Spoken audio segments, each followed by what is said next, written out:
Chapter 80. Ji Tianxing and Ji Ling engaged in a fierce battle on the stage. The flowing light sword net enveloped an area of 3 meters around Ji Ling, making it impossible for him to break through. Ji Tianxing maintained a distance of 5 meters from him, making it impossible for him to get close. The hearts of the people around the stage rose as they were secretly worried for Ji Ling. Everyone had personally witnessed the power of the sword net of flowing light, and they had seen Jiang Baiyu's miserable state of being covered in wounds. Everyone couldn't help but worry. Would the little prince be able to withstand the net of swords? Would he end up in a miserable state like Jiang Baiyu, with ragged clothes and blood all over his body? Ding, ding, ding. The sound of swords clashing against each other could be heard from the arena. Ji Ling's strength was indeed strong enough. She used the Scarlet Fire Overlord sword to perfection, splashing out sword lights that filled the sky. She actually blocked the majority of the sword chi's attack. Occasionally, some of the sword chi and flowing light would hit him, but when they hit his body, they would make a ding-ding-ding sound. He didn't seem to be injured at all. A moment later, Ji Tianxing discovered some clues and finally understood the reason.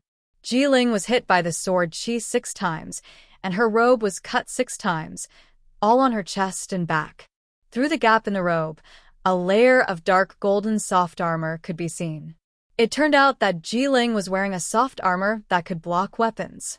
Ji Ling used the Scarlet Fire Overlord sword, using layers of sword light to protect her head and the parts that were not wearing soft armor. His chest and back were protected by the soft armor, so he was not afraid of his flowing light sword net at all. Damn it! Ji Ling is truly despicable and sinister. To actually wear soft armor, my sword, she can't hurt him. Ji Tianxing's heart was filled with hatred, his eyes surging with a cold light. As Ji Ling blocked the flowing light sword net's attack, she did not forget to sneer at him. Hee, Ji Tianxing. So, what if you have mastered this strange sword technique? I have the golden silk armor to protect me, so I'm invincible. It's impossible for you to defeat me. Ji Tianxing remained silent. His face was gloomy as he manipulated the sword net to attack. Ji Ling had the golden threaded armor to protect her, which made him feel helpless. The flowing light sword net was practically useless. After all, he was only at the true energy realm, and his sword chi was not strong enough to break through the defense of the golden silk armor. If he were to reach Tongxian realm, the might of his sword chi would be increased by at least 10 times, and he would be able to break through the defense of the golden silk armor. Thinking of this, his desire to improve his strength became even more urgent. Soon, half an hour had passed.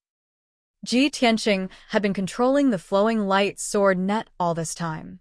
His true essence consumption was enormous, and his mind was also very tired. He could clearly feel that his mind and strength were rapidly depleting. He could at most last for 100 breaths of time before he was defeated by Ji Ling's sword. On the other hand, Ji Ling was still using her sword technique to block the sword net. There were only 2 wounds on her body that were neither light nor heavy. Even though the robe he was wearing had been shredded into a pile of rags by the flowing light sword net, he was still wearing the golden silk armor, so he wouldn't be in too much of a sorry state. Moreover, his true essence and physical strength were still abundant. Even if he fought for another 15 minutes, it wouldn't be a problem. Under such circumstances, Ji Tianxing could only withdraw the flowing light sword net. Swoosh, swoosh, swoosh. Under his control, the flowing light sword net dissipated on the spot and turned back into 6 sword chi that flew back into his body. Ji Ling also temporarily stopped her attacks. She looked at Ji Tianxing with a mocking gaze and revealed a smug sneer. Why did you stop attacking? You know that you are weak and can't break through this king's defense? Or do you want to admit defeat and surrender? Ji Ling's tone was full of mockery and contempt. Ji Tianxing stared at her coldly and said word by word, You want me to admit defeat? Are you worthy? Ji Ling's expression became even colder, and her eyes surged with killing intent. If you admit defeat, then this king will be too disappointed. This king said that if you dare to challenge this king, then you must pay the price. This king will cripple you again and make you a cripple forever. Ling's killing intense soared as he pounced at Ji Tianxing with his treasured sword. 9 flaming sword lights were unleashed as he used his trump card. Scarlet Flame 9 Waves. 9 flaming sword lights burst forth with a violent and domineering power. They surged like a huge wave and instantly enveloped Ji Tianxing's figure. Ling had been killed by the flowing light sword net for a quarter of an hour and had accumulated a lot of anger. At this moment, all of it exploded. This move of his was going to take Ji Tianxing's life on the spot. In an instant, the large stage was dazzled by the scarlet flames. Ji Tianxing's figure was completely engulfed by the flames, and the people below the stage couldn't see him clearly. He was like a small boat in a stormy sea that was about to be swallowed up.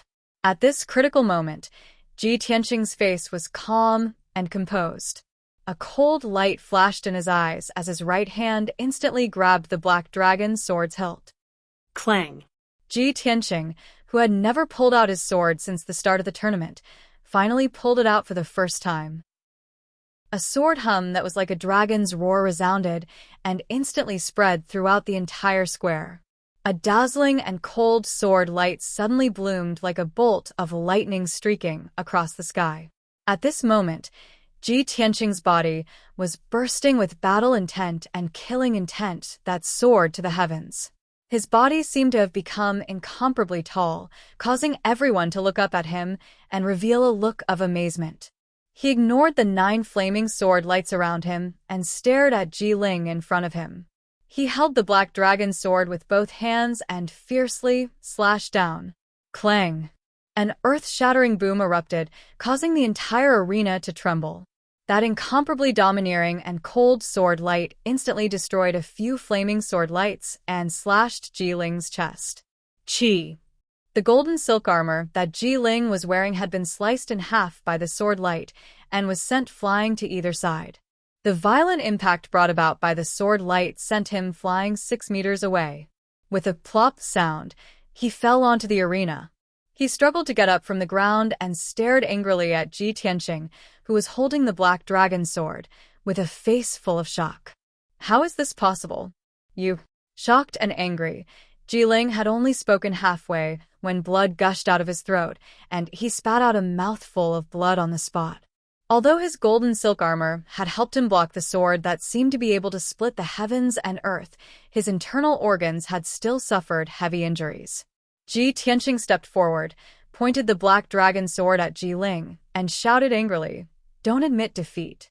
Otherwise, I will be very disappointed." A moment ago, Ji Ling had said these words in an extremely arrogant manner. And now he had returned those words back to Ji Ling. Ji Ling's face immediately turned ashen with anger, and his entire body trembled. "You want this king to admit defeat? Dream on." He let out a furious roar and jumped up 20 feet from the ground. Holding the sword with both hands, he slashed down at Ji Tianxing's head. Ji Ling had already unleashed all his potential. This simple and crude move, splitting a mountain, could even split an elephant in half. Chapter 81. Many of the experts present could see that Ji Ling was fighting like a cornered beast, using all of his strength for the final attack. If Ji Tianxing was smart enough, he would retreat and dodge Ji Ling's attack. He only needed to delay for a while, and he would be able to easily defeat Ji Ling. However, Ji Tianxing did not retreat. Instead, he advanced. Not only did he not retreat to dodge, he even charged forward again, slashing down with the black dragon sword. Retreating and dodging was a wise move, but he wanted to meet force with force and defeat Ji Ling in a tyrannical manner. He wanted to crush Ji Ling's confidence and arrogance in a crushing manner. Heaven's splitting sword. In that instant, Ji Tianxing's entire life's strength erupted to the limit. Holding the black dragon sword with both hands, he slashed at Ji Ling with the power to split the heavens and earth. Ong! A deafening, sacred, and dignified dragon roar rang out, spreading throughout the entire plaza. The black dragon sword in Ji Tianxing's hand actually transformed into a 9-meter-long, bone-chilling black dragon phantom that slashed at Ji Ling with a loud bang. Bang!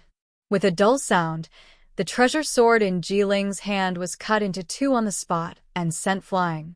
He was also sent flying 30 meters away by the black dragon phantom. He drew an arc in the air and smashed into the plaza below the stage with a plop. As he fell to the ground, dark red blood sprinkled down from the sky. It was especially ghastly under the scorching sun. Jiling smashed into the ground of the plaza and rolled several times before coming to a stop. He lay on the ground motionlessly. Clearly, he had already fainted. The surrounding onlookers were so frightened that they immediately retreated far away, letting out waves of screams and exclamations. The tens of thousands of spectators in the plaza had all personally witnessed the scene of the black dragon phantom sending Jiling flying with a single strike. Everyone was shocked until they were dumbstruck. Their faces were full of horror as they immediately roared and disgust. Heavens! What did I see just now?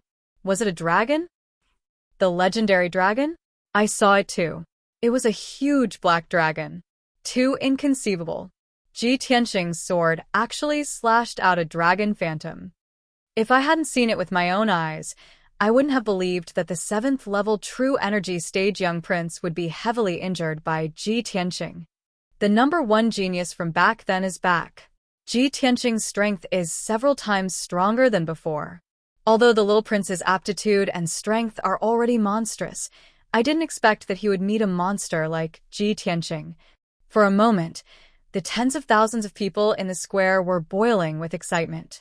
Discussions rose and fell one after another, erupting like a mountain torrent, deafening the ears. Countless people looked at Ji Tianxing in horror, their eyes filled with fear and dread. Everyone knew that Ji Tianxing would definitely be the champion of this year's grand entrance competition. The nickname of trash that he carried previously was now a thing of the past. No one would ever mention it again in the future. Today, he was still the number 1 genius of the Royal Azure Dynasty. Not only that, he was even more talented and monstrous than before. The battle between him and the little prince, Jiling, would definitely spread throughout the Royal Azure Dynasty and become a legend that everyone would know. Drawing his sword in anger, splitting the sky with a sword, and even the shadow of a black dragon appeared. What kind of legendary event was this? Although the tens of thousands of people in the square were boiling with excitement, they were discussing noisily. But Ji Tianxing, who was on the stage, was still calm and proud. He kept the black dragon sword and looked at the little princess below the stage with a smile on his face.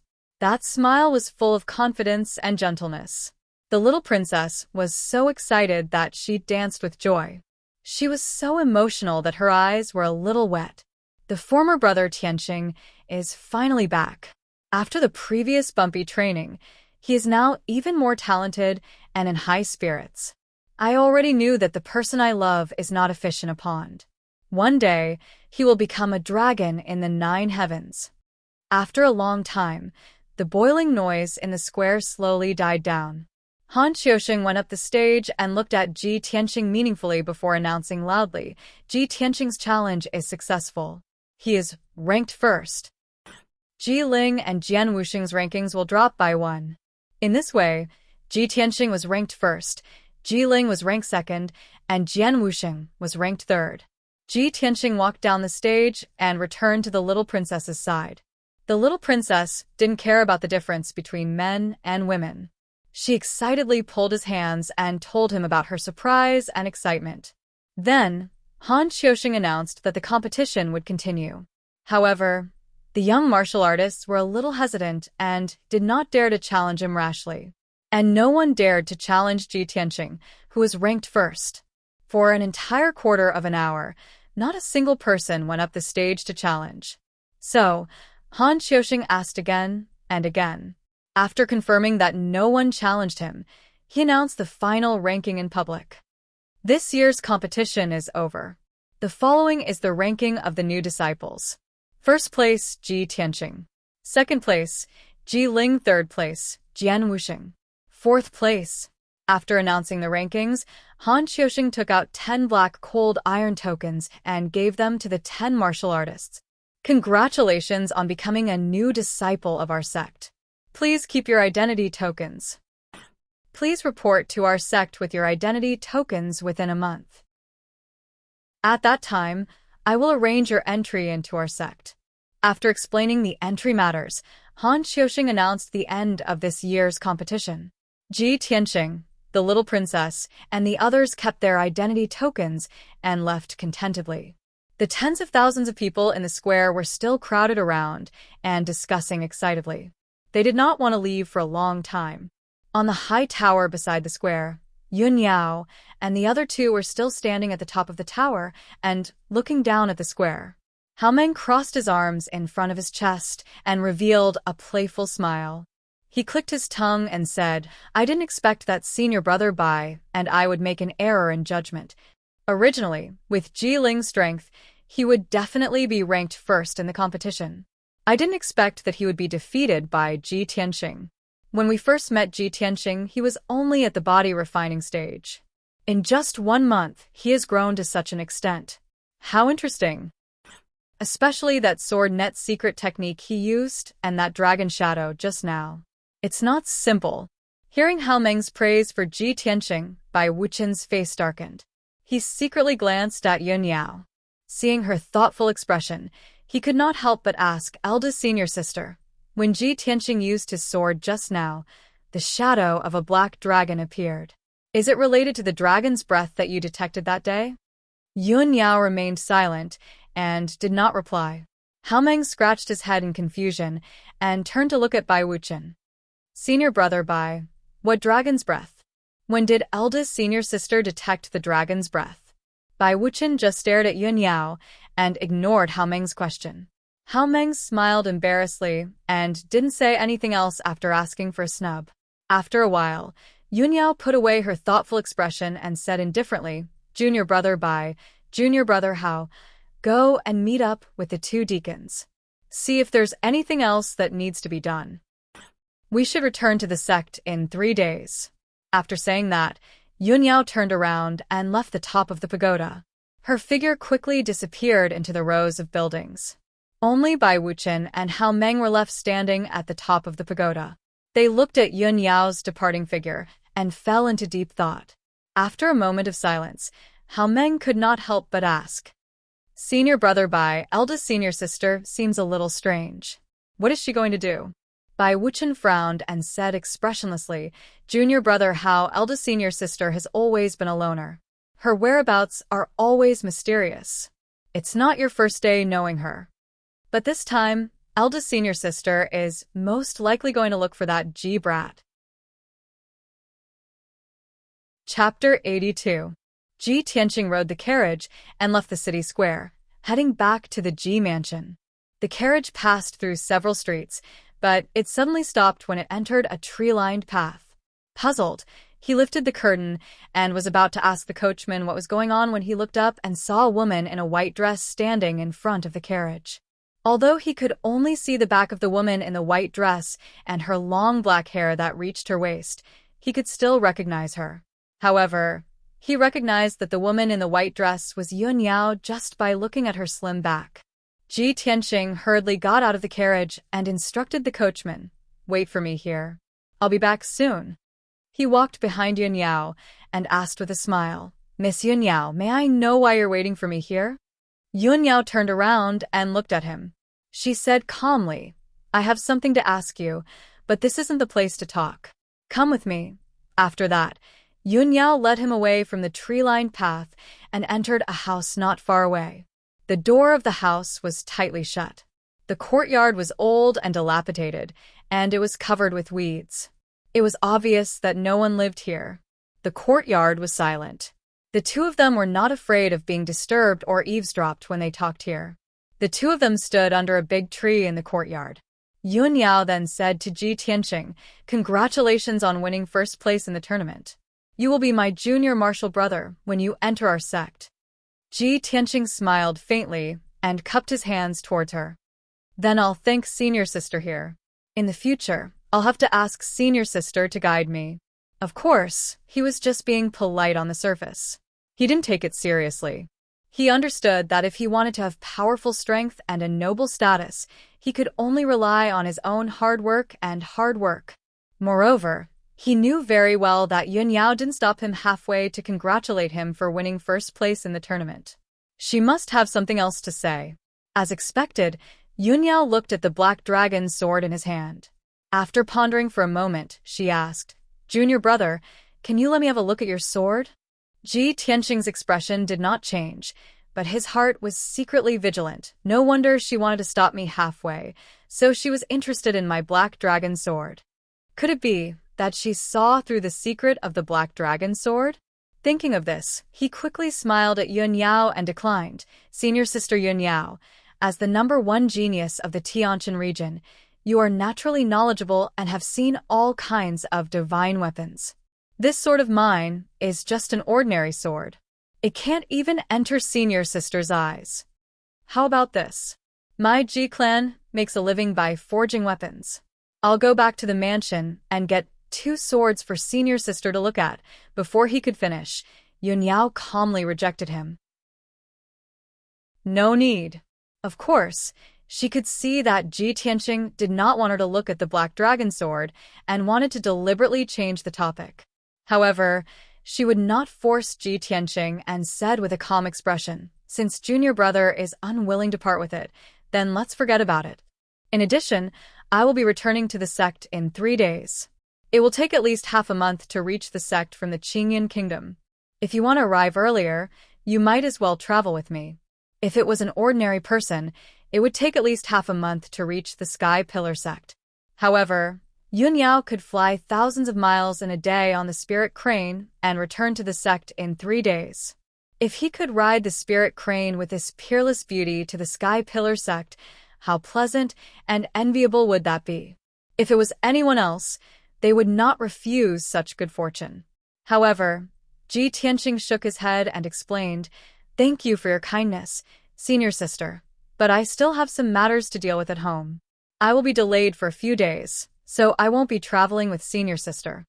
Yunyao nodded slightly. "All right, then you deal with your family matters first. After dealing with the mundane matters, set off as soon as possible. Don't miss the deadline." "Thank you for your reminder, senior sister. Then I will take my leave." Ji Tianxing still maintained a smile, cupped his hands to her, and then left the dilapidated house. Yunyao looked at his back as he left, and the corners of her mouth suddenly evoked a very faint smile. It was so beautiful that it was suffocating. "The more you try to hide it, the more certain I am," she murmured to herself before leaving the dilapidated house. Ling Mansion, in a small courtyard with a quiet environment. Madame Ling was sitting under a tree, looking at things and thinking of her daughter, Ling Yunfei's death. She kept wiping her tears. Ling Sihai sat beside her and comforted her in a low voice. Suddenly, the sound of hurried footsteps came from the entrance of the small courtyard. A guard rushed into the small courtyard and shouted anxiously, "Family head, something bad has happened." Ling Sihai immediately turned his head and angrily glared at the guard. He shouted, "What's the matter? Why are you so panicked?" The guard quickly came to his side and respectfully reporting to Master, "This subordinate just received news that the Sky-Bearing Sect's entrance competition has ended. Damn that Ji Tianxing, he actually defeated the little prince Ji Ling and entered the Sky-Bearing Sect as first place in the competition." Suddenly hearing this news, Madame Ling also stopped sobbing. She stared in shock and anger and shouted, "What? That's impossible. That damn little bastard. How could he enter the Sky-Bearing Sect and even win first place in the competition?" Ling Sihai also had an angry look on his face. He asked the guard in a deep voice, "Is this true?" The guard quickly nodded and said, "Of course it's true. The competition was held in the city square, and tens of thousands of people saw it clearly. Now the news is already spread in the imperial city." Ling Sihai also knew that this matter couldn't be fake. He was so angry that his face turned ashen, and his fists cracked. Ji Tianxing, that little bastard. He entered the Sky-Bearing Sect as first place in the competition, so he will definitely be heavily nurtured by the Sky-Bearing Sect. Now that he has the identity of a disciple of the Sky-Bearing Sect, it will be difficult for us to make a move on him. Madame Ling was also so angry that her face turned cold, and her eyes surged with an ominous glint. Even if Ji Tianqing becomes a disciple of the sky-bearing sect, we can't let him go. No matter what, I will kill him and let him be buried with our daughter. She frowned and thought for a while. Suddenly, she thought of someone and had an idea. Master, I have an idea. We can ask you for help and let him deal with Ji Tianqing. Humph. Ji Tianqing, that little bastard, does he think that he can save his dog life by entering the sky-bearing sect? Wishful thinking. Ling Sihai frowned in puzzlement and subconsciously asked, which you are? Madam Ling quickly explained, which you can it be? Of course it's Fei Fei's cousin, Jian Yu. Jian Yu? Ling Sihai was startled for a moment before suddenly coming to a realization. That's right. How could I have forgotten about him? Jian Yu is also a martial arts genius. He entered the sky-bearing sect 3 years ago. Now, his position in the sect must be extraordinary. Madam, I will write a letter to you now. I must deliver the letter to you before Ji Tianqing arrives at the sky-bearing sect. Chapter 83. On the way back to the Ji mansion, Ji Tianqing was delayed by Yun Yao. By the time he returned to the Ji mansion, it was already noon. At this time, the news of him defeating the young prince Ji Ling and winning first place had already spread throughout the imperial city. Everyone in the Ji mansion had also heard the news. Countless people were overjoyed and very excited. When Ji Tianqing stepped into the Ji mansion, the steward had already brought many Ji family members to respectfully wait for him. Seeing that the Ji family members were in high spirits, he casually said a few words and dismissed them. After returning to the cool breeze courtyard, he immediately sent a letter to the vice hall master, Mu Shan, to discuss matters. The entrance competition was over, and he had successfully won first place, becoming famous in one fell swoop. Now, it was time to resolve the Ji family's internal problems. A moment later, Mu Shan rushed into the courtyard like the wind and saluted him. Greetings, young master. Ji Tianqing waved his hand, indicating for him to be less courteous.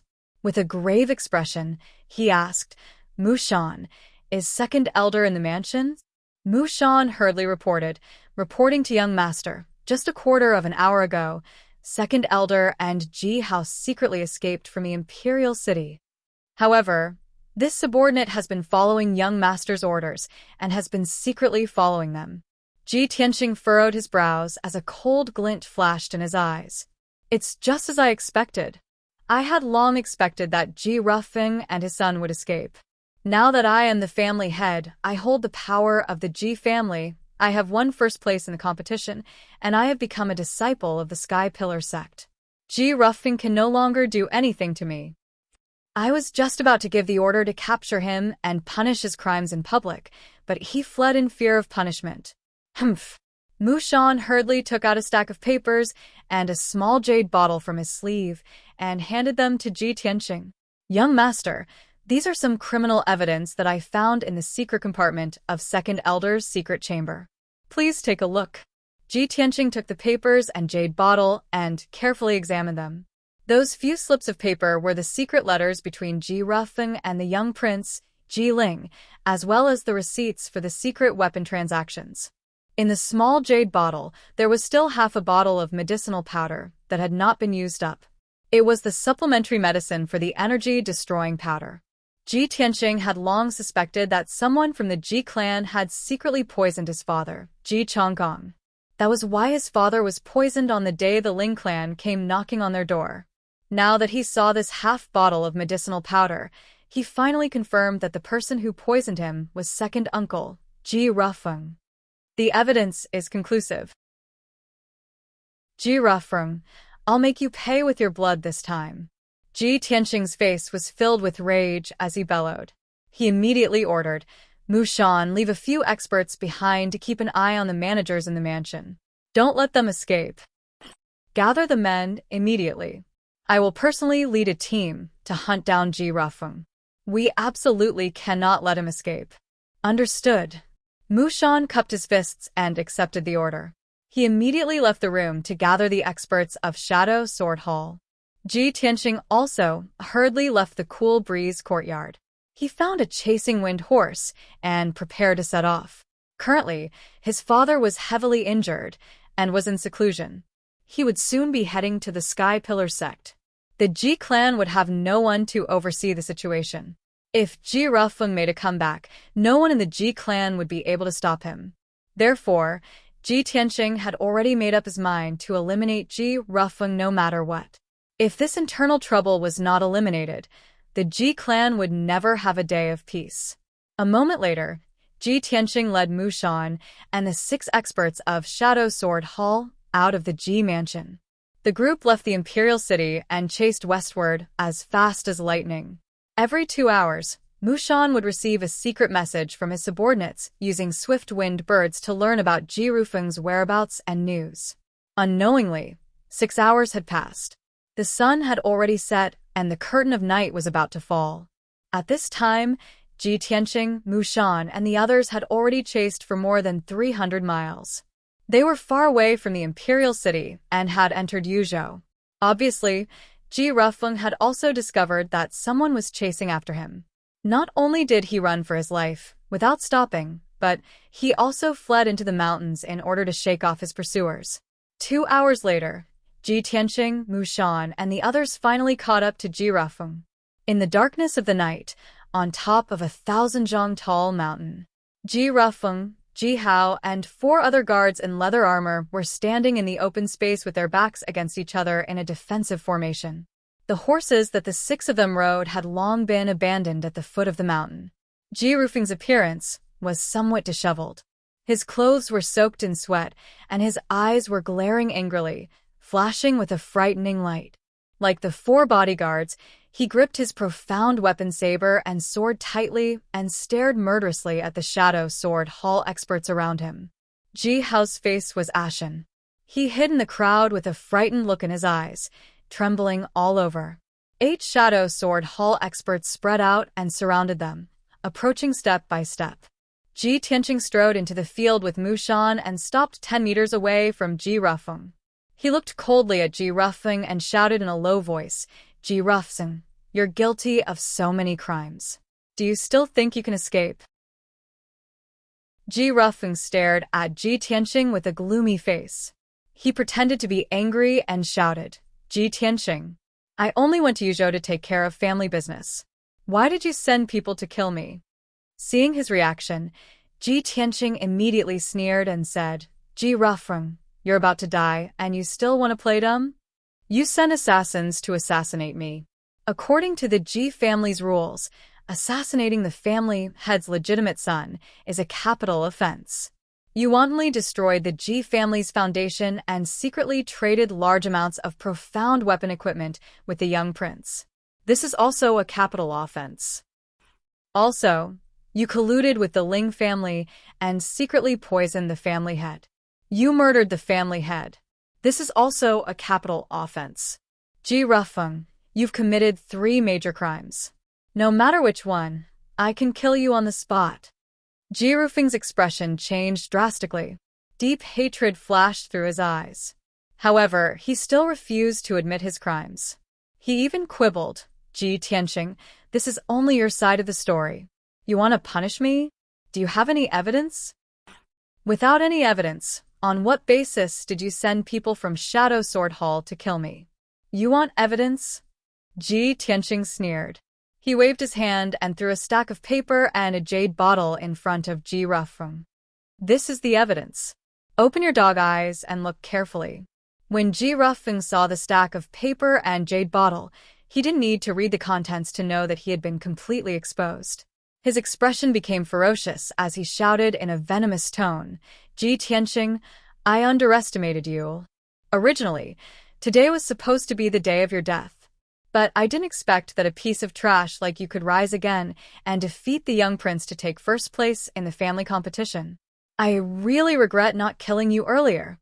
If you hadn't interfered, my plan would have been completed long ago. I would have taken back the family head position that should have belonged to me." Ji Tianxing's expression was cold as he shouted, "Ji Rufeng, all these years, Even though you've run amok and wantonly embezzled the Ji family's assets, my father still didn't do anything to you out of brotherly affection. My father treated you like a brother, but you repaid his kindness with enmity.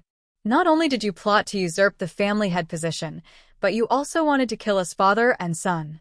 You've committed a heinous crime. Death is not to be regretted. Tonight, I will clean house for the Ji family. Chapter 84. Hearing Ji Tianqing's words, Ji Rufeng laughed maniacally. He roared like a madman. Bullshit. How am I inferior to your father? I'm the second son, and the position of patriarch should be mine. Why should I pass it to your father? It's your father, Ji Chongkong, who took away everything that belonged to me. He's the one who deserves to die. Ji Tianqing frowned, and a cold light flashed in his eyes.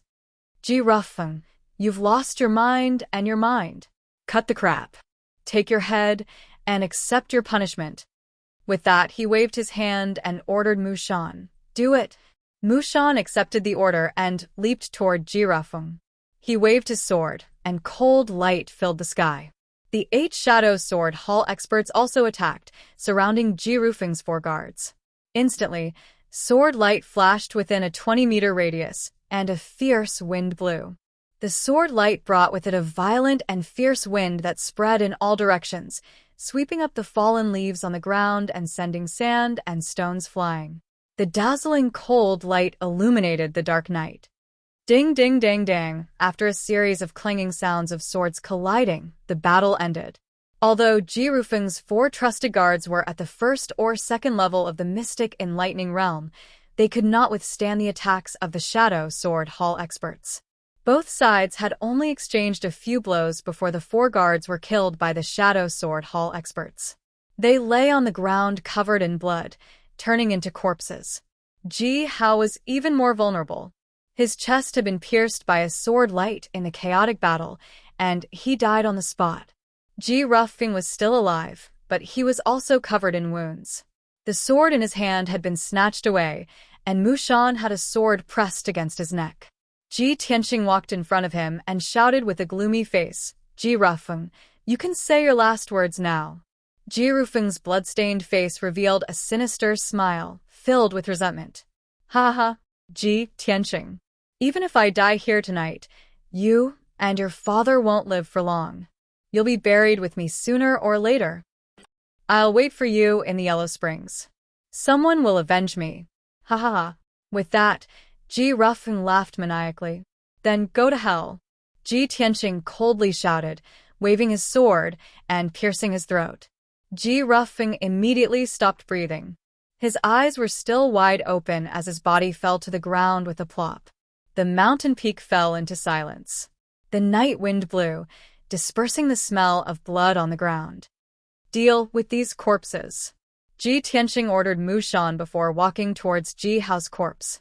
Ever since he caught up with Ji Rufeng and his son, Ji Hao had been trembling in fear. He hadn't said a single word, which seemed somewhat abnormal. He had specially observed Ji Hao just now and realized that Ji Hao's build and height were somewhat different from what he remembered. Ji Tianqing could not help but suspect that there was something wrong with this Ji Hao. He came to the side of Ji Hao's corpse and used his sword to pry open the hair covering his face, carefully observing Ji Hao's face. After a while, Ji Tianqing suddenly noticed something and frowned. Mu Shan, check Ji Hao's body and see if he was in disguise. Mu Shan immediately understood what he meant and hurriedly squatted down to examine Ji Hao's face. He stretched out 2 fingers and searched Ji Hao's face for a while before ripping off a human skin mask. Instantly, a dark and ordinary face appeared in front of everyone.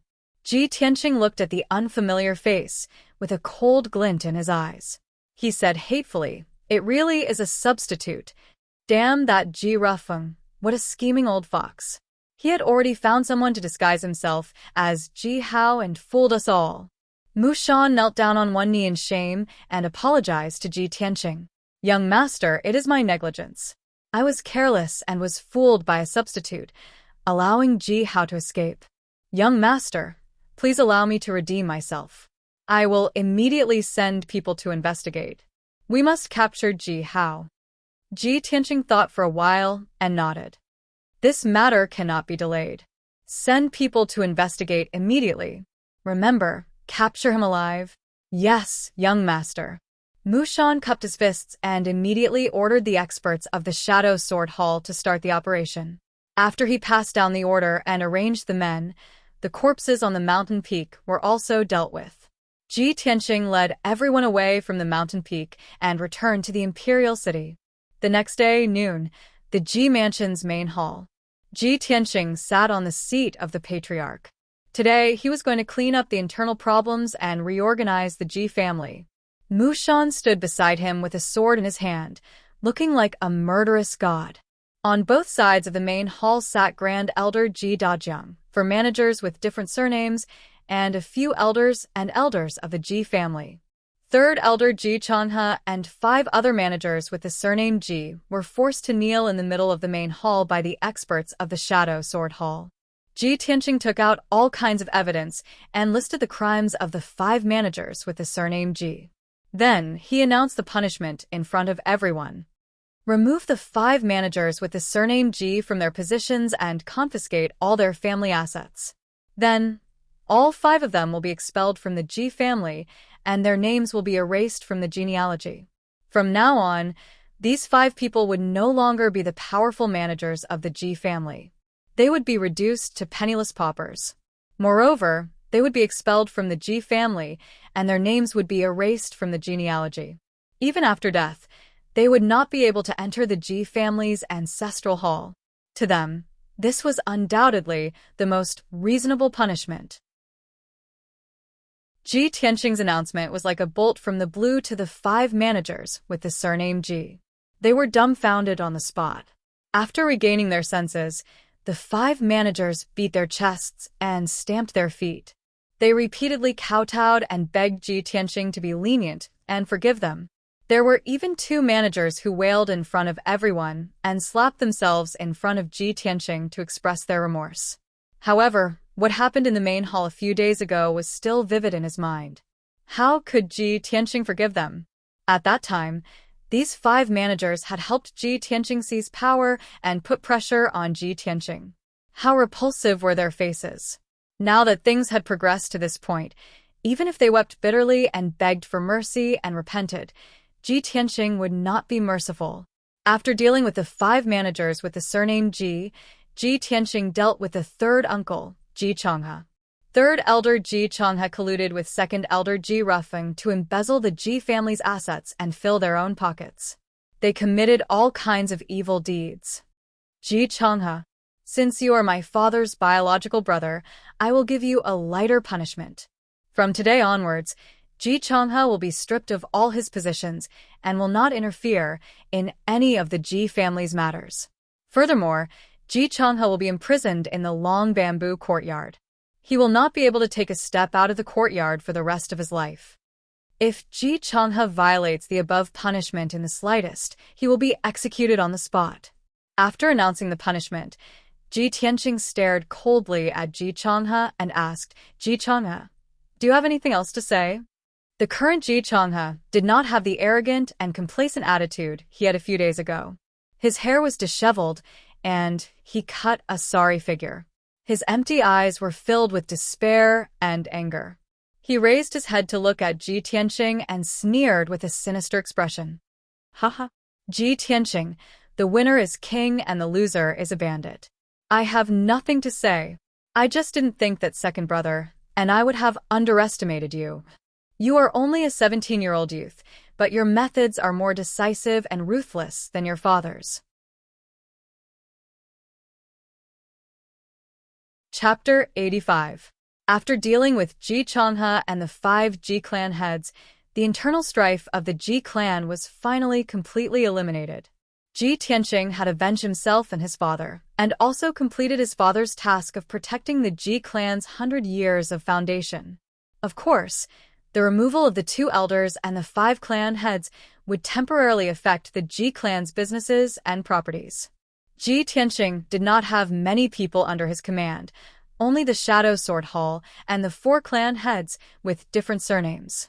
He had no choice but to carry out his duties as the clan head, working hard every day for the Ji clan's businesses and properties, formulating various plans, and finding ways to restore the Ji clan's businesses. Unknowingly, 3 days had passed. In these 3 days, he was unusually busy. In order to quell the aftermath of the Ji clan's internal strife, it could be said that he was mentally and physically exhausted. Fortunately, the Ji clan's properties covered more than half of the imperial Qing dynasty, and there were many capable people under his command. He promoted a few trustworthy new clan heads and formulated several plans and rules based on the Ji clan's current situation, and finally stabilized the Ji clan's turbulent situation. According to his estimation, the Ji clan would return to normal in at most a month, and would be as prosperous as before. Early in the morning, Ji Tianqing woke up and was washing up when Honor's voice came from outside his room. Eldest young master. Master has just finished his closed-door training, and he wants you to see him. And I'll go now. Ji Tianqing responded and quickly walked out of Qingfeng Courtyard, heading towards his father's residence. When he arrived at Sanchong Courtyard, Ji Tianqing just entered the room and saw his father sitting by the bed, talking to Mu Shan in a low voice. Seeing him enter the room, Ji Chongkong immediately revealed a gratified smile and waved to him. Tianqing, come over quickly. Seeing that his father's complexion had recovered, Ji Tianqing felt a little comforted. He quickly went forward and bowed, asking with concern, Father, you've been in closed-door training for a few days. How are your injuries? Ji Chongkong nodded slightly and said in a calm tone, the poison of the energy-destroying powder has been mostly removed. Father's injuries have stabilized, and there are no major problems for the time being. Only then did Ji Tianqing feel relieved. He smiled and said, Father, many things have happened in the manor while you were recuperating in seclusion. Let me tell you slowly. Ji Chongkong shook his head and said with a smile, Tianqing, Mu Shan has told me everything that has happened in the past few days. I really didn't expect that you would actually recover your strength, pass the test of the family's forbidden area, and succeed as the family's patriarch. He even passed the Sky Pillar Sex competition and won first place. That's great. I already knew that you wouldn't disappoint me. You would protect the Ji family's 100 years of foundation and rise again, becoming famous throughout the world.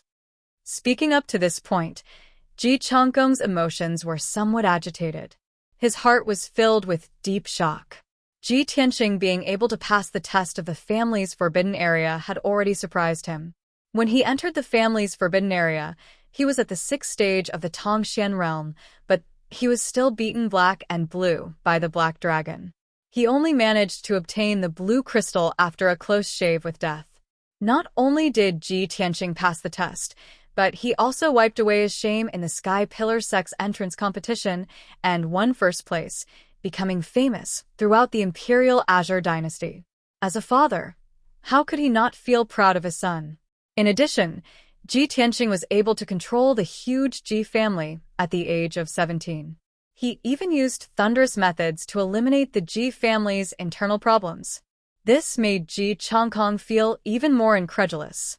Seeing his father's emotions and amazement, Ji Tianqing smiled and said with concern, Father, although there are some unavoidable disturbances in the family's property and business after I eliminated the internal problems, I have already made arrangements.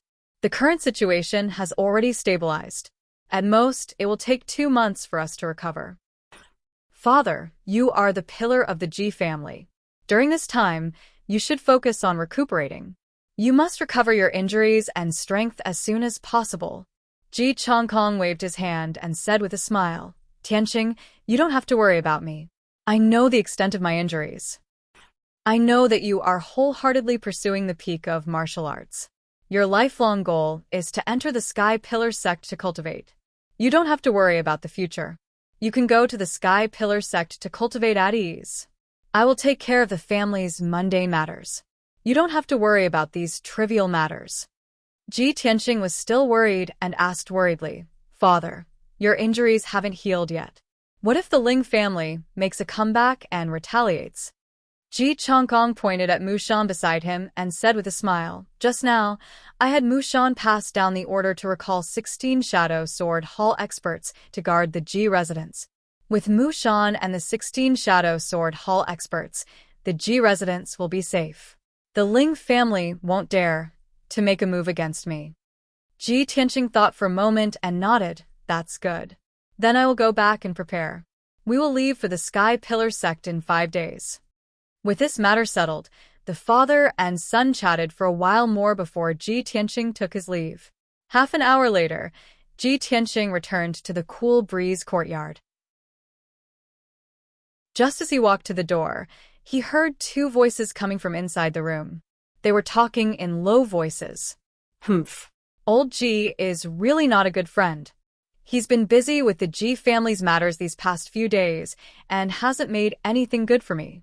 I have to steal food personally to eat.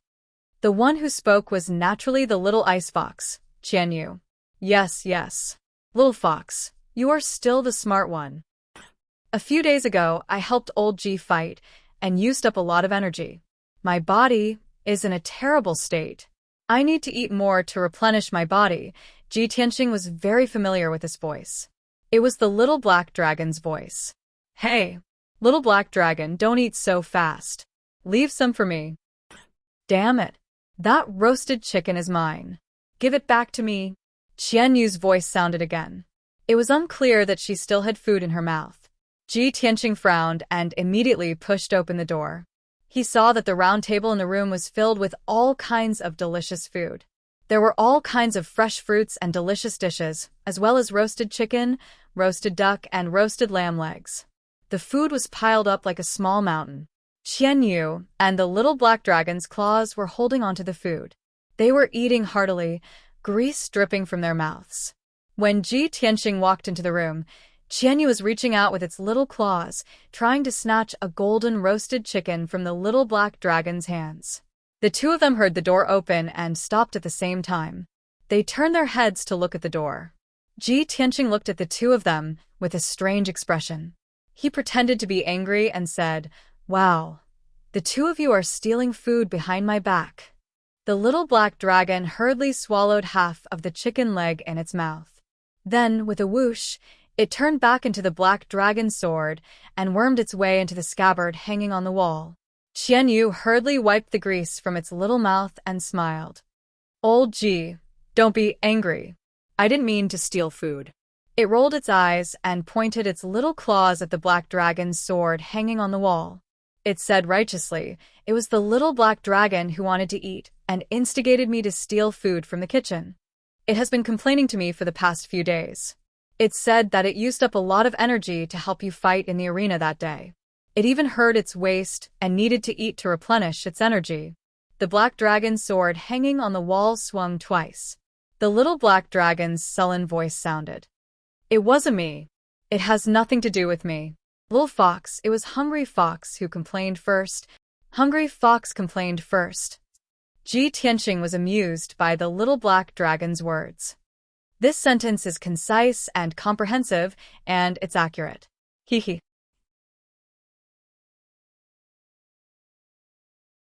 Chapter 86. Seeing that Qianyu still wanted to argue, Ji Tianqing waved his hand. "All right, stop arguing. Eat as much as you want. If it's not enough, I'll get the kitchen to send more. I'm preparing to go into seclusion to cultivate for a few days. During this time, you 2 should behave yourselves.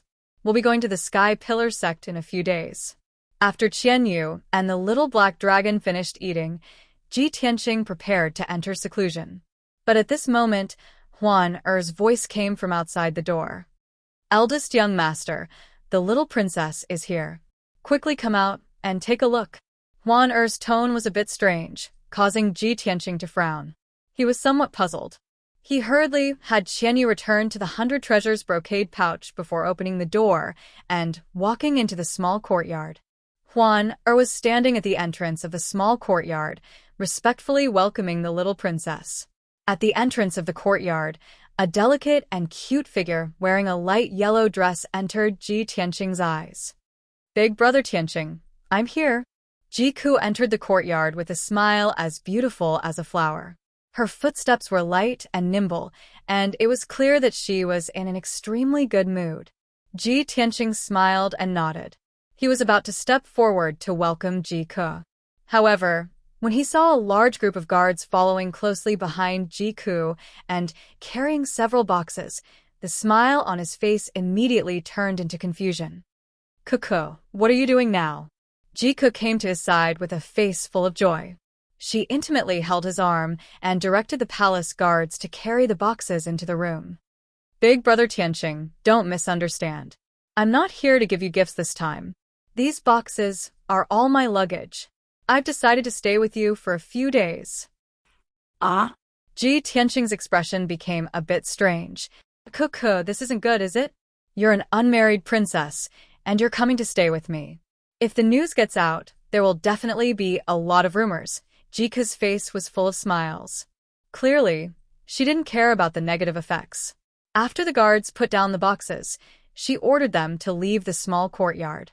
She pulled Ji Tianqing into the room. After sitting down, she smiled and said, "Big Brother Tianqing, we'll be going to the Sky-bearing sect in a few days anyway. I'm bored staying in the palace for the next few days, so I'll stay here for a few days. It'll be convenient for us to set off together." "What's wrong? Big Brother Tianqing, are you unwilling? Am I too abrupt and presumptuous? If Big Brother Tianqing finds me annoying, then I'll just move out." As she spoke, she pouted. Her beautiful face revealed a wronged expression, and a layer of mist appeared in her clear eyes. Ji Tianqing quickly smiled and pinched her cute little face. He comforted her and said, "Ke, you misunderstood me. Why would I find you annoying? You're right. You can stay here for the time being. In a few days, we'll head to the Sky-bearing sect together." Only then did the wronged expression on Ji Ke's face disappear, and she revealed a sweet smile. "And I knew it. Big Brother Tianqing is the best." Ji Tianqing smiled and nodded. Then, he had Huan tidy up a room for Ji Ke and prepare a place to stay. Only the two of them were left in the room. Ji Ke leaned over to Ji Tianqing's ear and whispered, "Big Brother Tianqing, I have something to tell you. This morning, people from the Sky-bearing sect brought my imperial uncle out of the imperial city and set off for the Sky-bearing sect." Hearing this news, Ji Tianqing immediately frowned. Little Prince Jiling?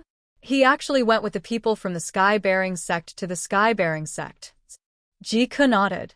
Her clear eyes were also filled with doubt. "That's right. I also don't understand why. It's reasonable to say that you, the first place of the tournament, should be valued by the Sky-bearing sect. They should be bringing you along." Ji Tianqing remained silent. His eyes were surging with thoughts. He kept feeling that something was wrong. After a moment of silence, Ji Ke suddenly thought of something. Her expression couldn't help but change slightly. She lowered her voice and said, "That's right. Big Brother Tianqing, I remembered something. Previously, I inadvertently heard that the 3 disciples from the Sky-bearing sect came to our Imperial Azure dynasty not only to supervise the tournament, but also to complete a mission. They seem to be looking for someone, and my imperial uncle is the person they're looking for. Big Brother Tianqing, do you think it's because of this?" Ji Tianqing nodded slightly and said with a solemn expression, "It should be. But why is Ji Ling the person they're looking for?" Ji Ke frowned and shook her head. "I also don't understand why. Perhaps when we reach the Sky-bearing sect, we'll know what's going on." Following that, Ji Ke chatted with him for a while more before preparing to return to her room to rest. Ji Tianqing hurriedly urged, "Ke, I'm preparing to go into seclusion to cultivate for a few days. We'll set off in 5 days. It'll take at least half a month from the Imperial Azure dynasty to the Sky-bearing sect. The journey is long and bumpy. You should rest well these few days." Ji Ke nodded obediently to show that she understood. She bid farewell to him and returned to her room. Ji Tianqing also entered the secret underground chamber. He took out many pills and swallowed them before he began to cultivate. 2 days ago, he took the time to go to the martial arts hall and tested his strength again. Now, he already had the strength of the 5th level of the true element realm. Moreover, the sword embryo in his body was growing stronger day by day. His strength was still rapidly increasing. Ji Tianqing considered and prepared to cultivate the third level of the Sword Heart Dao. He wanted to refine the 9 main meridians in his body into a sword vein. Although his meridians had been transformed by the red star flower's medicinal power, his meridians were much tougher and stronger than ordinary people. However, this was far from enough. It was difficult to support the powerful sword qi and the circulation of his true essence. Only by refining the 9 main meridians into a sword vein could he circulate his true essence more smoothly and control the sword qi more freely. In the dark secret chamber, Ji Tianqing sat cross-legged in the essence-gathering array. His hands formed the sword-controlling art as he began to cultivate. The medicinal pills that he had just consumed were also catalyzed by his true essence and emitted a majestic medicinal power. The medicinal power flowed endlessly in his meridians, strengthening his true essence and sword embryo. He circulated his qi and cultivated for 9 cycles, and a day had passed. A day of bitter cultivation had increased his strength by a few notches. The sword embryo had also grown significantly. He was about to consume another medicinal pill to cultivate when his body suddenly stiffened. His consciousness was sucked into the mysterious black hole in his dantian and into Kenshin's tomb. Swoosh. Ji Tianqing's consciousness entered a cold and dark space. He looked around and realized that he was no longer in the vast wilderness. Instead, he was under the indomitable pitch-black sword steel. The ancient sword steel that was tens of thousands of feet tall was as majestic as before. It emitted a majestic aura that could suppress heaven and earth. The 4 blood-red words on the sword steel emitted a domineering and sharp sword essence that seemed to be able to tear the sky apart. Ji Tianqing immediately understood that the sword soul, the burial of heaven, must have pulled his consciousness into Kenshin's tomb and brought him here. Chapter 87. Ji Tianqing looked up at the ancient sword steel and asked calmly, "Senior Burial of Heaven, did you summon me here?" Burial of Heaven's voice immediately sounded from the ancient sword steel. It was still as powerful and distant as usual. "Yes." Ji Tianqing nodded and asked again, "Senior Burial of Heaven, may I ask why you summoned me here?" Burial of Heaven said in a low voice, "Boy, although you can cultivate the path of the sword heart and have reached the beginner level, you are still a human being. Your innate talent is limited, and you are destined to only be able to reach the 3rd level of the path of the sword heart. You will never be able to reach the 4th level. Although your comprehension is passable and your heart is firm enough, you do not have a strong enough constitution and bloodline. You are destined to not achieve much." Hearing this, Ji Tianqing could not help but frown and ask, "Senior Burial of Heaven, did you summon me here to persuade me to give up on cultivating the path of the sword heart?" Burial of Heaven was silent for a moment before saying, "Although you are very weak and have a low aptitude, from what I know about you, you are determined and persistent. You will definitely not give up on cultivating the path of the sword heart." Ji Tianqing nodded and said in a firm tone, "That's right. Cultivating the path of the sword heart is the only way for me to become stronger. I will never give up." After a pause, he looked at the sword steel with shining eyes and asked, "Senior Burial of Heaven, since you have pointed out my flaws, you are willing to tell me these secrets. You must have a way to solve my innate talent, right?" Burial of Heaven said in a low voice, "Yes, you are very smart.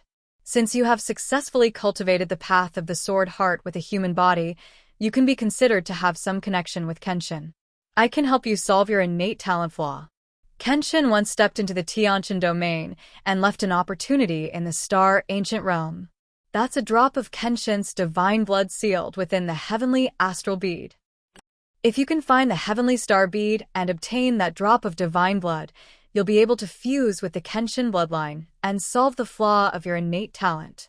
You'll also be able to successfully cultivate the supreme sword Tao of Kenshin. Hearing this, Ji Tianqing's eyes shone brightly, his heart filled with anticipation and desire. Ancient Star Realm? Divine Blood?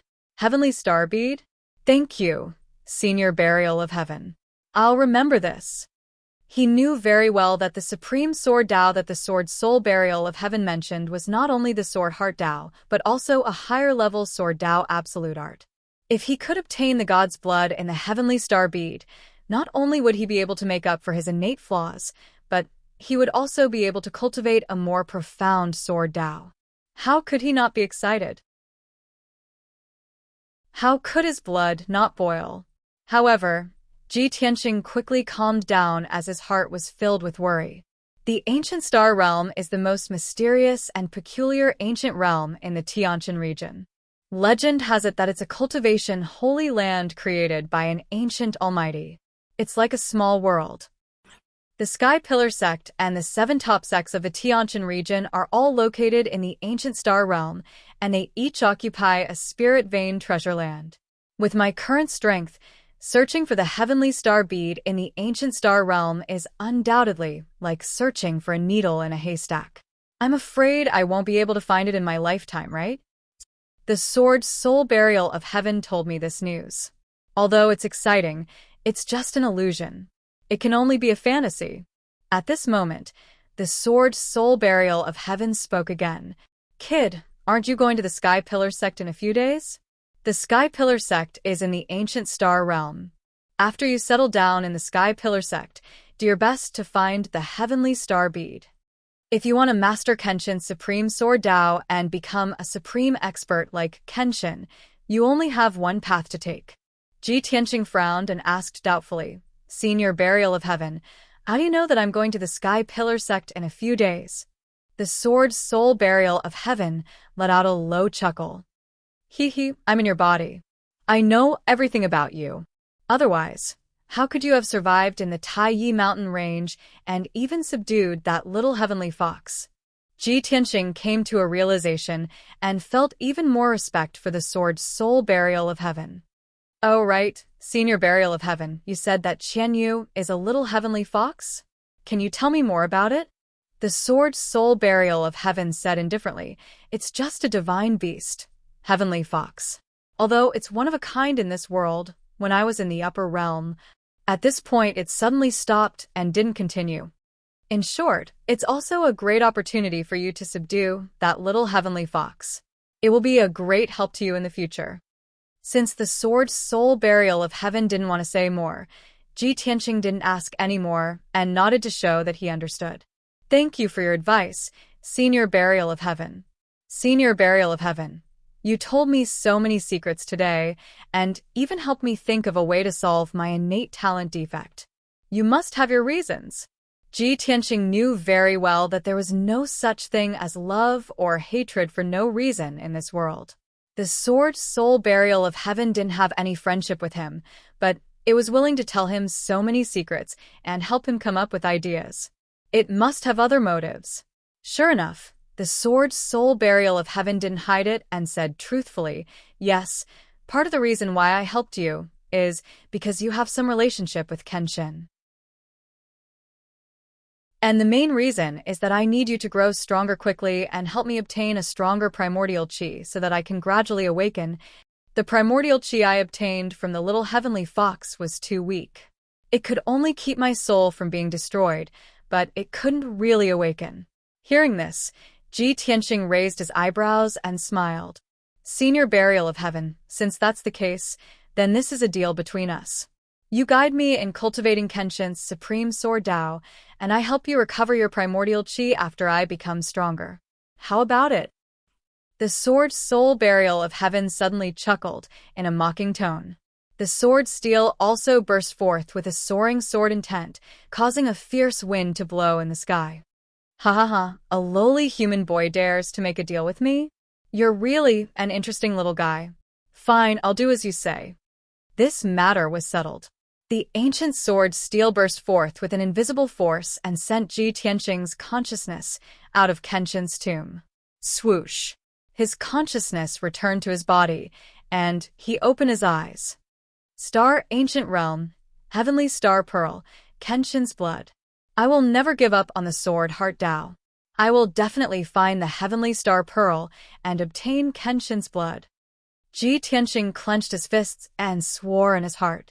After a long time, He finally calmed down and began to cultivate again.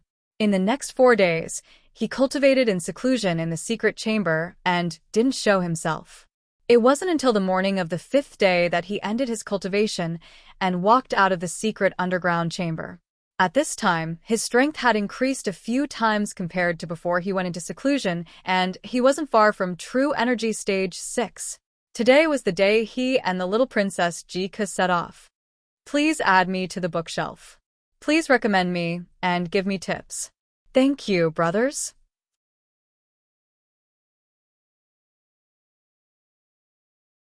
Chapter 88.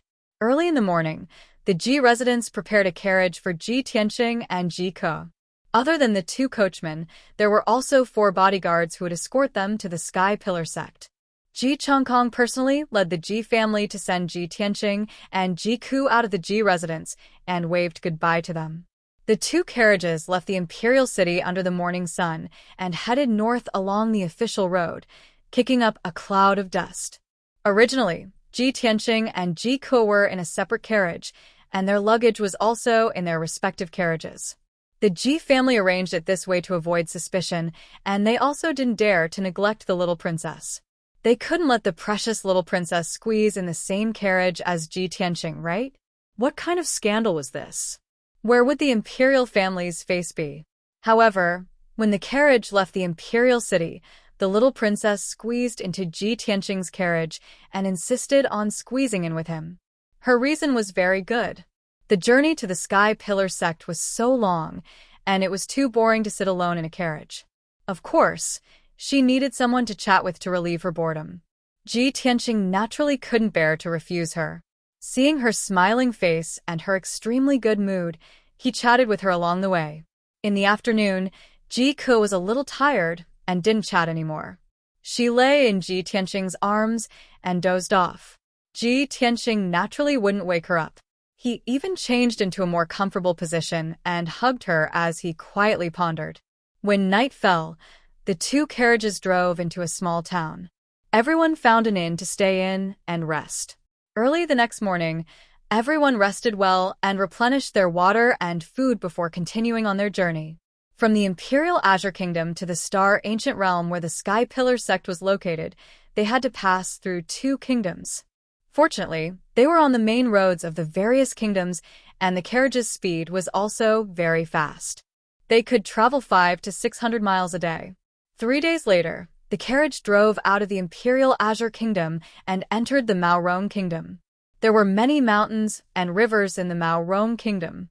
The scenery was magnificent, and the culture was also very different from the Imperial Azure Kingdom. Ji Tianqing and Ji Ke sat in the carriage and enjoyed the scenery along the way. They chatted happily. This was especially true for Ji Ke, who had grown up in the Imperial Palace and rarely left the Imperial City. She had always been curious and yearned for the outside world. Leaving the Imperial Azure Kingdom for the Sky Pillar sect was the furthest journey she had ever taken in her life. With the person she loved by her side, she could broaden her horizons and increase her experience. Of course, she was excited and happy. After 3 days of interaction, her relationship with Ji Tianqing had become more and more intimate. Although Ji Tianqing took care of her as an elder brother, she had already regarded Ji Tianqing as her lover, so she did not avoid suspicion in the slightest. Now, Ji Ke had already fallen in love with this kind of life, where he didn't have to care about other people's opinions and worldly etiquette when he was outside. She secretly prayed in her heart that it would be great if she could stay like this with big brother Tianqing forever. 9 days later, the carriage left Maorong State and entered the territory of Hengchuan State. As long as they crossed Hengchuan State, they would reach the ancient Star Realm. That evening, Ji Tianqing and the others entered a city called Fengyang City. The area of Fengyang City wasn't big, only about half the size of the Imperial City. However, the city was bustling with people coming and going. Even at night, it was still noisy. After all, Fengyang City was the only way to enter Hengchuan State. Many merchants from the Imperial Azure Kingdom and Maorong State had to pass by here to enter and exit Hengchuan State. After Ji Tianqing and the others entered Fengyang City, They stayed in the best inn in the city and rested there for the night. The inn was very big, and there were many guests eating in the main hall on the first floor. There were all kinds of people, and there were people from all walks of life. Ji Tianqing and Ji Ke led 2 guards into the main hall and sat down at a table to eat. Many of the young and middle-aged men in the surroundings widened their eyes when they saw the appearance of the little princess Ji Ke. They were stunned. After all, Ji Ke was the princess of the imperial family. Not only was she born beautiful and cute, but she also had a noble and graceful temperament. Even though she was only 15 years old, she was already a rare beauty. If she were to grow up a few years, she would definitely be an outstanding beauty. The surrounding men only dared to sneak a few glances at Ji Ke, but did not dare to have any improper thoughts. When they saw Ji Ke and Ji Tianqing's manners and the guards beside them, they knew that these 2 were of noble status and should not be provoked. Ji Ke ignored the crowd's reaction and only had Ji Tianqing in her eyes. Following the principle of not talking while eating, she lowered her head and ate calmly. Only when she met Ji Tianqing's eyes did she reveal a cute smile. However, when the 2 of them were only halfway through their meal, a middle-aged martial artist dressed in a blue robe and carrying a sword on his back came to the table. This person was dressed as a guard, but his words and actions revealed a bit of arrogance. He ignored Ji Tianqing and cupped his hands to Ji Ke. He said in a neither servile nor overbearing manner, "Miss, my young master would like to invite Miss upstairs for a chat. Would Miss be willing to give him the honor?" After saying that, he raised his head and glanced at the heavenly private room on the 2nd floor. Ji Tianqing and Ji Ke immediately frowned. They put down their bowls and chopsticks at the same time and raised their heads to look at the private room. In the exquisitely decorated private room, a handsome young man in a white robe was standing by the window and looking down at Ji Ke. The handsome young man was about 20 years old. He wore a jade crown on his head, and his hair was tied up in a bun. His face was fair and handsome, and his whole body exuded a confident and noble aura. When he saw Ji Ke looking up, he even nodded slightly at Ji Ke and revealed a gentle and elegant smile. If it were any other ordinary girl, they would not be able to resist his gentle gaze and smile. Moreover, he was obviously a young man of noble status and strength. Which girl would reject his kind invitation? Unfortunately, Ji Ke was not an ordinary girl. That handsome young man was destined to be disappointed. She retracted her gaze and glanced at the middle-aged guard. Her tone was indifferent as she said, "Please tell your young master that I'm not interested and don't know him. I don't want to give him the honor." The middle-aged guard's expression changed instantly. His eyes were sharp as he shouted in a low voice, "Miss, do you know who my young master is? How dare you be so merciless?" Ji Ke glanced at him disdainfully and sneered disdainfully. "Why should I care who your young master is? What does it have to do with me? Also, do you know who I am? How dare you be so rude to me?" At this moment, Ji Tianqing ordered the guard beside him expressionlessly, "Long Wu, if this person dares to speak another word, throw him out." The guard named Long Wu was actually one of the Shadow Sword Hall's experts. He was a cold-blooded swordsman at the 2nd stage of the mystic comprehending realm. Hearing Ji Tianqing's order, Long Wu stared coldly at the middle-aged guard. His entire body was emitting a chilling, murderous aura.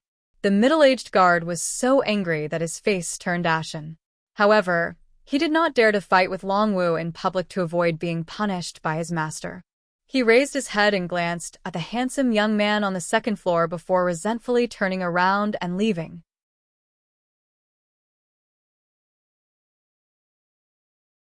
Chapter 89. In a private room on the 2nd floor, the middle-aged guard stood respectfully at the door and reported Ji Ke's words to the white-robed young man. After he finished speaking, he added a few more words with anger still lingering in his voice. "Your Highness, you are the first prince of our Changfeng nation. How honorable is your identity? It is her honor that you are willing to invite her. I didn't expect that girl to be so rude." The white-robed young man sat at the table with a wine cup in one hand and his chin in the other. There was a sneer at the corner of his mouth. He pondered for a moment and muttered to himself, such a beautiful, cute, and intelligent girl. It's really rare to see such a person. I have traveled all over Chongfeng, Maorong, and other countries, but I have never seen such a lovable girl. Her beauty and intelligence can almost be compared to Xianxia. However, she has a soft spot for that ordinary black-robed young man. What a pity! The middle-aged guard frowned and thought for a moment. A cold light flashed in his eyes as he lowered his voice and said, "Your Highness, do you want me to teach that kid a lesson? Your subordinate will capture that girl later. Tonight, Your Highness can do whatever you want with her." He had done this kind of thing for the first prince before, and it was more than once. If he really wanted to do this kind of thing, he was very familiar with it. It was also because of this that he was highly regarded by the first prince and was brought along by his side. The first prince frowned slightly and pondered for a moment before waving his hand and saying, "No need. Let's put this matter aside for now. Go check how many silver notes we have with us. Prepare all the money. I will go to the Treasure Heaven Pavilion later. There will be a 10,000 spirit jade pillow in tonight's auction. It is said that this item has miraculous effects. It can regulate yin and yang qi and treat all kinds of illnesses. Xianxia has been tortured by extreme cold poison since she was young. If I get the 10,000 spirit jade pillow and give it to her, I think she will." The middle-aged guard cupped his hands and accepted the order. He quickly went to count the money in the luggage. In the hall on the first floor, Ji Tianqing and Ji Ke continued to eat. Ji Ke's mood was not affected even though he had been disturbed by a strange, noble young master. The two of them were eating when they heard the guests at the nearby tables chatting idly, and their words were mixed with words like auction and treasure heaven pavilion. Ji Ke listened attentively for a while and got the gist of it. She revealed an expression that was filled with interest as she said to Ji Tianqing, "Big brother Tianqing, I heard that the Treasure Heaven Pavilion in the city is going to hold an auction tonight. This is an annual grand event. The reason why the city is so lively tonight is most likely because of this auction. Shall we go and take a look?" Ji Tianqing frowned slightly and shook his head with a chuckle. Let's not join in the fun. When we were in the Imperial City, we've seen countless auctions. This Fengyang City is far less prosperous than the Imperial City. It's just an auction. There's no point in watching it." Even though Ji Ke yearned for it in her heart, seeing that Ji Tianqing didn't agree, she could only purse her small lips and resentfully say, "All right, I'll listen to Big Brother Tianqing." While the two of them were talking, a handsome youth at the neighboring table had been listening to their conversation with a smile on his face. This blue-robed youth was about the same age as Ji Tianqing. He had a tall and straight figure, a handsome face, and an imposing appearance.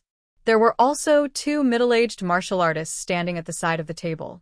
They were obviously his attendants and guards. After hearing Ji Tianqing's words, the blue-robed youth smiled slightly and said to Ji Tianqing, "This brother's words are incorrect. Brother, you might not know, but this Fengyang City is a place one must pass through to enter the Hengchuan Kingdom from the 3 neighboring kingdoms. It's also an important place for merchants to trade. The Treasure Heaven Pavilion is a large merchant company that has businesses all over the 3 neighboring kingdoms. The auction that they hold every year is a top grand event for the 3 neighboring kingdoms. Otherwise, there wouldn't be so many merchants and martial artists gathered in Fengyang City tonight." Ji Tianqing's brows raised as his eyes stared fixedly at the blue-robed youth, and he silently listened to the blue-robed youth without interrupting him. Ji Ke's beautiful eyes once again surged with yearning, and she was obviously slightly moved. When he saw the scene, the blue-robed youth stood up and walked over to Ji Tianqing's table to sit down. Then he lowered his voice and said, "Brother, various priceless treasures have appeared in the past auctions, and most of them are treasures of heaven and earth that martial artists yearn for even in their dreams. Supposedly, the Treasure Heaven Pavilion will take out a rare and precious treasure to auction in tonight's auction, and it's a myriad spirit jade pillow. People who suffer from diseases or yin and yang disorder can be cured by this treasure. Women can sleep on this jade pillow and maintain eternal youth and beauty. It's even to the extent that martial artists can obtain twice the results with half the effort when cultivating and swiftly increase their strength. All in all, this treasure has extraordinary origins and miraculous effects. When he heard the words eternal youth and beauty, Jiku's eyes were instantly suffused with a crystalline light, and he impatiently wanted to go experience it. Ji Tianqing's expression was still calm, and his gaze carried a sense of scrutiny as he sized up the blue-robed youth. A complete stranger had actually taken the initiative to introduce the Treasure Heaven Pavilion's auction to him, and even described it in an extremely tempting manner. He couldn't help but be vigilant and suspicious. Could it be that this unfamiliar blue-robed youth is a shill of the Treasure Heaven Pavilion? The blue-robed youth obviously noticed Ji Tianqing's suspicion as well, and he wasn't embarrassed in the slightest, and he still had a hearty smile on his face. He cupped his hands to Ji Tianqing and Jiku, then he introduced himself. "Brother, young miss, I'm Nie Hao, the grandson of Marshal Qianquan of Maorong Kingdom." When he mentioned his grandfather, Marshal Qianquan, his face naturally revealed a proud expression. Ji Tianqing immediately understood and returned a kind smile to Nie Hao. He cupped his hands in return and said, "So it's the grandson of Marshal Qianquan. Sorry for not recognizing you." Marshal Qianquan's name was Nie Qianquan, the Grand Marshal of Maorong Kingdom's troops and horses, and also the country's #1 general. Maorong Kingdom's imperial family was weak, and the emperor was muddle-headed and incompetent, but Marshal Qianquan was the mainstay of Maorong Kingdom and was deeply respected by the people. Marshal Qianquan had fought all his life, and his military achievements were splendid, and he rarely lost. It was his iron-blooded army that protected Maorong Kingdom's safety for 100 years, causing the surrounding countries to be fearful. Although Qingyan Kingdom and Maorong Kingdom had many frictions, the people of Qingyan Kingdom still respected Marshal Qianquan. Ji Tianqing saw that Nie Hao's bearing was extraordinary, and his speech and actions were open and candid, quite having the demeanor of a descendant of a general, so the suspicion in his heart was naturally dispelled. He exchanged a few words with Nie Hao and exchanged names. Then he made an inviting gesture, asking Nie Hao to sit down and talk. After Nie Hao sat down, he opened his mouth and asked, "Brother Nie, may I ask, how do you know so much about the Treasure Heaven Pavilion's auction?" Nie Hao did not hide it and laughed at himself, and said in a somewhat low tone, "To be honest, I passed by Fengyang City this time and deliberately stayed for 2 days, just waiting for this auction. My father has been on the battlefield all year round to protect the territory, and he has suffered an injury that is difficult to heal for a lifetime, and he will not live for long. I heard the news that the Treasure Heaven Pavilion is going to auction the 10,000 spirit jade pillow, which can relieve my father's injury and allow him to live for a few more years, so I specially came to buy that 10,000 spirit jade pillow."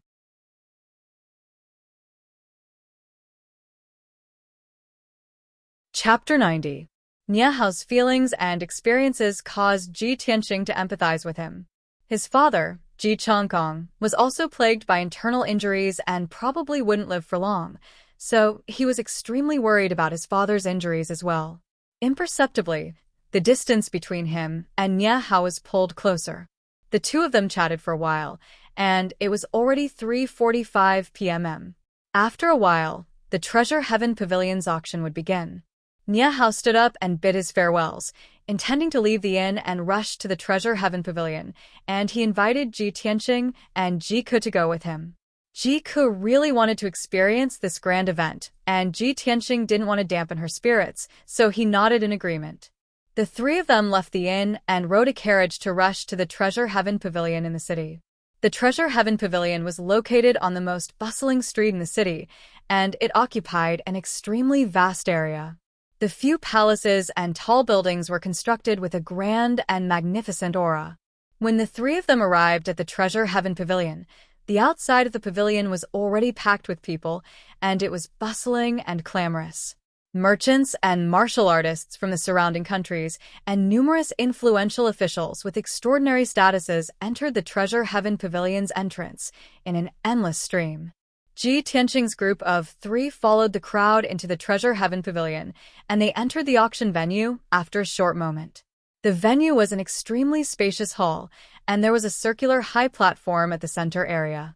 It was the auction platform, and there were a few thousand seats in the surroundings. Besides this, there were over 100 exquisite private rooms on the second floor of the hall, and those were rooms that only wealthy and influential officials had the qualifications to sit in. Ji Tianxing and Ji Ke only came to join in the fun and broaden their horizons, so they casually found 2 seats in the hall and sat down. Nie Hao traveled with the 2 of them, so he naturally sat close to the 2 of them, and he sat beside Ji Tianxing. Nie Hao smiled lightly and reminded Ji Tianxing before the auction began. Brother Ji, many rare treasures will surely appear in the auction later. If you see a treasure that interests you, there's no harm in bidding for it. The rules of the Treasure Heaven Pavilion are that only gold and silver can be used. The silver notes of the surrounding countries can be used, but it can't be used as collateral. It was obviously not the first time Nie Hao had come to the Treasure Heaven Pavilion, and he was extremely familiar with the various matters of the auction. After hearing his explanation, Ji Tianxing and Ji Ke had an idea in their hearts. It didn't take long for the 2,000 seats in the hall to be filled. The time of the auction had arrived, and the auction had officially begun. An enchanting woman in a red dress walked up to the auction stage in the middle of the hall. This woman was about 30 years old. She was at her most mature, seductive, and feminine age. Her face was beautiful, and her figure was very hot. Her low-collared, fiery red dress revealed a towering snow-white breast, which was very eye-catching. Ji Tianxing only took 2 glances at her before he felt a pinch on his waist. His expression changed slightly as he turned to look at Ji Ke beside him. He smiled awkwardly and said, "Kukuyu, humph. Big brother Tianxing, you're not allowed to look." Ji Ke pouted angrily, looking adorable. Ji Tianxing didn't know whether to laugh or cry, and he hurriedly explained. "Cough, cough. Kuku, don't think too much. I just feel that the Treasure Heaven Pavilion's business methods aren't bad. Sending out such an enchanting woman to be an auctioneer will surely make a killing tonight." Nie Hao smiled lightly and nodded. Brother Ji is right. This woman is called Wild Rose, and she's one of the most renowned auctioneers in the Treasure Heaven Pavilion. Not only is she charming and enchanting, she's extremely skilled in stirring up the hearts of others. She frequently makes those influential and wealthy merchants that harbor ill intentions throw away money recklessly and compete for wealth here. Ji Tianxing nodded to indicate his understanding, and he didn't say anything further. Meanwhile, Wild Rose smiled charmingly and bowed to the guests, and then she used her clear and melodious voice to welcome the arrival of everyone and introduce the auction tonight. Not only was her voice pleasant and enchanting, but she was also full of witty words. A few sentences caused the atmosphere in the hall to become lively, and it caused the blood of countless people to boil and be filled with anticipation. In next to no time, the auction officially began. The first treasure was sent up to the auction stage by 2 guards, and Wild Rose opened the sandalwood box and withdrew a treasured sword with a brown sheath from the box. She had a light smile as she introduced. The first treasure of tonight's auction is a top-grade, profound artifact treasured sword called Windshadow Sword. This treasured sword was personally forged by the Windhaven Kingdom's weapons forging grandmaster, OU, and it fused with a piece of wind lightning true gold, causing this sword to possess wind attribute spirit energy and possess extraordinary might. Starting the auction for the Windshadow Sword now. The starting price is 5 million, and every increment must not be less than 100,000. Sword Dao experts, a treasured sword befits a hero. What are all of you still waiting for? Wild Rose clearly explained the origins and effects of the Windshadow Sword in a few sentences, and she did her best to incite the emotions of everyone, praising this sword to the skies. Ji Tianxing was born into a family of weapons forgers, and he had his own knowledge and views towards this treasured sword. Every martial artist had their own innate attribute, and absorbing the spirit energy of heaven and earth to transform into true essence was also a corresponding attribute. However, the majority of martial artists' attributes were one of the 5 elements. For example, Ji Tianqing's innate attribute was metal, and his metal attribute spirit energy was sharp and fierce. Therefore, his talent in sword Dao was extremely high. Other than the 5 elements, there were also wind, thunder, rain, fog, and other special forces in heaven and earth. These were almost impossible for human martial artists to possess. Therefore, weapons and equipment that contain these special forces were usually priceless and extremely expensive. Although this wind shadow sword is not bad, I already have the Black Dragon sword. No profound artifact or treasured sword can compare to the Black Dragon sword, Ji Tianqing murmured in his heart, but he did not have any thoughts of bidding. Ji Ke and Nie Hao were also not interested in this treasured sword. Many martial artists and dignitaries in the hall were extremely interested in the Wind Shadow sword, and they all began to bid. In just a few short minutes, the Wind Shadow sword was won by a sword Dao expert for a sky-high price of more than 7 million taels of silver. Following this, Wild Rose took out the second treasure and began the auction. This time, 3 supreme-grade black-level elixirs were auctioned. They were also made by a master alchemist and had the effect of increasing one's skills and cultivation. Everyone bid one after another. In the end, these 3 elixirs were won by a dignitary for a high price of 3 million taels of silver. The auction continued. The 3rd, 4th, and 5th treasures appeared one after another. Most of these treasures were elixirs, weapons and equipment, formations, and so on. Occasionally, there were some unique treasures that were also related to martial artist cultivation. Every treasure would be auctioned off by everyone, and in the end, it was won at an extremely high price. Ji Tianqing and the other 2 watched silently and did not bid. It was not until the 7th treasure appeared on the stage that Ji Tianqing's interest was piqued. He carefully observed the treasure. It was an ice dragon armor, which was also a supreme-grade profound artifact. It was said that it was forged from the scales of an ice dragon and the silk of a heavenly silkworm. This armor looked like a translucent thin shirt. It would be very light when worn, as if it was weightless.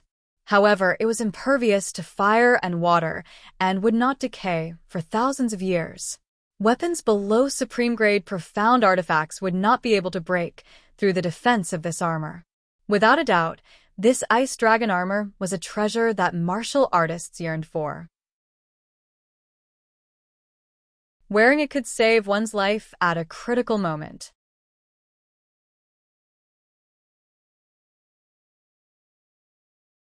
Chapter 91. Ever since the Sky Pillar Sex entrance competition, Ji Tianqing had been eager to obtain a powerful armor.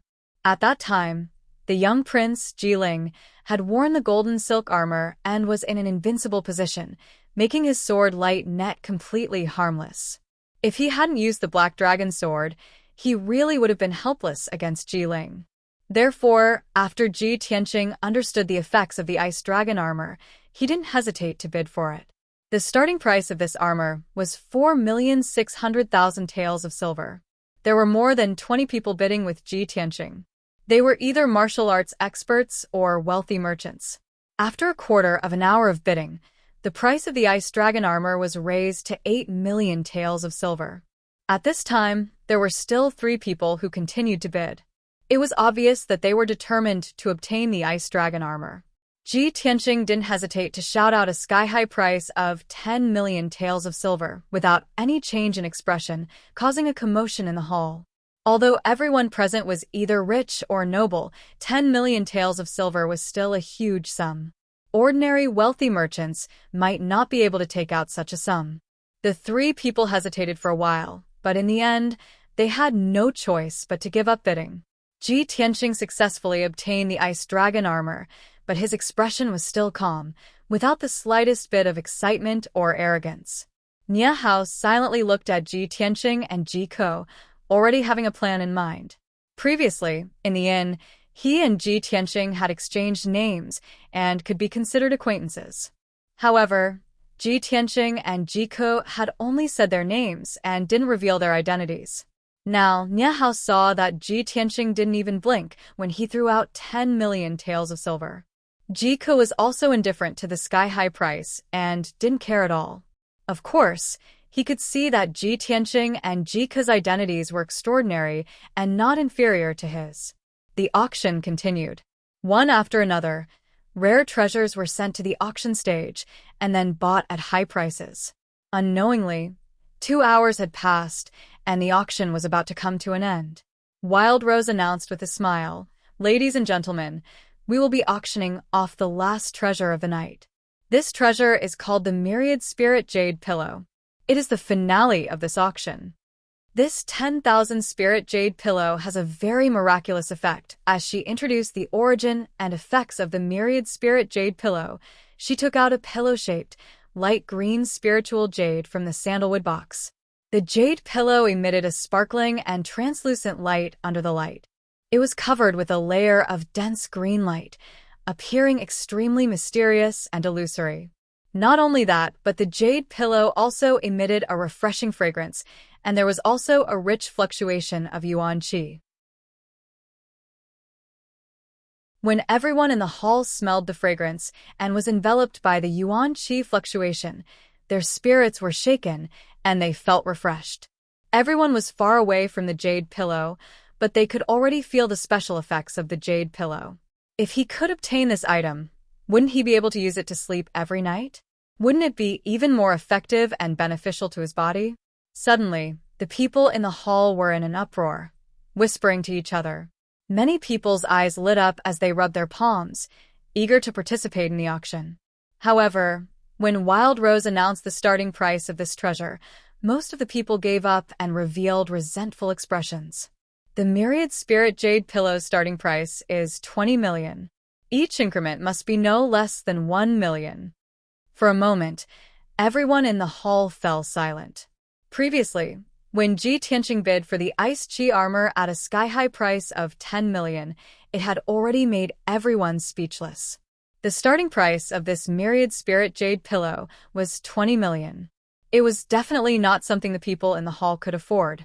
Many people thought to themselves that the only people who could afford this treasure were probably the big shots in the private rooms on the second floor. Ji Tianqing knew that Niahao had come to the auction this time for this Myriad Spirit Jade Pillow. When he heard the sky-high price of 20 million, he subconsciously glanced at Niahao. Niahao's face was calm, and there was no change in his expression. It was obvious that he was prepared. 21 million. His voice was calm as he bid. Everyone in the hall was a little surprised. They all turned to look at Niahao with puzzled and scrutinizing eyes. Perhaps they could not understand why Niahao was still sitting in the hall on the first floor when he had the money to bid for the Myriad Spirit Jade Pillow. At this moment, a few voices rose one after another from the private rooms on the second floor. 22 million. 24 million. 28 million. I bid 30 million. In a short while, the price of the Myriad Spirit Jade Pillow was raised to 30 million. Everyone in the hall had a drastic change in expression. They revealed complicated expressions and exclaimed in surprise and low voices. Niahao was still calm as he continued to bid. The bigwigs in the private rooms on the second floor also joined in the bidding. Another 15 minutes passed, and the price of the Myriad Spirit Jade Pillow was raised to a sky-high price of 50 million. At this point, there were fewer bidding voices. There were only 2 people left. One of them was Niahao, and the other young man's voice came from one of the private rooms on the second floor. 55 million. Hearing the young man's voice, Niahao frowned, and his face was solemn. He secretly clenched his fists and said in a low voice, 56 million. Ji Tianqing silently watched Niahao. He could see that it was difficult for him to make a bid. The price was probably about to reach his bottom line. The voice from the private room on the second floor was silent for a moment, and then it shouted again, 60 million. This item belongs to none other than me. There was no doubt that the mysterious young man on the second floor was also going all out. His voice was extremely imposing, and he wanted to defeat Niahao in one fell swoop. As expected, Niahao's body trembled. His face was extremely solemn. He pursed his lips and remained silent for a long time.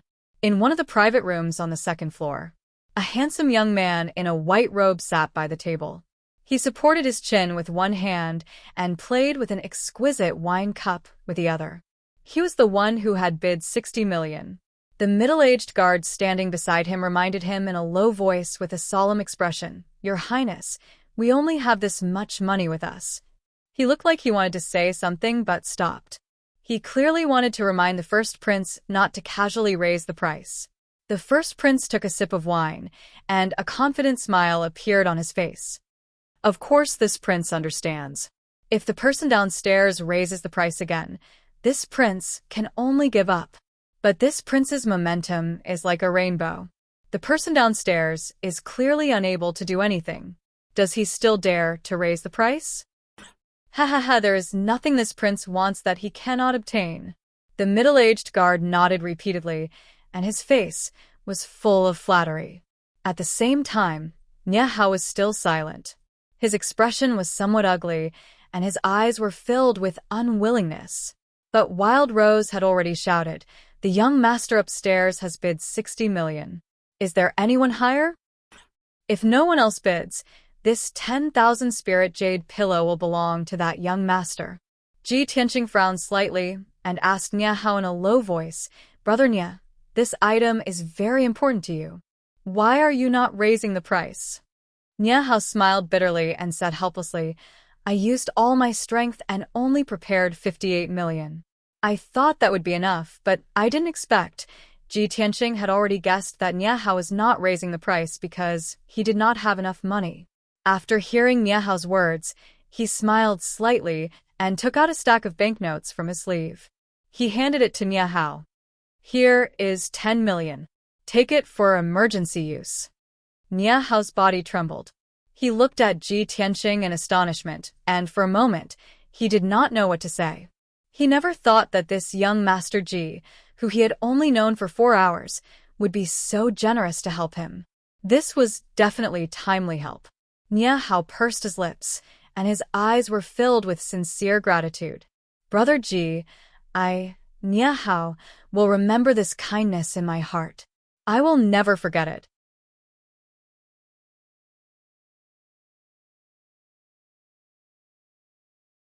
Chapter 92. Nie Hao asked himself honestly. If he was asked to take out 10 million taels to help a stranger he met by chance, he might not be able to do it. It was precisely because of this that Ji Tianqing's generous help caused him to be filled with gratitude. This was the way of the world. There were many who would add flowers to brocade, but there were extremely few who would provide timely assistance. When Ji Tianqing heard his sonorous, sincere, and heavy tone, he smiled and waved his hand. "It's nothing. You'd better hurry up and bid. Don't wait for Wild Rose to drop the hammer." Nie Hao nodded heavily.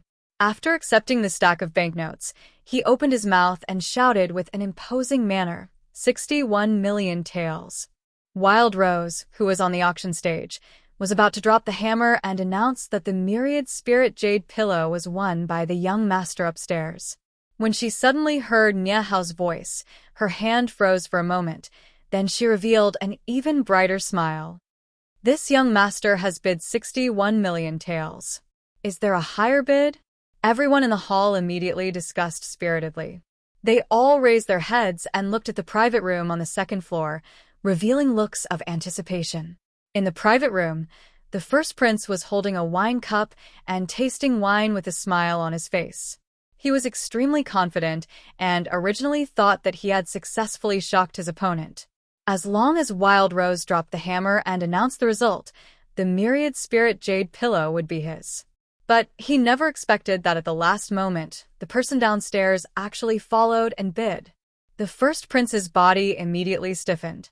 His face became ashen, and his eyes surged with rage. 60 million taels was his limit. This time, he could not bid any more. No matter how much rage and unwillingness he had in his heart, he could only suppress the rage in the bottom of his heart. He tightly pursed his lips and did not say a word. A moment later, Wild Rose announced the result loudly. The finale treasure of this auction, the myriad spirit jade pillow, was sold at a price of 61 million taels and belonged to Nie Hao. The first prince walked to the window with an ashen face and looked down at Nie Hao from above. A cold light flashed in his eyes. The middle-aged guard said in a low voice, "Your First Highness, do you want the subordinate to make a move and snatch that jade pillow?" The first prince's face was dark and he did not speak. He turned around and walked out of the private room with an icy aura. The Treasure Heaven Pavilion's auction ended. Everyone left the auction house one after another and walked out of the Treasure Heaven Pavilion along with the surging crowd, discussing as they walked. After an entire 7 minutes, all the guests left and the Treasure Heaven Pavilion finally quieted down. After the auction ended, Ji Tianqing, Nie Hao, and Ji Ke were invited into the Treasure Heaven Pavilion's parlor. Both parties exchanged the money and the goods, completing the auction transaction. Ji Tianqing obtained the iced chi armor, and Nie Hao also obtained the myriad spirit jade pillow as he wished. The three of them put away the treasures properly before walking out of the Treasure Heaven Pavilion together. It was already the middle of the night. There were few pedestrians on the street, and the lights were dim. Just as the three of them were about to board the carriage, two people walked out from the darkness and blocked Nie Hao's path. The two of them were precisely the first prince and the middle-aged guard, and they had long since been waiting for Nie Hao outside the Treasure Heaven Pavilion's entrance. The eldest prince ignored Ji Tianqing and Ji Ke and walked straight to Nie Hao. He did not beat around the bush either, and went straight to the point. "This brother, I'm willing to buy your myriad spirit jade pillow at double the price. What do you think?" Nie Hao recognized his voice and said with a frown, "This young master must be joking. If you can offer double the price, why didn't you bid at the auction just now?" The eldest prince's expression was somewhat grim as he explained in a cold tone, "I can give you 60 million taels first. I'll send people to gather the remaining 60 million and will definitely hand it over to you within 3 days." His tone and attitude were somewhat unyielding. His body faintly emitted a domineering aura that was extremely oppressive. But Nie Hao was unmoved in the slightest and said in a firm tone, "The myriad spirit jade pillow is extremely important to me. No matter how much money you offer, I won't sell it." The eldest prince's expression immediately turned cold. His eyes surged with a sharp glint as he said with a cold smile, "The things that I, Lu Mingyang, want, there is still nothing that I can't get. Since your esteemed self doesn't know what's good for you, then don't blame me for not being courteous." As he finished speaking, the middle-aged guard behind him strode forward and rushed towards Nie Hao as fast as a gust of wind. He slammed his palm towards Nie Hao's chest. This middle-aged guard was a Tongxian realm expert. His palm flickered with a scarlet flame that contained an extremely violent power. Before the flaming palm could hit Nie Hao, the scorching heat caused Nie Hao to suffocate. His robes and hair were almost charred. With his true energy realm strength, it was impossible for him to dodge this palm. At this critical moment, Ji Tianqing, who was standing at the side, suddenly drew his black dragon sword and slashed at the middle-aged guard's palm with all his might. Swoosh! The dazzling sword light illuminated the night sky. The cold sword chi dispersed the scorching flames. The middle-aged guard's expression changed abruptly. Sensing the terrifying power of the sword light, he immediately retracted his palm. The cold sword light missed and slashed fiercely onto the limestone street, creating a deep trench that was almost 10 feet long. Seeing this scene, First Prince Lu Mingyang frowned, a hint of fear flashing in his eyes. He turned his head to look at Ji Tianqing. His eyes were filled with a cold light. "Brat, it's you again." Nie Hao had dodged a bullet and looked relieved. He hurriedly took a few steps back and stood beside Ji Tianqing. At the same time, his two guards also rushed over. They drew their swords to protect him and stared at Lu Mingyang with murderous intent. Ji Tianqing put away his black dragon sword and stared coldly at Lu Mingyang. He sneered in a mocking tone, "Haha, previously in the inn, you already had bad intentions towards my sister. Now that the auction has failed, you want to kill me on the street and steal my treasure? I would like to know, which aristocratic family are you from? How can you be so despicable and shameless?" Nie Hao also glared at Lu Mingyang and shouted angrily, "Lu Mingyang, you sinister and vicious villain." Even Ji Ke sneered with disdain, Haha, you look like a human. Unfortunately, you're a beast in human clothing. You're even worse than pigs and dogs. Lu Mingyang was scolded by the three of them in turn. He was so angry that his face turned ashen. The fury in his heart surged, and he wished he could kill the three of them. However, Ji Tianqing's sword strike made him rather fearful. Moreover, the three of them had guards with them, and all of them had extraordinary strength. Moreover, this was the entrance of the Treasure Heaven Pavilion. The matter couldn't be blown out of proportion. Otherwise, it would be difficult to deal with it. Lu Mingyang could only forcefully suppress his anger and killing intent. He glared fiercely at Nie Hao and Ji Tianqing. I'll remember this grudge. The two of you wait to suffer my wrath. After gnashing his teeth and throwing down these vicious words, Lu Mingyang turned around and left with his guards. His figure quickly disappeared into the darkness. Nie Hao didn't send his guards to chase after them. He watched Lu Mingyang disappear into the darkness and cursed with anger that hadn't subsided. Damn bastard. He's so arrogant. I almost fell into his trap. After saying that, he took a deep breath and suppressed the anger in his heart. He turned to look at Ji Tianqing beside him and bowed sincerely. Brother Ji, thank you for saving me just now. I owe you another big favor.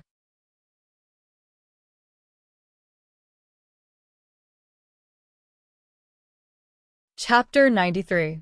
On the way back to the inn, Nie Hao and Ji Tianqing rode in the same carriage.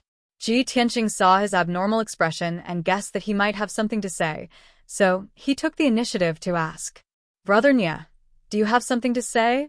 Nie Hao nodded and said with a face full of guilt, Brother Ji, I've implicated you in tonight's matter. Ji Tianqing frowned doubtfully and asked with a smile, It's fate that you and I have met each other. Drawing a sword to help is a small matter. How can you implicate me? Nie Hao shook his head gently and said in a dignified tone, Brother Ji is righteous. Nie Hao, will remember this kindness in my heart and will definitely repay it in the future. It's just that Lu Mingyang, I'm afraid his origin is extraordinary and his background is deep. Nie Hao, am not afraid of his revenge. It's just that Brother Ji, in order to save me, offended him for no reason. I'm afraid there will be trouble in the future. Seeing that Ji Tianqing did not take it seriously, Nie Hao lowered his voice and explained, Brother Ji, you may not know, but the Chongfeng country, which is adjacent to our Mao Rong country, has a first prince called Lu Mingyang. It's rumored that the first prince of Chongfeng country looks talented, but in fact, he's a despicable, sinister, and unscrupulous bastard. Hearing this, Ji Tianqing suddenly understood. That guy just now is the first prince of Chongfeng country? No wonder he's so arrogant and despotic. He's really lawless. I'm not from Chongfeng country. Even if he wants to take revenge on me, would he dare to run to my Qingyan country? Ji Tianqing smiled and did not take this matter to heart. Nie Hao is of course not a person who is afraid of trouble. He guessed that Ji Tianqing's family background was extraordinary and his strength was mysterious and powerful, so he did not say anything more. After an hour, the three returned to the inn and went back to their rooms to rest. That night, undercurrents were surging in Fengyang City. However, the inn was safe and sound and no accidents happened. Before going to bed, Ji Tianqing took out the ice dragon armor from the 100 Treasures brocade pouch and put it on after a moment of observation. As expected, this armor was as light as a feather. Wearing it didn't feel cumbersome at all, and it didn't affect his movements at all. Moreover, the ice hornless armor was constantly emitting an icy aura, stimulating his meridians and muscles and subtly strengthening his body. This ice hornless armor not only had a strong defense, but also had the effect of strengthening the body and refreshing the mind. It was very beneficial for cultivation. The 10 million taels of silver he had spent to buy the ice hornless armor was worth it. The next morning, Ji Tianqing had just woken up and washed up when there was a knock on the door. He opened the door and saw that the person knocking on the door was Nie Hao. Nie Hao walked into the room and cupped his hands in greeting towards Ji Tianqing. He then smiled and said, I've disturbed Brother Ji so early in the morning. Please don't take offense. After exchanging a few pleasantries, he took out a stack of banknotes from his sleeve and returned them to Ji Tianxing with both hands. Brother Ji, thank you for helping me out last night. I knew that you were leaving Fengyang City today, so I asked my subordinates to gather 10 million taels overnight. Ji Tianxing was a little surprised. He didn't expect Nie Hao to be in such a hurry to return the money. He could see that Nie Hao owed him a favor, so he felt a little uneasy. Therefore, he accepted the banknotes and said with concern, Brother Nie, that 10,000 spirit jade pillow is a hot potato. You have to deal with it as soon as possible. Nie Hao smiled and said, Thank you for your concern, Brother Ji. I already asked the guards to send it home last night. The two of them chatted for a while more before Nie Hao cupped his hands and bid farewell. After breakfast, Ji Tianxing and Ji Ke left the inn and continued on their journey. After the carriage left Fengyang City, it continued to rush towards the north. Fengyang City was located at the southern border of Hengchuan Country, while the Star Ancient Realm was located at the northern border of Hengchuan Country. Ji Tianxing and Ji Ke had to cross the entire Hengchuan Country. They had to travel for 6 days before they could leave the country. The journey was quite peaceful and there were no twists and turns. After 6 days, Ji Tianxing and the others left Hengchuan Country. At noon the next day, the carriage finally arrived at the entrance of the Star Ancient Realm. The Star Ancient Realm was a mysterious and wonderful place. It was said that it was a special space opened up by an ancient almighty. It was extremely vast, and its territory was comparable to half a country. The entrance was on a mountain peak that was 3,000 meters tall. It was impossible for ordinary people to find it. The two carriages stopped at the foot of the mountain. There was no road ahead. Ji Tianxing and Ji Ke alighted from the carriage and stood on the grass, looking up at the mountain peak in front of them. The accompanying coachman and guards carried their luggage down from the carriage. Originally, the guards were going to help Ji Tianxing and Ji Ke carry their luggage and send them to the Sky Pillar sect before returning to Qingyan country. However, Ji Tianxing told them to return, and there was no need to send them back. After the carriage left, only Ji Tianxing and Ji Ke were left on the grass. There were also 4 large boxes containing their luggage. Ji Ke looked at the luggage and couldn't help but worry. Big Brother Tianxing, what should we do with these luggage? Do we have to carry them and climb the mountain? There's no need for that. Ji Tianxing smiled and took out his 100 treasures brocade pouch to put the luggage inside. All right, we should go into the mountain. After saying that, he led Ji Ke into the mountain. Ji Ke saw him wave his hand, and the 4 boxes disappeared. She immediately widened her eyes in surprise. She hurriedly chased after Ji Tianxing and held his arm to ask him how he did it. Ji Tianxing explained the wonderful use of the 100 treasures brocade pouch to her. She suddenly understood and praised it. 2 hours later, the two of them followed the bluestone path in the mountain and climbed to the peak of the mountain. There was a wide platform at the peak of the mountain. The ground was paved with black boulders. The boulders on the ground were modeled with the vicissitudes of life. It was unknown how long they had been etched by wind and frost. There were ravines and lines carved on the boulders. There were many crisscrossing strange lines that formed a huge array. Around the array, there were 12 young cultivators wearing blue robes and carrying swords on their backs. These people were all at the mystic enlightening realm. Their eyes shone brightly, and their bodies exuded confidence and arrogance. Ji Tianxing glanced at them. These people's robes were of the same style and had the same pattern embroidered on their chests. There were 2 crossed swords in the pattern and a circle of stars around them. It was obviously the symbol of the Sky Pillar sect. He immediately understood that these 12 young cultivators were disciples of the Sky Pillar sect. They were ordered to guard the entrance of the ancient star realm. Sure enough, the leading young cultivator walked over and asked in a dignified voice, "Who are you? Why are you here?" Ji Tianxing and Ji Ke quickly took out their identity tokens and presented them to the young cultivator. "Senior Martial Brother, we are new disciples who have just entered the Sky Pillar sect. These are our identity tokens." The young cultivator took the 2 tokens and looked at them. His expression eased slightly. He nodded and said, "So it's new junior martial brothers and sisters. Wait a moment. When I open the entrance to the ancient realm, you can enter. There will be other senior martial brothers inside to receive you."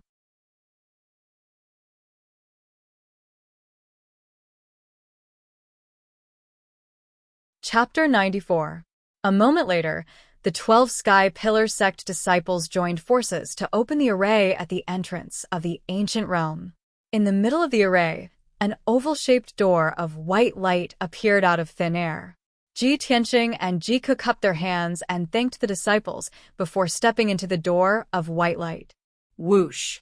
The two of them only saw a white light flash in front of their eyes before they arrived in another world. Beneath their feet was a path paved with dark brown stone slabs. The slabs were mottled with traces of the vicissitudes of time. On both sides of the path was a green grassland with many small flowers of various colors, attracting many bees and butterflies to fly back and forth. Further away was a lush forest, as well as an endless stretch of mountains. The sun was shining brightly in the dark blue sky, but there wasn't the slightest bit of heat in the air. Instead, there was a cool breeze blowing, and there was a refreshing fragrance in the air. This was the Star Ancient Realm, a cultivation holy land that was like a paradise. Ji Tianqing and Ji Ke both felt their pores open just by standing in the Star Ancient Realm. They felt indescribably comfortable and refreshed. At this moment, two young martial artists wearing blue robes walked in front of the two of them. The two young warriors cupped their hands and said calmly, "You two should be new junior brothers and junior sisters, right?" Ji Tianqing knew that these two were the disciples of the Sky Pillar sect, so he smiled and nodded. The two disciples looked at their identity tokens and led them towards the distant mountain. "Junior brother, junior sister, please follow us." Ji Tianqing and Ji Ke hurriedly followed the two disciples and walked forward along the black stone path. The black stone path was actually more than 20 miles long. It followed the foot of several mountains and connected to a mountain peak that was 3,000 meters tall. This mountain peak was the head of the surrounding mountains. Not only was it the highest, but it also had the most majestic aura and the densest heaven-earth yuan qi. Without a doubt, this mountain peak was where the Sky Pillar sect was located. Ji Tianqing and Ji Ke stood at the foot of the mountain and looked up. They were immediately shocked by the majestic atmosphere of the Sky Pillar sect. At the foot of the mountain was a huge square with a radius of nearly 10,000 meters. On both sides stood 99 white stone pillars that reached the sky. A huge staircase that was 20 meters wide extended from the foot of the mountain to the middle of the mountain. The dark green stone steps exuded an ancient aura. It was unknown how many years of wind and frost had been etched on it. The two disciples led Ji Tianqing and Ji Ke along the stone steps to the middle of the mountain. As they walked, they introduced the Sky Pillar sect situation to the two. Junior brother, junior sister, being able to stand out from your respective countries and enter our Sky Pillar sect is the greatest fortune of your lives.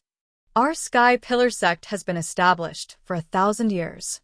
It is the #1 sect in the Heavenly Stellar region and governs the 10 countries of the Heavenly Stellar region. Our sect's disciples are respected beyond compare no matter which country they go to. Ji Ke saw that the two disciples' attitudes were relatively friendly, so she asked, "Senior brothers, our Sky Pillar sect occupies an entire mountain. Isn't there a lot of disciples in the sect?" One of the disciples smiled and explained, "Junior sister, our Sky Pillar sect doesn't just occupy this mountain peak. This Sky Pillar peak is only where our sect is located." The other disciple added, "Behind this Sky Pillar peak, there are 8 connected peaks. All of them are our Sky Pillar sect's territory." According to the senior brothers in the sect founder used these 9 peaks as the foundation to construct a mountain-protecting formation called Sky Pillar to protect the entire sect. At this point, the two disciples revealed a look of yearning, and their eyes were also surging with pride. Clearly, they were proud to be disciples of the Sky Pillar sect. Ji Tianqing and Ji Ke were also shocked and revealed expressions of disbelief. If the 9 peaks are connected, doesn't that mean it exceeds a radius of 100 miles? Our sect's founder can actually use the 9 peaks as the foundation to set up a great formation. Heavens! The sect founder actually had such a remarkable method. It's simply like a legend. The 2 disciples nodded in agreement and said with a smile, "That's for sure. Otherwise, how could our Sky Pillar sect become the #1 sect in the Heavenly Sky region?" The 4 of them chatted as they walked and unknowingly arrived at the mountainside. At the end of the stone steps was a huge mountain gate that was 100 meters tall. It was completely built with black boulders. The words, "Sky Pillar Sect," were engraved on the lintel of the mountain gate. Every word was written with iron and silver hooks. The strokes were swift and fierce, revealing a vigorous and domineering aura. Under the mountain gate, on the left and right sides of the stone steps stood 18 young disciples in white robes. Xianxia silently sensed and discovered that every disciple had the strength of the Mystic Comprehending Realm. Mystic Comprehending Realm disciples have to guard the mountain gate in the Sky Pillar sect? He was somewhat shocked and felt that the Sky Pillar sect's deep foundation was even more unfathomable. After everyone crossed the mountain gate, they arrived at a huge square. This square had a radius of 1,000 meters and the ground was paved with white stone slabs. It was flat and clean. Many young male and female disciples were walking through the square. All of them were in a hurry and did not linger. On the left and right sides of the square, there were many tall buildings and courtyards that were stacked on top of each other. They stretched as far as the eye could see. The 2 disciples stopped in the square and introduced the situation to Xianxia and Jiko. "Junior brother, junior sister, this is the outer sect's meeting square. Usually, important matters or gatherings in the outer sect will be held here." The buildings on the left and right sides of the square are the residences of the outer sect disciples. There are more than 2,000 outer sect disciples in total. The palaces and houses on the mountain peak are the residences of the inner sect disciples and deacons. Normally, you must not enter without permission. Otherwise, you'll be punished. After a brief introduction of the situation, the 2 disciples led Xianxia and Jiko to the courtyard on the right side of the square. The induction ceremony will be held in 3 days. Today, I will take you to the new blue courtyard to stay temporarily. After the induction ceremony, you will be assigned a residence. Xianxia and Jiko followed the 2 disciples and entered a courtyard called the New Blue Courtyard. There were hundreds of rooms in the New Blue Courtyard. There were already 70 to 80 people living in them. Only 20 or so rooms were still empty. Xianxia and Jiko chose 2 adjacent rooms to stay in. After they packed their luggage, they settled down temporarily. The New Blue Courtyard was specially designed to settle down new disciples. The 100 new disciples from the 10 countries of the Tianjin region were temporarily staying here, waiting for the induction ceremony in 3 days. In the next 2 days, more than 20 people were successively led to the New Blue Courtyard. The 100 new disciples had finally arrived. These 100 people were all young geniuses from various countries. Regardless of whether they were men or women, they were all handsome and dignified.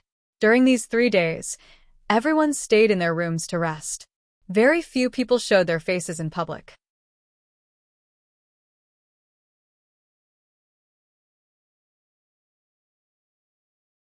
Chapter 95. 3 days passed in the blink of an eye. Today was the day of the induction ceremony for the new disciples. Early in the morning, the hundreds of new disciples in New Blue Courtyard had finished washing up and were ready. When the sun rose from the east, an outer sect deacon entered New Blue Courtyard and issued an order in a dignified voice. All new disciples are to gather in the courtyard immediately and await the arrival of the outer sect elders and deacons of the 3 courtyards. The outer sect deacon's voice spread throughout New Blue Courtyard, and the new disciples in the hundreds of rooms immediately opened their doors and gathered in the courtyard. Although they were all young geniuses of various countries and had distinguished statuses, they were still arrogant. When they arrived at the Sky Pillar sect, they restrained their arrogance and did not dare to be negligent. Especially today, when they were about to hold the induction ceremony, they did not dare to leave the slightest bad impression on the outer sect elders and deacons. In just a short span of 100 breaths, the hundreds of new disciples stood in the courtyard and waited respectfully. Not long after, a white-haired old man in purple robes entered New Blue Courtyard with 3 middle-aged deacons in black robes. Everyone could see that the dignified old man in purple robes was the outer sect elder. And among the 3 middle-aged deacons, Ji Tianxing recognized one of them, Han Xiaosheng. Han Xiaosheng was the one who presided over the entrance competition in the imperial city of Green Cloud. The outer sect elder walked to the center of the courtyard and stood on the high platform in the north, looking down at the new disciples. After sizing up everyone, he nodded slightly, revealing a satisfied expression, and opened his mouth to speak. I am Zhou Xian, an outer sect elder in charge of more than 2,400 outer sect disciples, and all outer sect matters. You are all young geniuses of various countries. Perhaps some of you have outstanding talent, some of you have extraordinary backgrounds, and some of you have great wealth. But no matter what, you are all outer sect disciples of the Sky Pillar sect now that you have entered our sect. All the fame and fortune in the secular world are useless here. You can only rely on your talent and hard work. You only have one thing to do, and that is to become stronger. Become stronger. Only those with outstanding talent and great strength are qualified to be nurtured and valued by the sect. As for those who are unmotivated or untalented, they will be demoted to odd jobs or expelled from the sect. Zhou Xian's voice was like a resounding bell, striking the hearts of everyone present. His tone was sonorous and powerful. Moreover, it was filled with an inspiring force that caused the blood of over 100 new disciples to boil. At the same time, his short words revealed the laws of the Sky Pillar sect and the martial Dao world. Survival of the fittest. Only with great strength could one be nurtured and respected by others. After that, Zhou Xian personally presided over the initiation ceremony. After a simple but dignified ceremony, the hundreds of new disciples were officially accepted into the sect. Zhou Xian announced loudly, "The outer sect is divided into 3 courtyards, the White Dew Courtyard, the River Flow Courtyard, and the Wind and Cloud Courtyard. According to your ranking in the entrance competition, those who ranked 5th to 10th will enter the White Dew Academy to learn cultivation. The 2nd to 4th places will enter the Zhonglu Academy to study and cultivate. Only the number 1 disciple of each country can enter the Tempest Courtyard. Next, the deacons of the 3 courtyards will distribute the spoils." After saying that, Zhou Xian left the New Blue Courtyard. The hundreds of new disciples in the courtyard all understood Zhou Xian's meaning, and their expressions were somewhat complicated. It was obvious that the treatment and training that ordinary disciples received when they entered the White Dew Courtyard would definitely be the most ordinary. Only the disciples with excellent aptitude could enter the Zhonglu Academy to cultivate and receive better treatment. As for the Tempest Courtyard, only the number 1 genius of each country could enter and would receive the best treatment and training. The outer sect was divided into 3 courtyards. The disciples were divided into 3 classes according to their aptitude and talent and received different treatment and training. From this point alone, it could be seen that the competition within the Sky Pillar sect was fierce and the hierarchy was strict. The first person to ascend the platform was a deacon of the White Dew Courtyard. This person held the register and read out the names of 60 new disciples in a row. The 60 new disciples, including Ji Ko, walked out of the crowd and gathered in front of the platform. After the deacon finished reading the register, he led the 60 people to leave the New Blue Courtyard and head to the White Dew Courtyard. The number of people in the courtyard suddenly decreased by more than half. The deacon of the Zhonglu Courtyard ascended the platform again and read out the names of 29 people with the register. These 29 people included Jian Wuxing and Wei Lingfeng, but what puzzled Ji Tianxing was that the name of the young prince, Ji Ling, wasn't there. A moment later, the deacon of the Zhonglu Courtyard left with the 29 disciples. Only Ji Tianxing and the 9 new disciples were left in the courtyard, and it became empty. Ji Tianxing and the 9 disciples beside him were obviously going to enter the Tempest Courtyard. But what he didn't understand was that Ji Ling was also among them. What surprised him even more was that when he glanced at the 9 new disciples, he saw an acquaintance. The young man he met by chance in Fengyang City, the grandson of Marshal Qianquan, Nie Hao. Ji Tianqing immediately understood.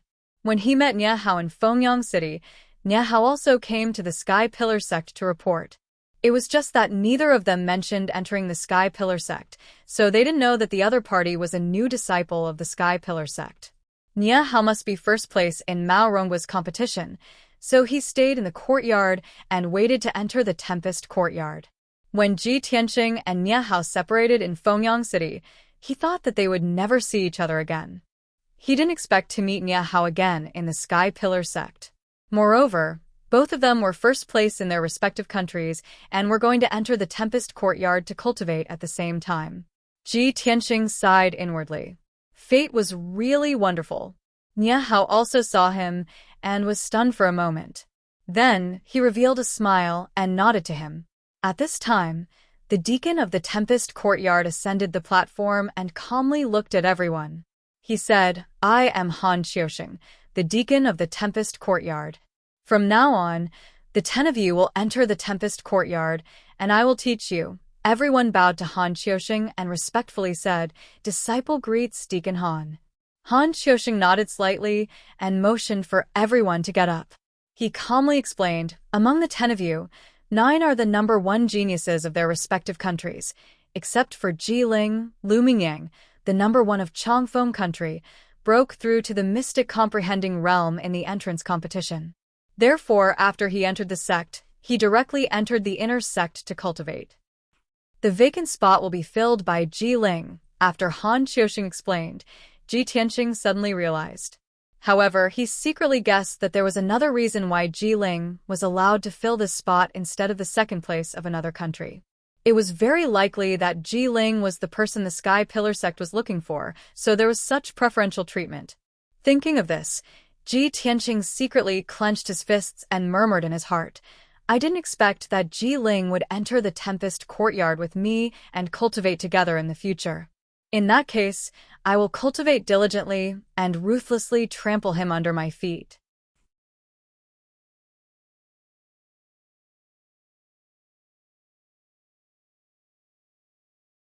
Chapter 96. Han Xiaoxing was still on the platform, explaining the rules of the Tempest courtyard as well as the generous treatment everyone would receive. Ji Tianqing recalled what Han Xiaoxing had said before and frowned slightly. That was because he heard a familiar name. Lu Mingyang. He clearly remembered that at that time in Fengyang City, the handsome youth who wanted to strike up a conversation with Ji Ke and kill him on the street for his treasure was called Lu Mingyang. If it wasn't a coincidence, then this was definitely bad news. He and Nie Hao had both offended Lu Mingyang. Not only was Lu Mingyang the crown prince of Chongfeng Nation, but he was also an inner disciple of the Sky-bearing sect. In the future, everyone would be in the Sky-bearing sect and would meet sooner or later. Ji Tianqing didn't doubt that with Lu Mingyang's despicable and shameless personality, he would definitely retaliate against him and Nie Hao.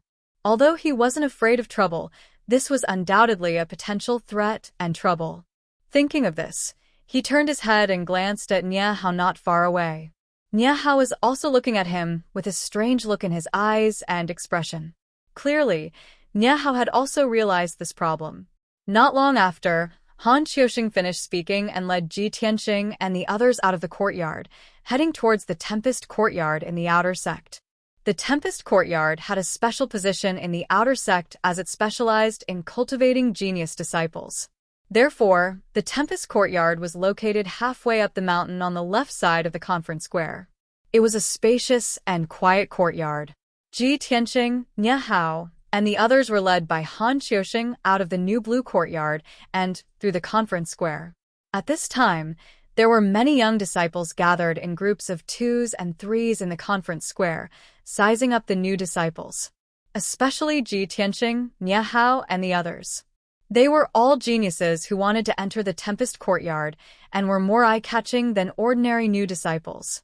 In the corner of the square stood a young disciple wearing a white robe. This person was tall and sturdy with a handsome and resolute face, but his eyes were as cold as ice as he stared at Ji Tianxing in the crowd. Seeing Ji Tianxing following behind Han Xiaosheng, crossing the square and heading in the direction of the storm courtyard, his eyes surged with dense, killing intent. He secretly clenched his fists and roared with grief and indignation in his heart. Ji Tianxing.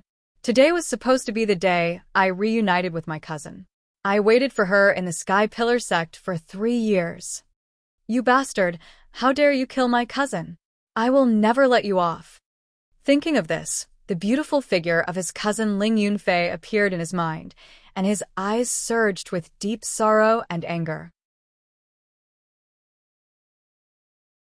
After a long time, when Ji Tianxing and the others left the square, the burly young man still stood there, unwilling to leave.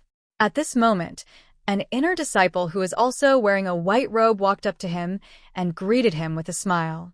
Senior martial brother Jianyu, why did you come to the outer sect? What are you looking at? The tall and sturdy young man named Jianyu came back to his senses and restrained the grief and anger in his eyes. He glanced at the disciple beside him and said calmly, "There are new disciples today, so I came to take a look." Jianyu gave a perfunctory reply, then turned around and left. Han Xiaosheng led Ji Tianxing and the others into the storm courtyard. They passed through the spacious courtyard and entered the conference hall. In the magnificent conference hall, there was already a black-robed deacon waiting for them. After Han Xiaosheng's introduction, everyone learned that this black-robed deacon was called Du Wu. He was Han Xiaosheng's deputy and also the second instructor of the storm courtyard. From now on, the learning and cultivation of Ji Tianxing, Nie Hao, and the others would be taught by Han Xiaosheng and Du Wu. After everyone greeted Du Wu, he took out 10 sets of green robes and books that he had prepared beforehand and distributed them to everyone. The 10 sets of green robes were everyone's disciple uniforms. The 10 books were the Sky Pillar Sect's entry cultivation method, the Green Pine Tactic. Ji Tianxing understood one thing from his previous observation. In the Sky Pillar sect, those who wore green robes were outer sect disciples, those who wore white robes were inner sect disciples, and those who wore black robes were deacons. Different colored robes represented different identities, and they could not be worn carelessly. This made him sigh in his heart. As expected of an ancient sect with thousands of years of history, there were too many rules and regulations. Next, Du Wu distributed everyone's living quarters. The storm courtyard was spacious, occupying a radius of 1,000 meters. The courtyard was almost as big as the Ji residence, and there were over 100 rooms for people to live in. Thus, each of the 10 disciples was assigned an individual room. Moreover, each room was equipped with a secret cultivation room. This was a treatment that ordinary disciples did not have. After everyone settled down, they changed into green robes and gathered in the conference hall. After everyone had gathered, Han Xiaosheng solemnly announced something. Everyone, our storm courtyard is the #1 outer sect courtyard. We only nurture the most talented martial artists. Currently, there are only 10 of you in the storm courtyard. You have the best resources and treatment, but you also have to bear the heaviest tasks and pressure. There is still half a year before the inner sect examination. Your first task is to reach the mystic comprehending realm within half a year and pass the inner sect examination to become an inner sect disciple. The inner sect examination is held once every 2 years. If you miss the examination in half a year, you will have to wait for another 2 years. After hearing Han Xiaosheng's words, Ji Tianxing, Nie Hao, and the rest's expressions changed, and they all frowned. Obviously, this task was too difficult, causing everyone to feel a great deal of pressure. Nie Hao hesitated for a moment, then cupped his hands and bowed to Han Xiaosheng. He asked, Deacon Han, although the 10 of us are the champions of each country's large competition, everyone's strength is around the 7th level of the true energy realm. How can we reach the mystic comprehending realm in half a year? Han Xiaosheng nodded slightly and said calmly, what Nie Hao said should be the same question in all of your hearts, right? Everyone nodded in agreement. They all felt that this was an impossible task. Han Xiaosheng's gaze swept across the crowd, and he revealed a playful smile. To reach the mystic comprehending realm from the 7th level of the true energy realm in half a year, this is indeed an impossible task for ordinary disciples.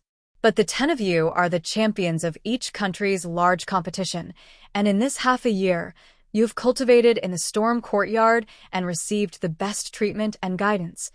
If you still can't reach the mystic comprehending realm, then it proves that you are mediocre.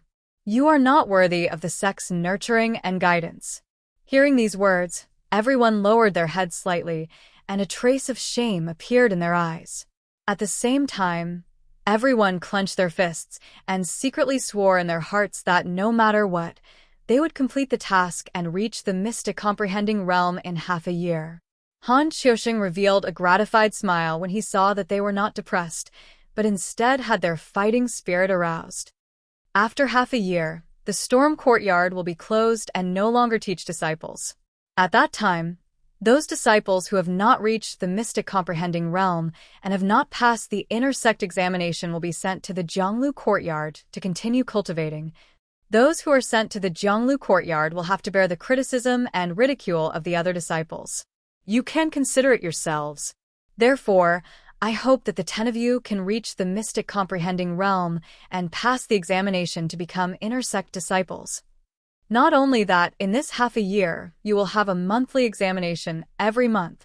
The contents of the monthly examination are also what you need to learn during the month.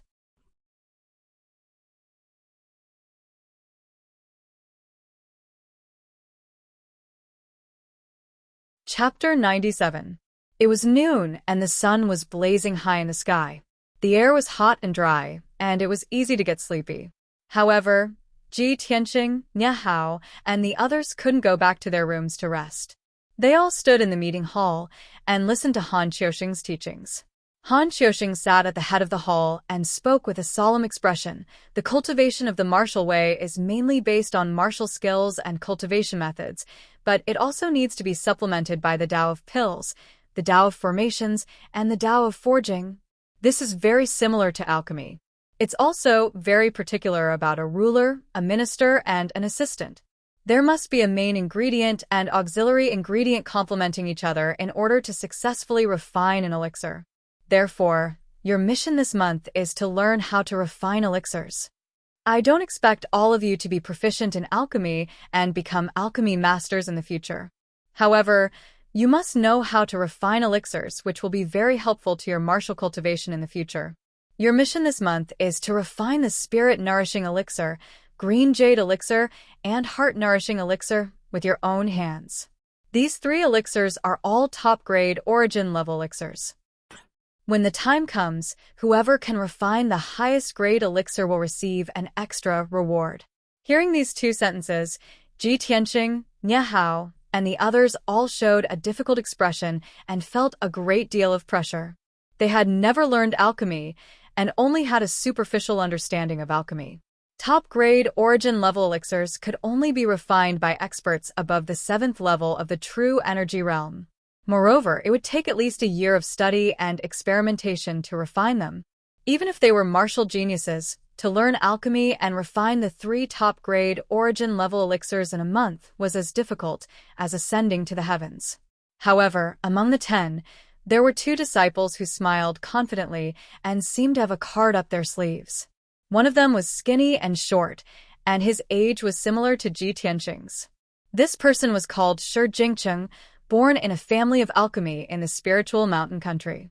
At a young age, he had great attainments in alchemy and had refined several top-grade origin-level elixirs. The other person was tall and sturdy, with skin as dark as charcoal.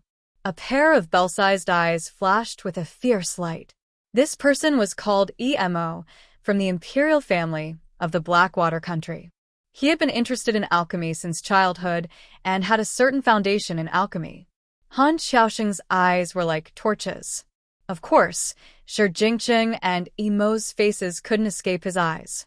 He glanced at the 2 of them and said with a smile, "Shi Jingcheng, Emo, it seems that both of you have a foundation in alchemy, so you don't feel any pressure from this task.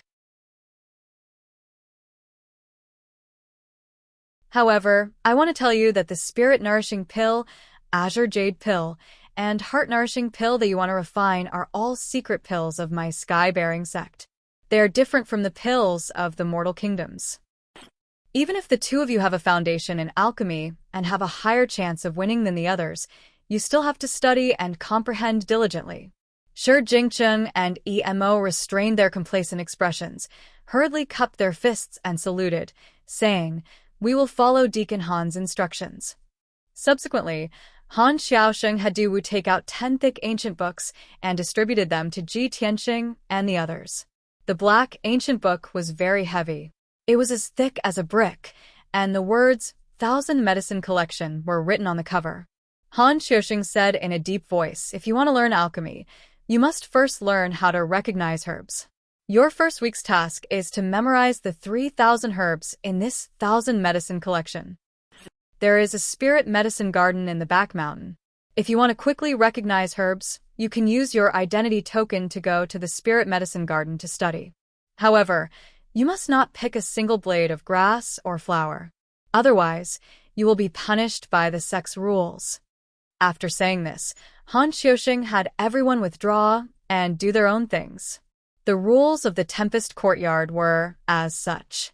Other than when the two deacons were teaching or when there was an announcement, everyone had to gather in the main hall. At other times, the disciples could do as they pleased. As long as they didn't violate the sect's rules or barge into forbidden areas, no one would interfere.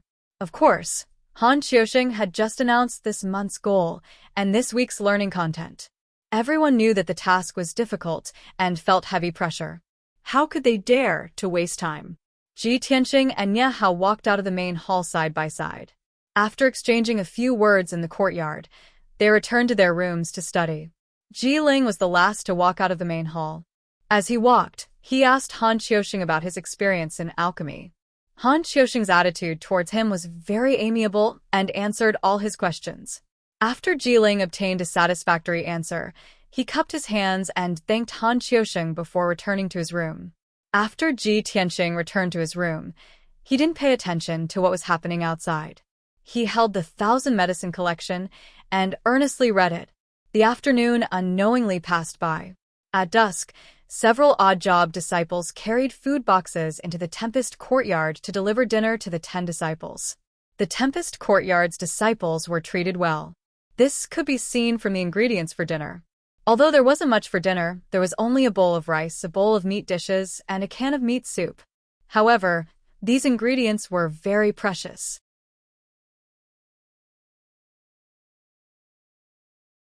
They were spirit rice produced in the Sky Pillar Sect's spirit fields and the meat of monster beasts raised in the Beast Garden. Eating these meals every day that contained origin chi could quickly strengthen a cultivator's physique and imperceptibly increase their strength.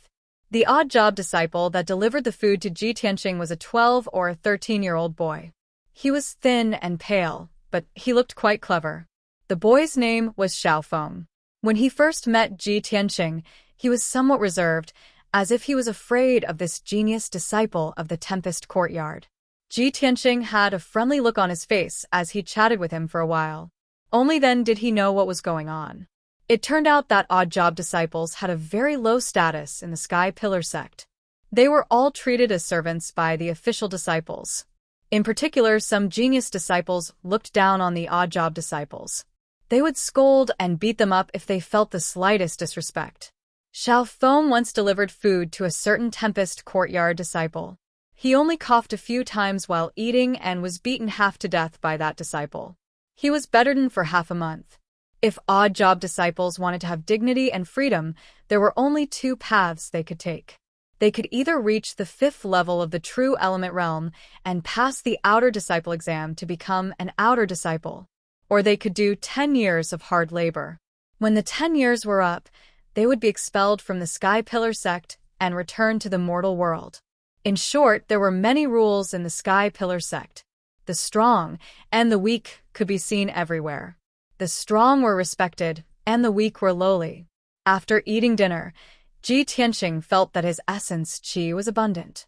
There was surging origin chi in his body. He entered the secret cultivation room, activated the spirit gathering array in the secret cultivation room, and began to cultivate. After a night of cultivation, He felt that his cultivation had increased by a bit the next morning. The sword embryo in his body had also grown a bit stronger. The treatment at the Tempest Courtyard is really good. The ingredients are of a higher grade than what I ate at the G residence. The effects are also several times stronger. Although I'm only at the 5th level of the true element realm, at this speed, I might be able to reach the profound comprehension realm within half a year. After Ji Tianqing finished cultivating, he calculated in his mind. He was filled with confidence and anticipation for the next half a year of cultivation. Yesterday, I looked through the 1,000 medicine collection. Although I memorized several hundred types of herbs, I didn't see the real thing. In the end, my memory isn't deep. Today, I'm going to the spirit herb garden. I need to compare the herbs to deepen my memory.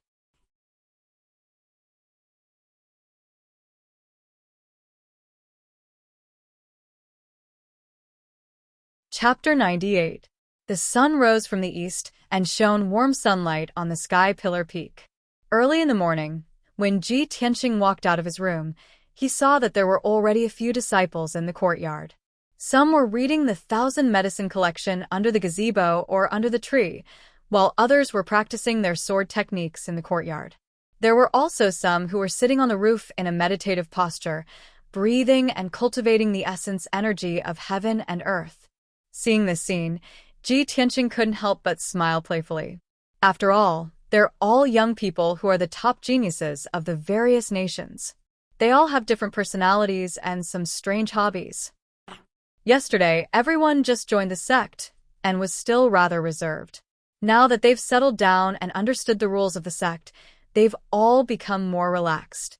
He muttered a few words in his heart and walked out of the wind-cloud courtyard with 1,000 medicine collection, heading to the spiritual herbal garden at the back of the mountain.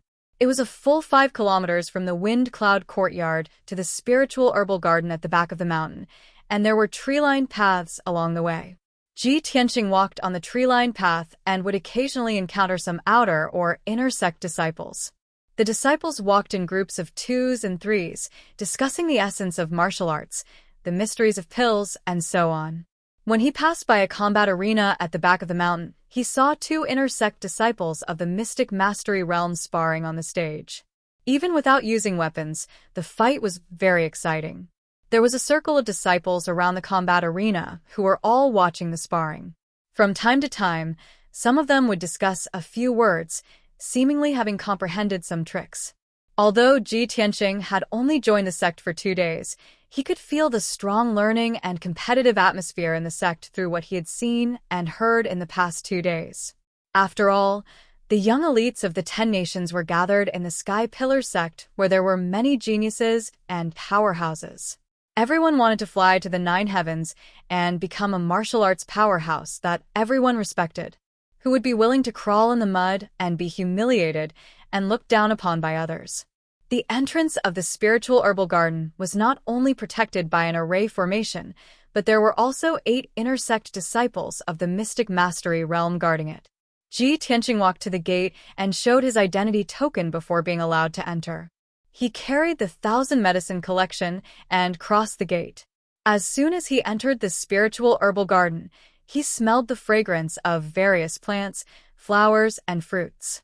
There were all kinds of flowers, fruits, and trees planted all over the mountains. They were all spiritual herbs and miraculous herbs. Usually, there were disciples in charge of taking care of the spiritual herbal garden, and the various herbs in the garden were planted according to their categories. There was a 2-meter-tall stone tablet erected at the edge of each nursery, and there were names of various medicinal herbs. Medicinal collection, and medicinal herbs, and medicinal herbs, and medicinal herbs, and medicinal herbs, and medicinal herbs, and would stop and observe them for a long time. Medicinal herbs, and the herbs, and medicinal herbs, and the herbs, and the herbs of the mystic realm. Of the mystic medicines, mystic heavens, and my mystic realm was mystic Miang, was mystic stick pillar, mystic garden, mystic realm, my mystic realm, Mystic my mystic, mystic realm, mystic and mystic garden, mystic, mystic, mystic, mystic of the mystic garden, my mystic, my mystic. The mission that Deacon Han gave us was to memorize more than 3,000 types of medicinal herbs within a week, and to be able to tell the characteristics and effects of each medicinal herb. At my current speed, I can only identify 600 herbs a day. In a week, I can barely identify 3,000 herbs, but I might not be able to remember all of them. Thinking of this, Ji Tianqing frowned and was a little worried. He closed the 1,000 medicine collection and prepared to find a place to sit down and rest for a while. He sized up his surroundings a few times before realizing that he had unknowingly arrived at the depths of the medicinal garden. He was currently at the side of a jade lake surrounded by willows. The surface of the lake was wide, and the clear, dark green water rippled as a cool breeze blew. The lakeside was filled with tall, green willow trees. Thousands of green willow branches hung down and swayed gently with the breeze, like the slender hands of a young girl, gently fiddling with the lake water. Such a delightful scene made Ji Tianqing's mood much better and his mind much more relaxed. He carried the 1,000 medicine collection to the lakeside and was about to sit down on a stone bench under a willow tree to rest. At this time, he suddenly saw a young girl in a green dress standing under the willow tree next to him. The young girl's back was graceful, and her green dress fluttered gently with the breeze. She looked particularly pure and beautiful. Even if he couldn't see the young girl's face, Ji Tianqing could guess that she must be a gentle beauty just by looking at her slim back. The young girl was staring at the lake, as if she was thinking or remembering something. Suddenly, she heard Ji Tianqing's footsteps. She came back to her senses and turned to look at Ji Tianqing. Ji Tianqing and her eyes met. He immediately saw her face and couldn't help but feel a little surprised. Just as he had imagined, the young girl in the green dress had a pure and beautiful face, and her white and translucent skin was sparkling and translucent like jade. Under the neat bangs covering her forehead, there was a pair of willow leaf eyebrows and a pair of big watery eyes, which were as clear as the lake water. Her appearance was extremely beautiful, but she was not cold and arrogant. Instead, she was very gentle and demure and had a kind of delicate temperament. Ji Tianqing didn't know why, but the young girl in the green dress made him feel a sense of closeness from the bottom of his heart, and he also had a desire to protect her. She was not as cold and arrogant as Yun Yao, who was otherworldly and could only be seen from afar. After Ji Tianqing came back to his senses, he bowed to the young girl in the green dress and said apologetically, "I'm sorry, I'm just passing by and want to sit down and rest for a while. If I've disturbed you, please forgive me, Junior sister." When it came to addressing her, he hesitated. The young girl in the green dress was neither a green-robed outer disciple nor a white-robed inner disciple, which made it difficult for Ji Tianqing to distinguish her identity. Seeing that she was young, he could only call her junior sister. The young girl in the green dress nodded slightly and showed a touch of a smile. She was very gentle. "It's okay. I'm just here to relax. It's not disturbing." After that, she glanced at the 1,000 medicine collection in Ji Tianqing's hand and asked with a smile, "Are you an outer disciple who came to the medicine garden to learn to identify herbs?" Ji Tianqing nodded and answered truthfully, "My name is Ji Tianqing, and I'm a new disciple who just entered the sect. I'm taught by Deacon Han, and I'm here to learn the way of alchemy." The two chatted under the willow tree and exchanged names. The young girl in the green dress was called Xianxia. She claimed that everyone usually called her junior sister, so Ji Tianqing changed the way he addressed her as junior sister Xianxia. Xianxia did not reveal her identity and also tacitly agreed to this name. Through the conversation, Ji Tianqing learned that Xianxia used to learn alchemy under Han Xiaoxing's tutelage. In order to memorize the herbs in the 1,000 medicine collection, she also came to the medicine garden to learn every day. Later, she came to the medicine garden many times and liked this place with pleasant scenery. She often came to the lake to relax or stare blankly. It was unknown whether it was Xianxia's personality or some other reason, but she seemed to have a sense of closeness with Ji Tianqing. After the two chatted for a while, she actually took the initiative to help Ji Tianxing learn to identify herbs. After all, she could recite the 1,000 medicine collection backwards, and she knew the thousands of herbs in the medicine garden, like the back of her hand.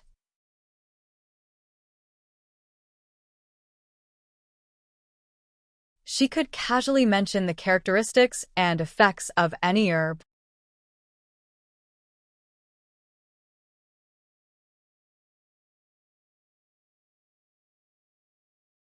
Chapter 99. Since Xianxia was willing to help him, how could Ji Tianxing refuse? After he bowed and thanked Xianxia, he followed her around the herb garden and listened to her introduce each and every herb. This dark purple herb is called the purple heart bamboo and is a rare spiritual herb. It needs to grow for 9 years before it can be used to refine pills. It can be used to refine various types of profound pills that can calm the mind. This blue herb is called the ice moon flower and only blooms on the night of the full moon. It is mainly used to refine the ice moon profound pill and can increase one's cultivation. Xianxia introduced the various herbs as she walked and suddenly saw Ji Tianxing close to a beautiful spiritual flower, and she hurriedly reminded him.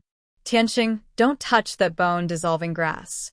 It looks beautiful, but it actually contains poison. If you touch it, it will corrode your flesh and bones. Hearing her gentle voice, Ji Tianxing hurriedly retracted his hand and gave her a grateful smile. Xianxia continued. Actually, there are over 3,000 herbs in this herb garden, and many of them are poisonous. Some even contain poison. When you are identifying the herbs in the herb garden, you must not casually touch those herbs. If you are not careful, you will be poisoned and injured. Ji Tianxing nodded his head and memorized every word she said.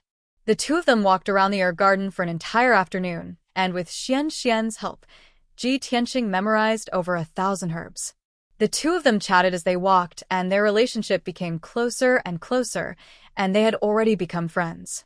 When evening came, Xianxia wanted to return to her residence, and the two of them left the herb garden together. At the entrance of the herb garden, Xianxia smiled and waved her slender little hand as she bid farewell to Ji Tianxing. Ji Tianxing stood on the tree-lined path and watched her figure disappear into the distance. A gentle smile appeared on his face. It's really strange. I have only known Xianxia for half a day, and I have already hit it off with her. Seeing her leave, I still feel reluctant. How could this be? He muttered in his heart as he could not understand. Although Xianxia was extremely beautiful and had a gentle and graceful personality, he was not someone who was greedy for beauty and did not have any improper thoughts towards Xianxia. The hazy feeling he had for Xianxia was more like an older brother wanting to protect his younger sister. At the same time, he had some doubts in his heart and was secretly guessing Xianxia's identity. Although Xianxia did not reveal her identity, he could tell that Xianxia's strength was not ordinary. She was definitely not an outer sanctum disciple and was most likely an inner sanctum disciple. As for the inner disciples, they had to wear white robes, which was their identity.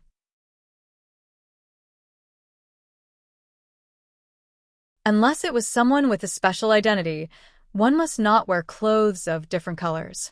Therefore, Ji Tianxing dared to conclude that Xianxia was most likely an inner sect disciple with a special identity. Forget it. Let's not think about so much nonsense. Junior sister Xianxia and I hit it off well, and I just want to be friends with her. Why should I investigate her identity?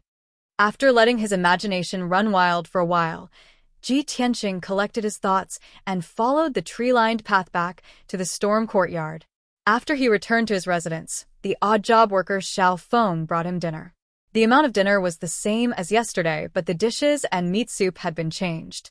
After Ji Tianxing finished his dinner, he sat in his room and closed his eyes to rest, preparing to cultivate after calming his heart. However, he sat there for half an hour, and Xianxia's figure and smiling face appeared in his mind from time to time, making it difficult for him to calm down. He had no choice but to sit in front of the desk by the window, holding the 1,000 medicine collection and carefully reading it, memorizing the contents. Unknowingly, 2 hours had passed. At this time, It was already the middle of the night, and the storm courtyard was silent. Ji Tianqing was engrossed in reading the book when he suddenly frowned and subconsciously raised his head to look outside the window. His five senses were very sharp, and he faintly felt as if there was a pair of eyes secretly watching him. The feeling of being secretly watched made his heart uneasy, making it difficult for him to calm down. He quickly put down the 1,000 medicine collection and reached out to open the window. Swish! In the dark night outside the window, on the roof not far from him, there was a black shadow flashing. Sure enough, there is someone secretly watching. Ji Tianqing suddenly frowned, and a cold light flashed in his eyes. He immediately grabbed the black dragon sword at the head of the bed, jumped out of the window, and ran in the direction of the black shadow. The black shadow waved his hand and shot a cold light at him, and the figure immediately disappeared into the darkness. Whoosh! The cold light made a sharp sound and went straight for Ji Tianqing's face, bringing with it a fierce energy. Ji Tianqing immediately waved his sword to block, and with a ding sound, he blocked the cold light and sent it flying to the ground. At this time, he clearly saw that the cold light was a hidden weapon flying knife. Damn it! You want to sneak attack me? Ji Tianqing secretly cursed, and his heart was full of doubts. He ran out with all his strength, wanting to catch the black shadow and see who wanted to sneak attack him. However, when he chased out of the storm courtyard, he found that the black shadow had disappeared into the forest. Ji Tianqing was unwilling to give up, and he chased into the forest with the black dragon sword, looking around with a sharp gaze. However, after searching for a while, he couldn't find any trace of the black shadow and could only return without success. After returning to his room, he sat on the edge of the bed and pondered with a frown. That person was secretly spying on me, and after I discovered him, he used a hidden weapon to sneak attack me. However, he didn't dare to make a move in the storm courtyard. Clearly, he didn't want to reveal his whereabouts and identity. In that case, this person must be from the Sky Pillar sect, and he is much stronger than me. It is very likely that he is a Tongxian realm expert. But I just arrived at the Sky Pillar sect, and I haven't made any enemies. Who wants to deal with me?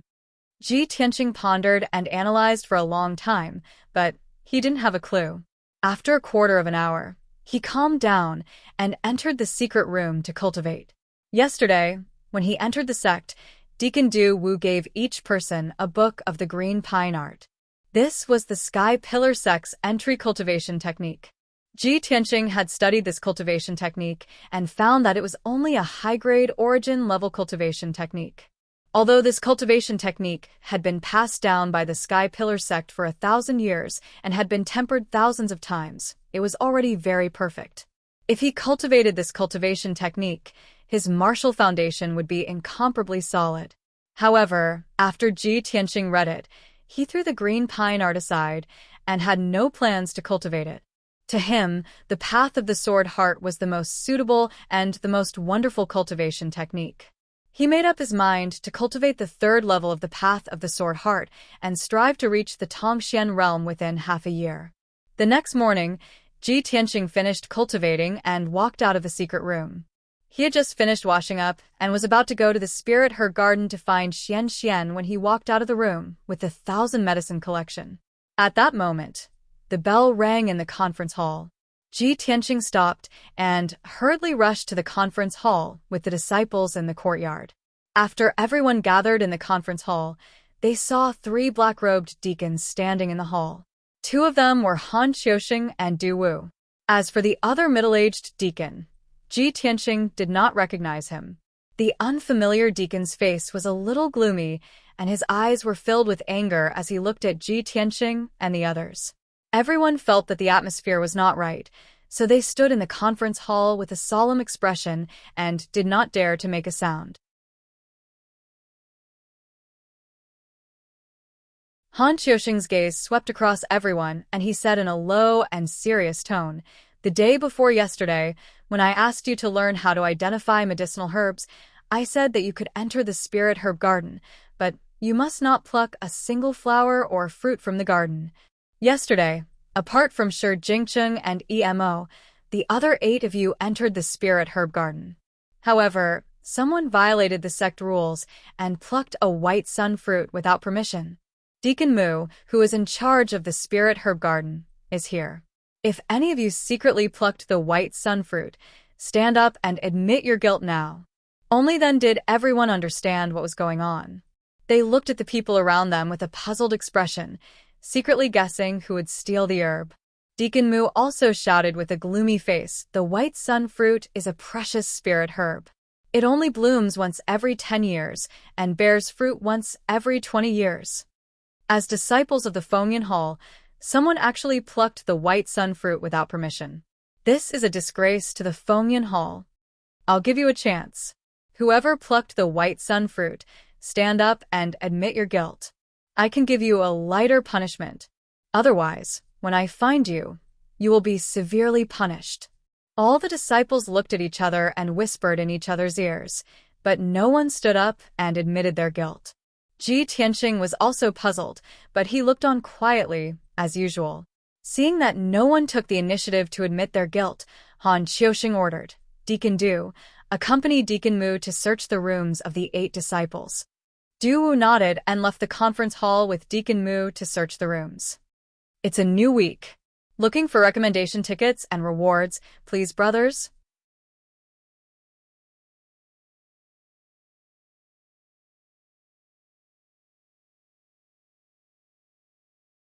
Chapter 100.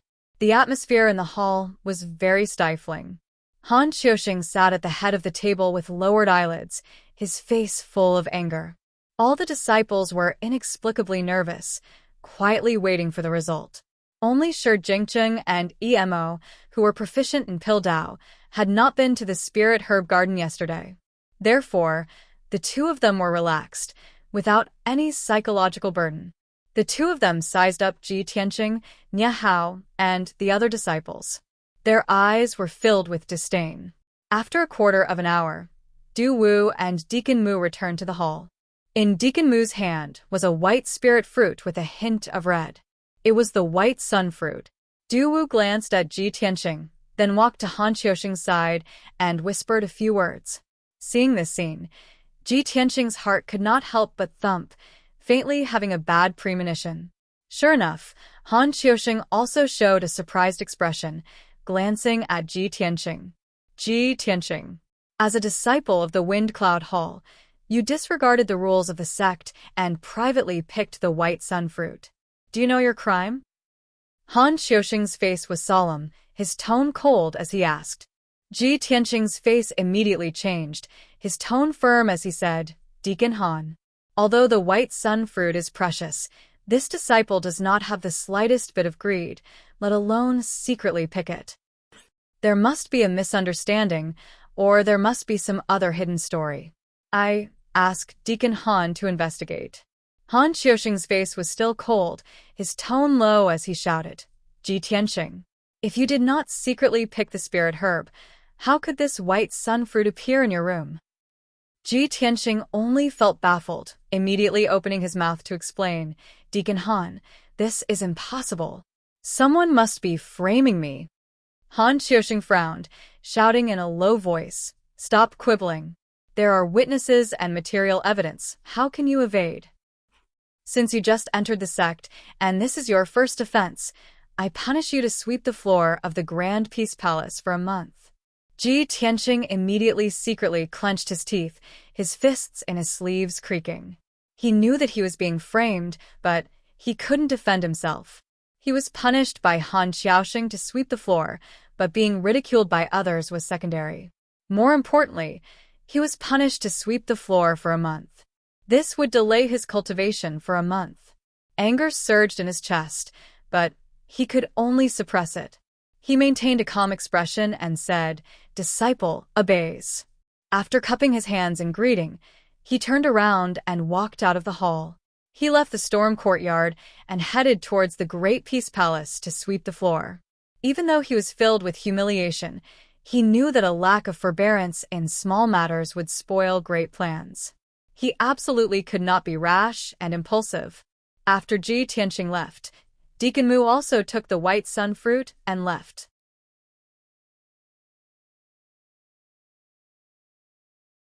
Han Xiaosheng reprimanded the disciples again before leaving the hall with Du Wu. After the deacons left, the few disciples who had been holding back their laughter finally began to chuckle and discuss.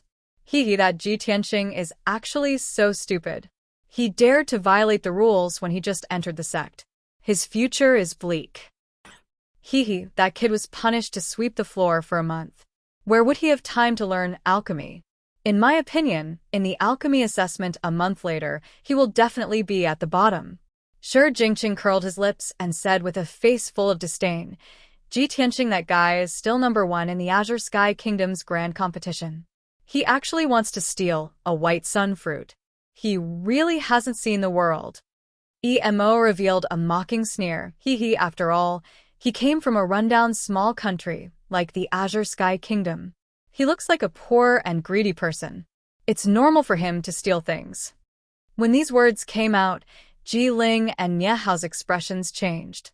Originally, when Ji Ling saw Ji Tianxing being punished in public, he was secretly sneering and gloating over his misfortune. Suddenly hearing Shi Jingqing and Emo's words, he also lost face. After all, these two people ridiculed the Azure Sky Kingdom as a rundown small country. He also came from the Azure Sky Kingdom and was even a prince of that country. Of course, he was also insulted.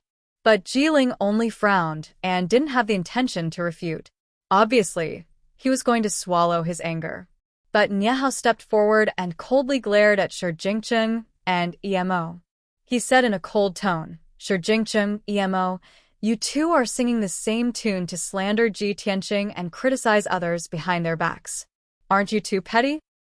We are all disciples of the Wind Cloud Courtyard. Don't you feel ashamed to ridicule your fellow disciples? Nie Hao was born in a family of generals and was also the descendant of Marshal Qian Kuan. Since young, he was raised to be hot-blooded, upright, and kind. In addition, he had dealt with Ji Tianxing before. The two of them were friends. At this time, of course, he would fight for his friend. Shi Jingqing and Emo were complacent when they were suddenly scolded by Nie Hao. Their faces sank and they angrily glared at Nie Hao. We are talking about Ji Tianxing. What does it have to do with you, Nie Hao? Besides, we don't want to be senior brothers with dirty hands like Ji Tianxing, who is a scoundrel who steals chickens and dogs. That's right. Nie Hao, you are defending Ji Tianxing. Are you with him? Nie Hao angrily glared at them and firmly shouted, Brother Ji and I are friends. I know his character very well. He would never do such a thing. I believe he has been wronged. Shi Jingqing and Emo were even more complacent and laughed contemptuously. Haha, this is really funny. The two deacons found the white sun fruit in his room. The facts are all there.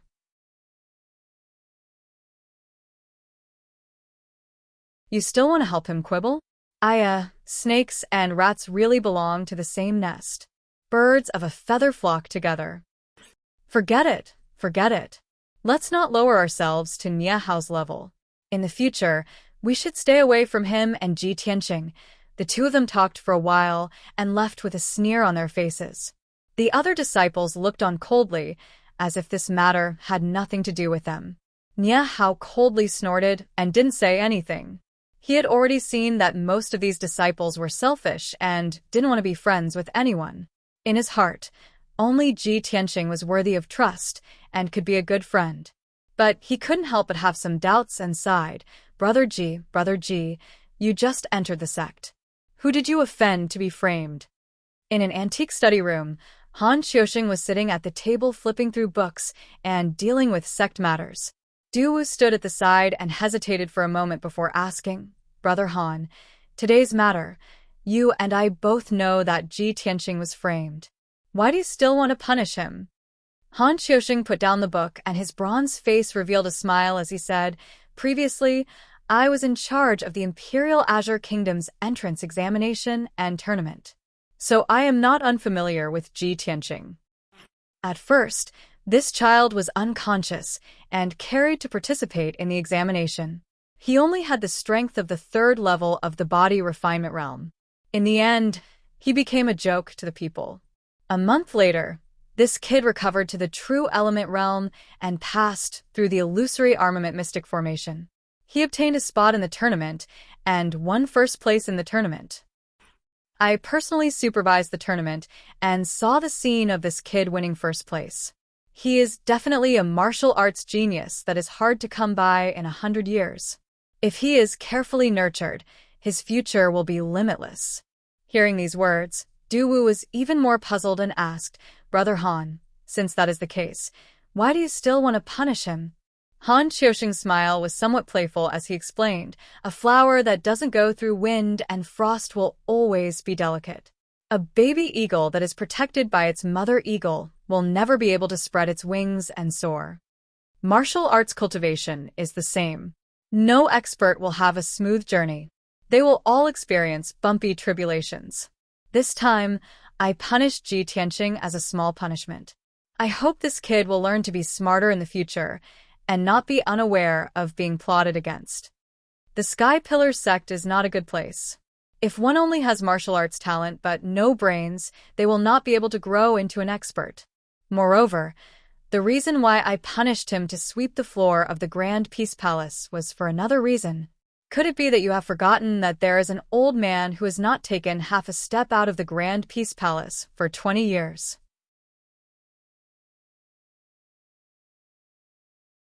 Hearing the words old man, Duwu suddenly came to a realization. His eyes revealed a deep smile. I almost forgot about this. It seems that Brother Han has really put a lot of thought into this kid. However, whether or not he can obtain an opportunity in the Grand Peace Palace will depend on his own fortune.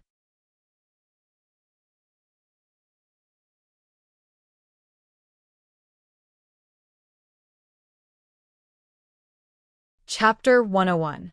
Ji Tianqing followed the tree-lined path and walked more than 20 li before he found Greaton Palace. This palace was too remote. It was not on Towering Sky Peak, but in a mountain behind Towering Sky Peak. Greaton Palace was surrounded by lush forests. The forests were filled with tall trees with lush leaves. If one did not follow the limestone path to the peak of the mountain, it would be very difficult to see Greaton Palace. When Ji Tianqing came to the gates of Greaton Palace, he was stopped by a middle-aged man who was as tall as an iron tower. This middle-aged man's eyes were fierce. His face was covered in scars from blades and swords. He looked especially vicious and murderous. It was not an exaggeration to say that this middle-aged man could stop young children from crying at night. Young children would cry at a glance. But strangely, the middle-aged man was mute. Ji Tianqing showed his identity token to him and said that he had been punished to sweep the floor. After explaining for a long time, he was allowed to enter. After entering Greaton Palace, he walked in the ancient courtyards and silently examined the surroundings. Greaton Palace was too large. It almost took up the entire peak of the mountain. It was more than twice the size of the Ji Mansion. There were 4 courtyards in the palace. There were at least 1,000 rooms, but they were all empty. It appeared cold and quiet. Other than the mute man guarding the gates, Ji Tianqing walked around Greaton Palace and did not see anyone else. Also, the paths in the palace were covered in dust and leaves.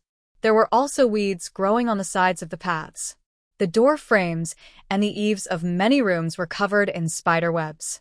All of Greaton Palace was quiet and desolate. It had not been cleaned for a long time. Ji Tianqing spent an hour walking around Greaton Palace and basically understood the layout of the palace. Then he found a broom and a bamboo basket and started to clean Greaton Palace. He first started to clean the first courtyard, using the broom to sweep the dust and leaves on the path. 2 hours passed. It was noon, but Ji Tianqing had not even finished sweeping the first courtyard. He did not even eat lunch and continued to sweep the dust and leaves. It wasn't until the afternoon that he finally cleaned the road. However, he still had to clear the cobwebs on the door frames and eaves, clean the dusty rooms, and pull out the weeds in the yard. Thinking of this, Ji Tianqing felt tired. Cleaning the room was even more time-consuming, and he had to prepare tools such as a rag and a basin. Thinking of this, he decided not to clean the room. Instead, He entered the second courtyard and continued to clean the dust and fallen leaves on the road. Time passed quickly. Unknowingly, it was already evening, and the sun was about to set. Ji Tianqing looked at the bamboo basket that was as tall as a person. It was filled with dust and fallen leaves.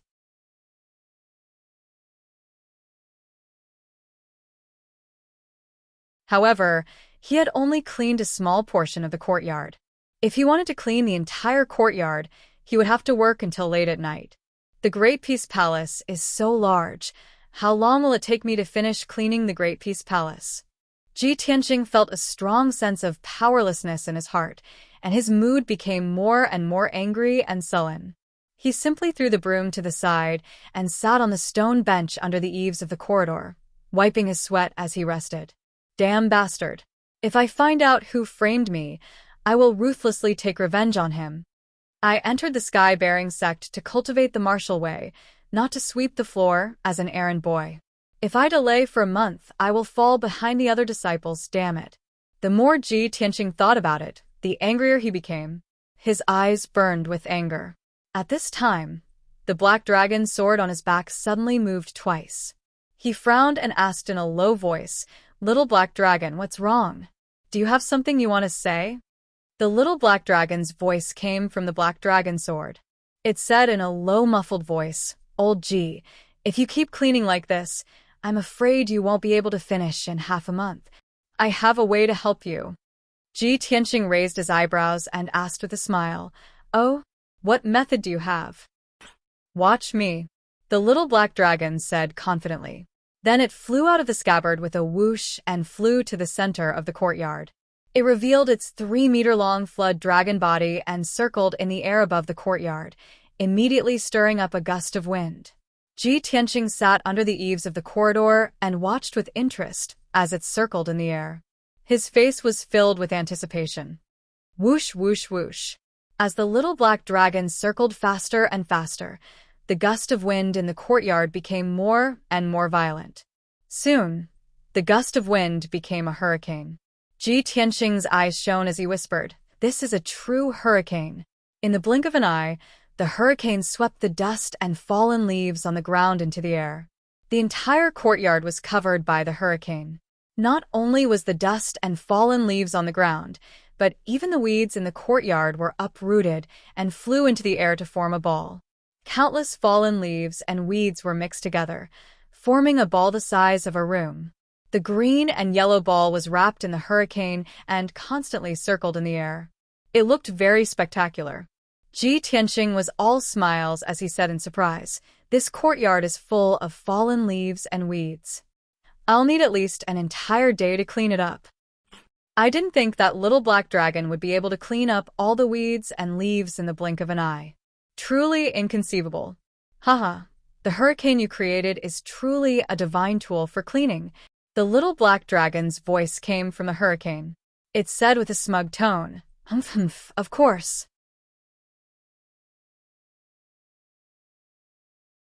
Although I'm very weak, a small matter like this can't stun me. Old Ji, just watch. I'll immediately help you clean up the courtyard. After saying this, the little black dragon's circling speed suddenly increased by 2 times. The hurricane's power also increased by 2 times, covering the entire courtyard and the room. The tiles on the roof could not withstand the huge pulling force and immediately flew into the sky with a wallop sound. Not only that, but many of the herbs and trees planted around the courtyard were also affected by the hurricane. Countless herbs were uprooted and sent flying into the air like weeds. Those large trees were also swept up until they swayed violently. All of the leaves were swept away, flying into the hurricane. The dozen over large trees that were originally still lush with branches and leaves became barren in a blink of an eye. Not a single leaf was left. Ji Tianqing was instantly dumbfounded. After recovering his senses, he shouted with a face full of anxiety, "Little black dragon, quickly stop. You used too much force and caused an accident." The little black dragon was currently flying with all its might. After hearing his shout, it then gradually slowed down its speed. But right at this time, at the courtyard's main entrance, an enraged roar of abuse suddenly sounded out. Ah, ah. My azure spirit tree, the azure soul grass that I nurtured with great care. Which damned bastard ruined this old man's many years of painstaking effort? Suddenly hearing this voice, Ji Tianxing immediately quivered and subconsciously looked towards the courtyard's entrance, only to see a white-bearded old man in purple robes currently standing at the courtyard's entrance, staring fixedly at those barren large trees. He was so angry that his beard flew up.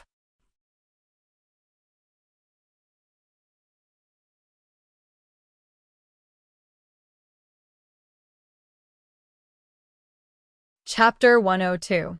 Ji Tianxing was stunned at that moment and cursed in his heart. He originally thought that there was no one in the Great Peace Palace, so he dared to let the little black dragon appear. However, the little black dragon had caused too much of a ruckus and alarmed the white-bearded old man.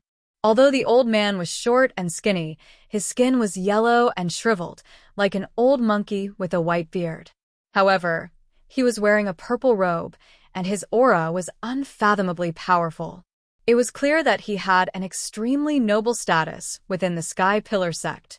From the white-bearded old man's words, he seemed to be the master of Great Peace Palace. The dozen or so trees in the courtyard and the herbs in the nursery were all planted and cultivated by him. But now, the little black dragon had created a tornado and destroyed the old man's blood and sweat. It's over. Ji Tianxing's heart sank, and a bitter smile appeared on his face. At this moment, the tornado above the courtyard stopped abruptly and dissipated in an instant. The little black dragon instantly turned into the black dragon sword. With a whoosh, it burrowed into the scabbard on Ji Tianxing's back and no longer moved. The huge ball made of weeds, leaves, and tiles, which was the size of a house, lost the support of the tornado and fell into the yard with a plop. Suddenly, the entire courtyard was filled with dust and leaves, and the air was filled with chaos and filth. Ji Tianxing, who was standing under the eaves, was also showered with dust and leaves. He looked extremely disheveled. The white-bearded old man was even more miserable. He was almost buried by the leaves and tiles in the sky. Even though he was filled with rage as he circulated his internal energy, sending countless leaves and tiles flying. However, there were still a few pieces of fish that slipped through the net in his white hair and beard. It looked very funny. However, Ji Tianxing couldn't bring himself to smile at all. This was because the white-bearded old man had his eyes on him and was rushing over with a face full of rage. Ah. You little bastard. Are you the one who ruined this old man's efforts? The white-bearded old man rushed in front of him in a flash and reached out to grab his collar. Ji Tianxing felt his collar tighten as the white-bearded old man lifted him up. Speak. Who are you? Why have you come to this old man's Great Peace Palace to make trouble? If you don't give this old man a reasonable explanation today, Bah. even if you have a good reason, this old man will still beat you up. The white-bearded old man glared at him with red eyes. He looked like he was about to go berserk. Ji Tianxing wanted to dodge, but he couldn't. In front of the white-bearded old man, he was as weak as a chicken. Speak. The white-bearded old man grabbed him by the collar and pressed him against the wall. The back of his head hit the wall with a dull thud. Ji Tianxing felt dizzy.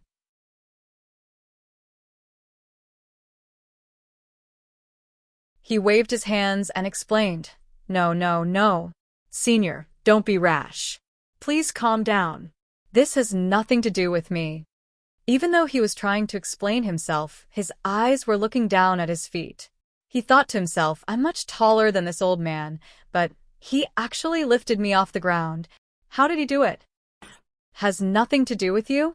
The white-bearded old man glared again. He pointed at his nose and scolded, You little bastard. Other than you, there is no one else here. If you didn't do it, who else could it be?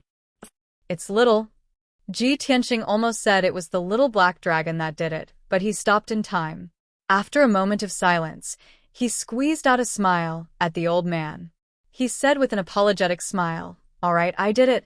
Seeing the white-bearded old man glare and raise his fist to hit him, He hurriedly explained, "Elder, I didn't do it on purpose. I am a new disciple of Wind Cloud Yard. I was framed by someone and was punished to clean Great Peace Palace.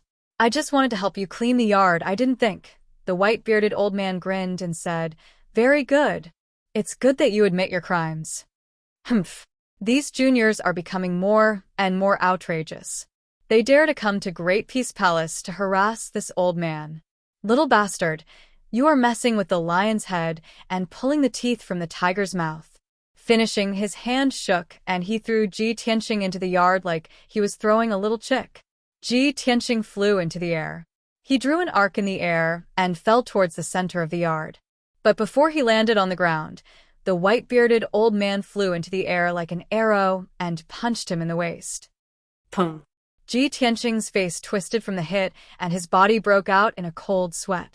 The white-bearded old man's attack was too tricky. It caused him to feel a piercing pain, but it didn't hurt his internal organs. He fell to the ground with a putong sound, causing leaves and dust to fly everywhere. Little bastard. This old man needs to throw 360 punches today to vent my anger. Stand properly for this old man. Without waiting for him to stand up, the white-bearded old man fell from the sky again. He gave a loud shout and threw a punch. Throw 360 punches? Then won't I be beaten into a sesame seed cake? Ji Tianxing immediately leaped up from the ground, bursting out with all the potential he had in his life and leaped 10 meters away. Pum. The white-bearded old man fell from the sky and punched the blue stone ground. He created a 3-meter-wide crater in the ground and countless dust and stone fragments flew out. Ji Tianxing's heart jumped when he saw this. He did not hesitate to pull out the black dragon sword. With the black dragon sword in hand, he gained some confidence. He calmly said to the white-bearded old man, "Senior, this matter was my fault first. This junior apologizes to you."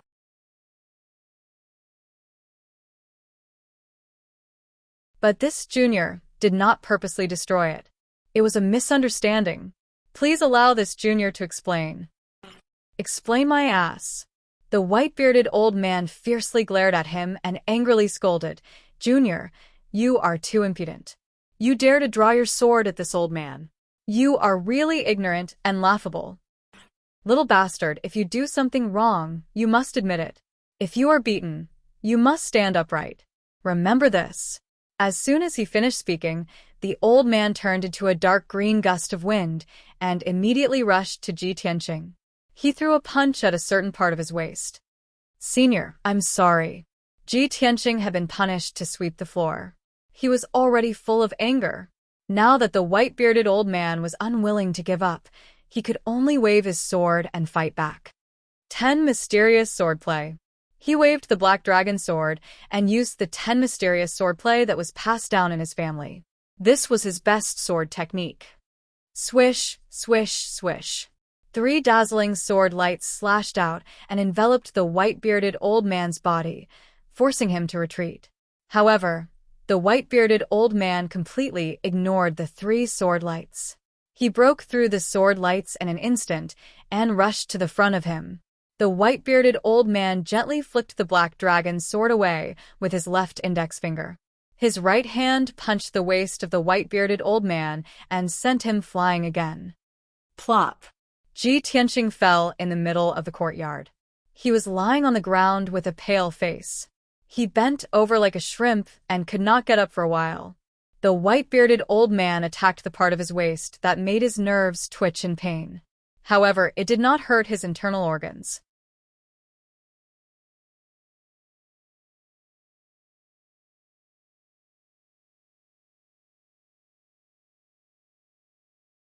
Chapter 103. Little bastard, this is only the second punch. Don't play dead on the ground. Get up quickly. The white-bearded old man walked in front of Ji Tianxing and looked down at him. Ji Tianxing was filled with anger. He endured the pain and stood up, staring at the white-bearded old man. "Senior, are you really going to kill me?" The white-bearded old man grinned and said with disdain, "Are all the younger generation disciples so weak now? You only took 2 punches. You won't be hurt or die. Besides, you've fallen into my hands. Even if you want to die, you'll have to get my permission first. After saying that, he shouted coldly and punched Ji Tianqing again. Ji Tianqing was really angry this time. Since the Black Dragon sword was knocked away, he used his trump card and activated the 6 flashes of sword chi. Swish, swish, swish. 6 flashes of dark golden sword chi flew out from his palm and circled around him. They immediately split into 12 flashes of sword chi and formed a sword light net. Swish, swish, swish, swish. Once the sword light net was formed, there were hundreds and thousands of golden flashes that crisscrossed and intertwined, covering a 3-meter radius. The white-bearded old man's fist was about to hit Ji Tianqing, but it was blocked by the sword light net. A few flashes of sword chi pierced his fist and made a crisp ding-ding-ding sound, as if they were piercing steel. The white-bearded old man quickly withdrew his fist. A look of surprise flashed across his eyes as he looked at the sword light net with interest. Oh, I didn't expect you to be so capable. This kind of sword light net, I seem to have heard of it somewhere. The white-bearded old man frowned and muttered something. Suddenly, he fell silent. He seemed to have thought of something as shock and disbelief flashed across his eyes. However, he hid the shock in his eyes very well and didn't let Ji Tianqing discover it. When Ji Tianqing saw that the white-bearded old man had stopped attacking, he opened his mouth and asked, "Senior, if you are no longer angry, can you listen to my explanation now?" The white-bearded old man came back to his senses and glared at him. "What's there to explain? How are you going to quibble? This old man's roof has been torn down by you, and the azure spirit tree has also been stripped bare by you. Even the 10-odd stalks of jade soul grass have been uprooted by you. Whose house is cleaned like yours?" Ji Tianqing was speechless. He could only look ashamed. Fortunately, the white-bearded old man was no longer crazy and had no intention of attacking again. He then removed the sword net and retracted the sword chi into his body. At this moment, the white-bearded old man waved his hand and released an invisible force that wrapped around the black dragon's sword that had fallen in the corner of the courtyard.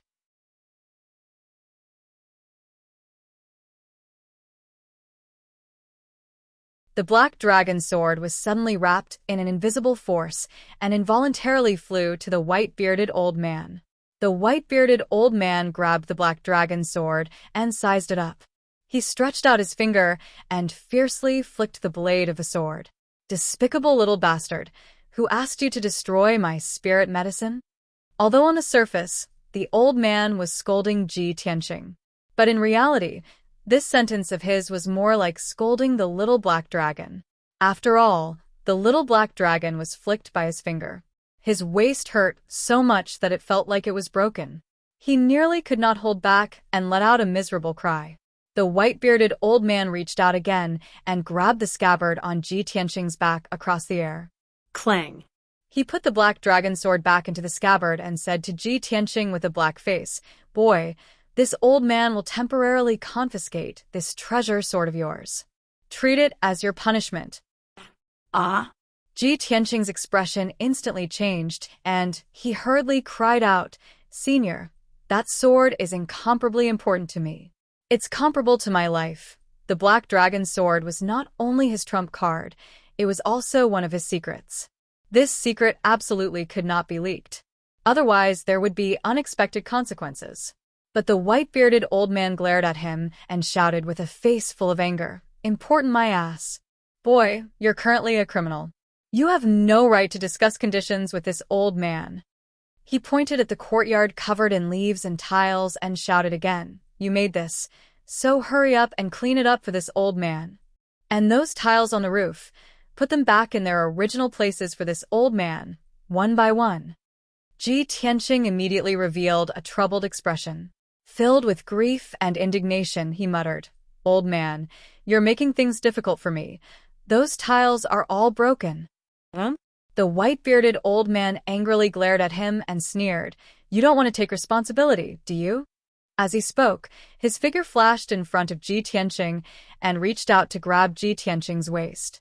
Ji Tianqing instinctively retreated, but he could not escape the white-bearded old man's demonic claws that were as fast as lightning. Whoosh! The white-bearded old man grabbed the 100 treasures brocade pouch that was tied to his waist.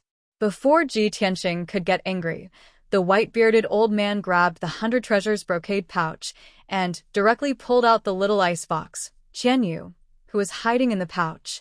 Poor Qianyu, who was sleeping comfortably in the pouch, was suddenly awakened when it was suddenly pulled out. It opened its long and clear eyes and glanced at the white-bearded old man. Immediately, it began to struggle violently. "Oh my God, where did this white-bearded old monkey come from? Let me go."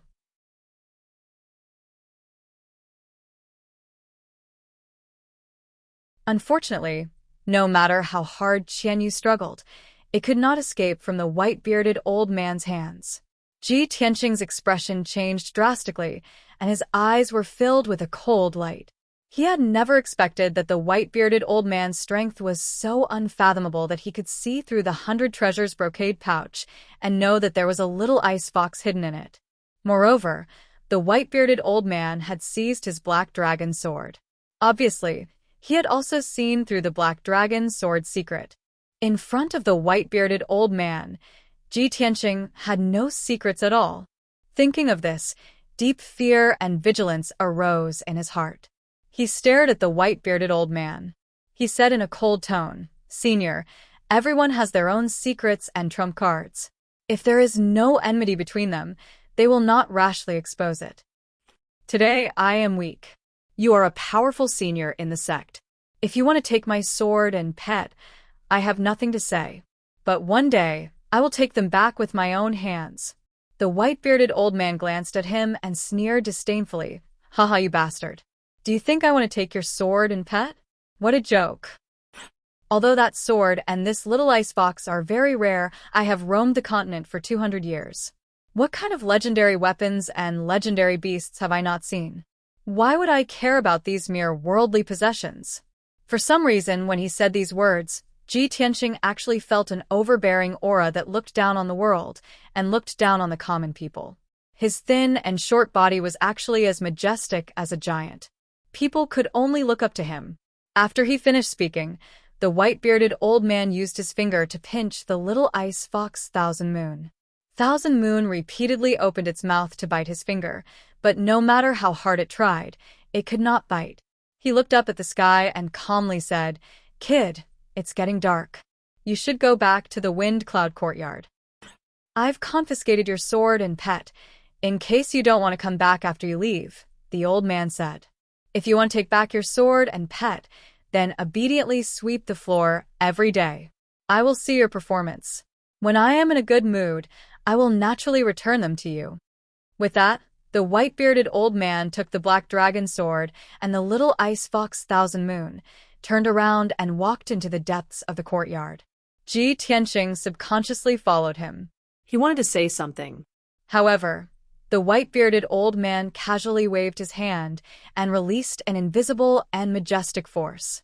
It wrapped around Ji Tianxing and flew him out of the courtyard, landing at the gate 1,000 meters away.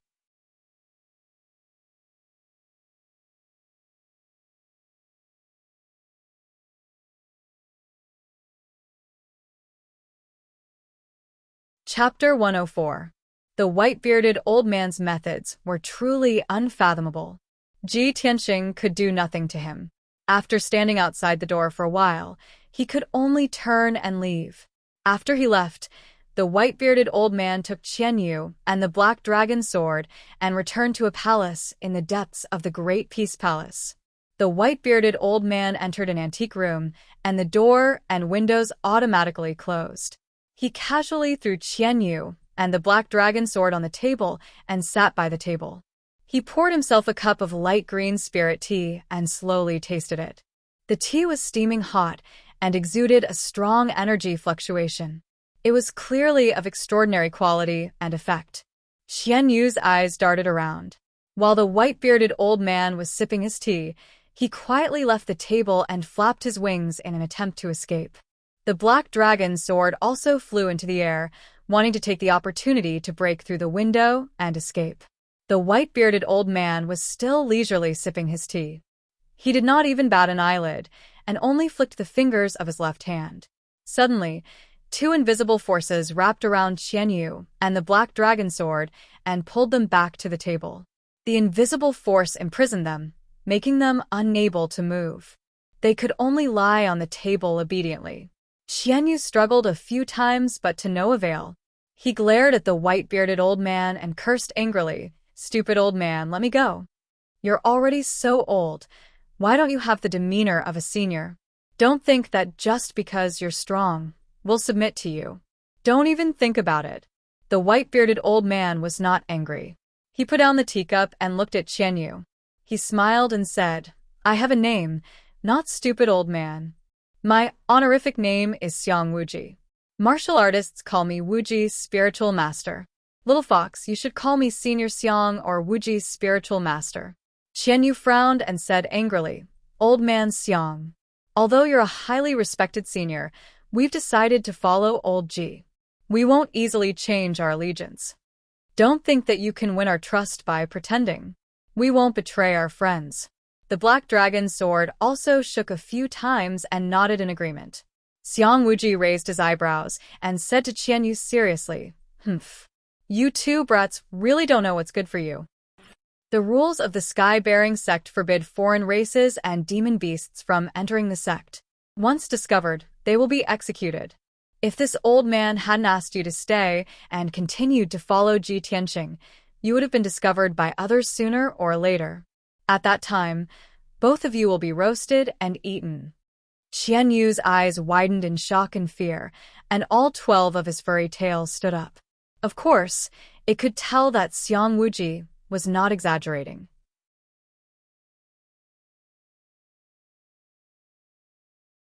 Seeing that Xianyu and the little black dragon had calmed down and were no longer struggling to escape, Xiang Wuji flicked his finger and removed the invisible energy binding them. He said with an indifferent expression, "If you still want to escape, this old man will not stop you.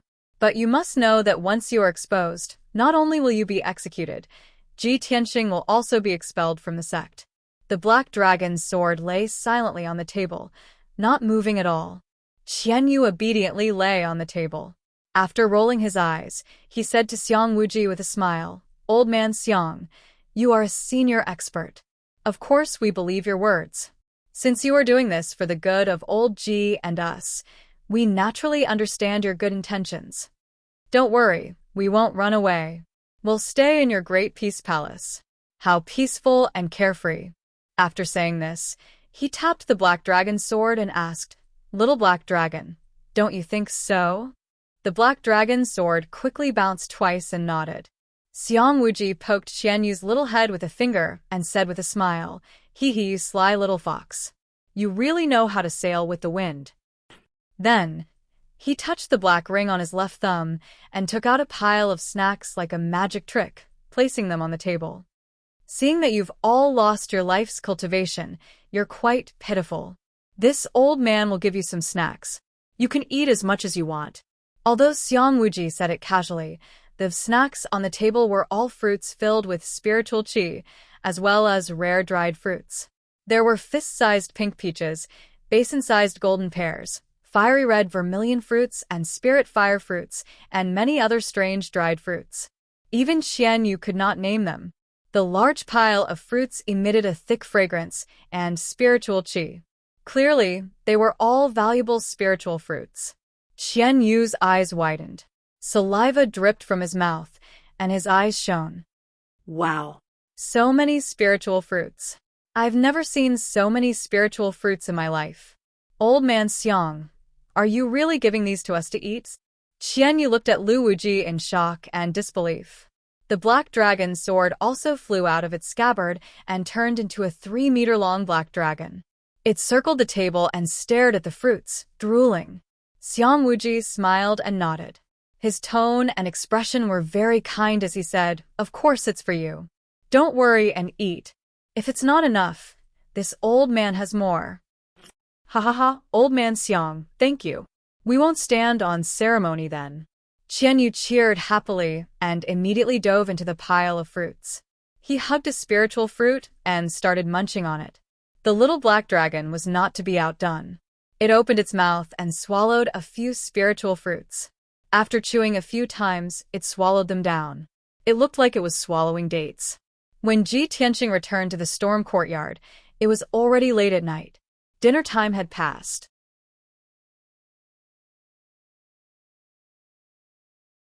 The errand boy, Xiao Feng, had left the food box outside his door and had already left. Ji Tianqing returned to his room. After washing up, he began to eat. After a day of torment in the Great Peace Palace, he was now tired and hungry. He finished his dinner in a few bites. After dinner, he sat at the table and drank tea. He recalled what happened last night and quickly fell into deep thought. Last night, that black shadow lured me out. This morning, Deacon Du and Deacon Mu found the white sun fruit in my room. It must be that when I was lured out, someone took the opportunity to put the white sun fruit in my room and framed me. But I've only been in the storm courtyard for 2 days. Who wants to frame me? When he thought of this, his first thought was Ji Ling. After all, he and Ji Ling had a deep grudge. Sooner or later, they would fight to the death. But when he thought about it, he felt that it was illogical. That black shadow is very strong. It's very likely that it has reached the mystic comprehending realm. Moreover, it's very familiar with the terrain of the sect. It shouldn't be Ji Ling, but other than Ji Ling, who else would frame me? Ji Tianqing frowned and thought for a while. Another person appeared in his mind. Changfeng Nation's eldest prince, Lu Mingyang. Lu Mingyang had broken through to the mystic comprehending realm in the entrance competition and entered the Sky Pillar sect directly. Moreover, Lu Mingyang had a grudge against him and Yahao. He was a despicable and sinister person who would seek revenge for the smallest grievance. Ji Tianqing felt that the black shadow was very likely Lu Mingyang. However, after he calmly analyzed it, he still felt that something was wrong. Although Lu Mingyang has a grudge with me, and his strength has reached the mystic comprehending realm, he has just entered the Sky Pillar sect. However, this person has just entered the Sky-bearing sect and is not familiar with the terrain of the sect. He shouldn't have the guts to break into the storm courtyard at night and steal the white sun fruit to frame me. The person who framed me is neither Ji Ling nor Lu Mingyang. Then who could it be? Ji Tianqing couldn't figure it out no matter how hard he pondered. He sat under the lamp for an hour before entering the secret chamber to cultivate.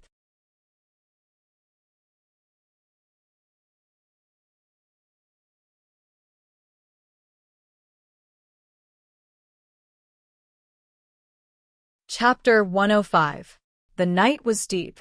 On the summit of the sky-supporting peak, there were rows upon rows of palaces and houses. This was the residence of the inner sect disciples and deacons. The lights in the various palaces and houses were lit, but the vast majority of people had already fallen asleep or were cultivating in their rooms. Ji Ling, who was wearing a green robe, was standing at the door of a certain room, holding a square sandalwood box in his hand. He reached out and knocked on the door a few times. Soon, a handsome young man in a white robe opened the door and welcomed him in. The two entered the room and exchanged greetings with smiles on their faces. Ji Ling cupped his hands to the handsome young man and said with a smile, "Brother Lu, it has been 2 days since I entered the sect. I just settled down recently, so I came to visit Brother Lu. Please don't take offense." As he spoke, he held the sandalwood box with both hands and handed it to the handsome young man. "Brother Lu, this is the 1,000-year fire jade that I specially brought from the Azure Cloud Empire as a congratulatory gift for Brother Lu entering the inner sect. I hope Brother Lu will accept it." The handsome young man was the eldest prince of the Changfeng Empire, Lu Mingyang, who had just entered the inner sect 2 days ago. When he heard the words 1,000-year fire jade, his eyes immediately lit up. He opened the sandalwood box to take a look. Sure enough, there was a piece of fiery red jade lying quietly in the box. Lu Mingyang accepted the sandalwood box and hurriedly cupped his hands to express his gratitude to Ji Ling. He said with a smile, "Ji Ling, you and I have known each other for many years, and our brotherhood is deep. It's enough that you can come to visit me. Why do you have to give me such a generous gift?" Jiling hurriedly said with a smile, "It's precisely because we have known each other for many years that I know that Brother Liu is looking for spirit medicines and treasures that can cure cold poison everywhere. That's why I specially gave you this 1,000-year fire jade." Lu Mingyang nodded repeatedly and said with a face full of gratitude, "Jiling, you're still loyal enough. All right, I'll accept this 1,000-year fire jade." The two exchanged a few words and began to drink tea. Lu Mingyang took a sip of tea. After putting down the teacup, he said with a face full of regret, "Jiling, I originally thought that you would definitely be able to enter the Sky Pillar sect as first place in the large competition. I didn't expect that fellow called Ji Tianxing would take first place. What a pity." At the mention of Ji Tianxing, Jiling's face darkened. She sneered and said, "It's all that bastard Ji Tianxing's fault. He actually snatched my first place, causing me to only be second. Fortunately, I had another opportunity. After Brother Liu entered the inner sect, I took your spot and entered the Tempest Courtyard as I wished."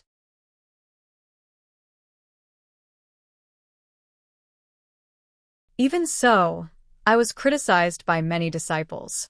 That damn Ji Tianxing, I will never let him off. Lu Mingyang raised his eyebrows and asked with interest, "Speaking of this matter, I also wanted to ask you, Jiling, what kind of opportunity did you obtain? He's actually valued so highly by the sect?" Jiling revealed a confident smile and said, "When I first came to the sect, I came with 3 genius disciples and 2 deacons. I once heard senior brother Hao Meng mention that I was someone the sect was specially looking for. I seem to have some other use for them. However, I'm not too sure about the specific reason."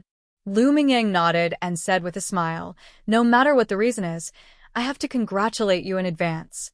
Jiling, you are useful to the sect, so the sect will value and nurture you. Your future will definitely be bright. Half a year later, when you pass the examination and enter the inner sect, we will work together and help each other improve." Jiling cupped her hands and said with a smile, "Of course." Lu Mingyang was silent for a moment before continuing, "On the day of the entrance ceremony, I saw Ji Tianxing. I actually know that brat. He's quite arrogant." Jiling raised her eyebrows and asked with a puzzled tone, "Oh, Brother Liu, how do you know Ji Tianxing? Tell me about it."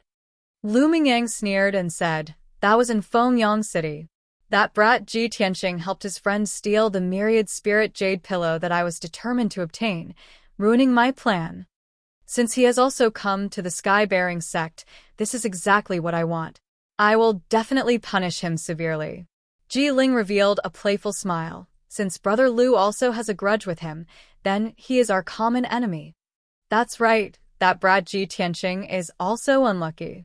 On the second day of entering the storm courtyard, he stole a spirit fruit from the spirit medicine garden and was punished by the deacon to sweep the floor for a month. In the examination in a month, he will definitely be at the bottom." "Humph." Lu Mingyang immediately sneered and said, "There's actually such a thing? Then he really deserves it. I just settled down in the inner sect these 2 days. When I have time, I will also deal with him." Jiling glanced at him and the smile on her face became even more playful. "Just now, I was wondering if that matter was done by you, Brother Liu. Now it seems that the 2 of us haven't even made a move against Ji Tianxing, but someone else has already made a move against him." Lu Mingyang nodded and sneered. "This is called committing many unjust deeds leads to one's own destruction. Ji Tianxing is too arrogant and despotic, making too many enemies. There are still others in the sect who want to deal with him. In this way, sooner or later, he will be killed by someone or expelled from the sky-bearing sect."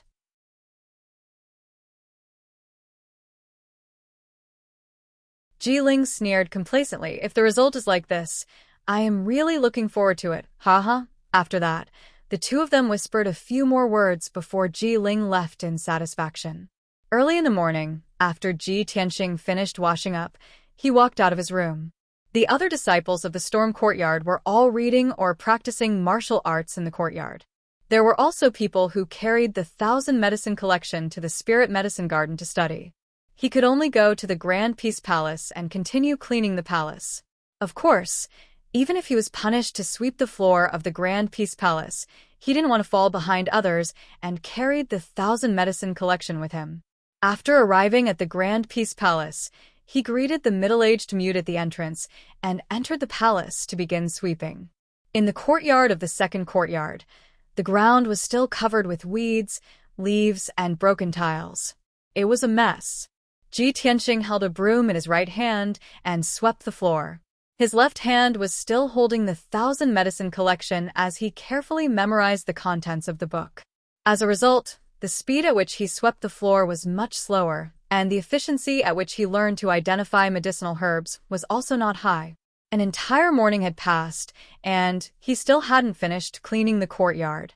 He had only memorized 100 types of herbs in the book. However, there was no other way. He didn't want to be at the bottom of the examination at the end of the month and become the target of ridicule. At noon, the sun was scorching in the courtyard. Ji Tianxing sat on a stone bench under the eaves to rest and focused on reading the 1,000 medicine collection. Suddenly, a sharp sound broke through the air and a cold azure light shot towards him. Whoosh! Ji Tianxing was immediately awakened. Holding the 1,000 medicine collection, he dashed 3 meters away and luckily dodged the attack of the cold azure light. Ding! The cold azure light hit the stone bench and created a fist-sized hole in it. Many stone fragments flew out. Ji Tianxing's pupils suddenly contracted. He looked around with a grave expression, looking for the person who attacked him.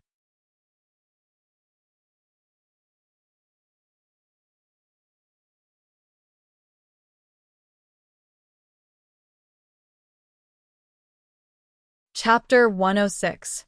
However, just as Ji Tianxing was looking around, a few more rays of green light came from the depths of the palace. Only then did he see clearly that the 3 rays of light were finger-sized green sword rays. The 3 sword rays were aimed at his left, right, and forehead. They were extremely fast and powerful. Ji Tianxing's expression changed. He quickly jumped 4 meters away and jumped into the courtyard from the eaves.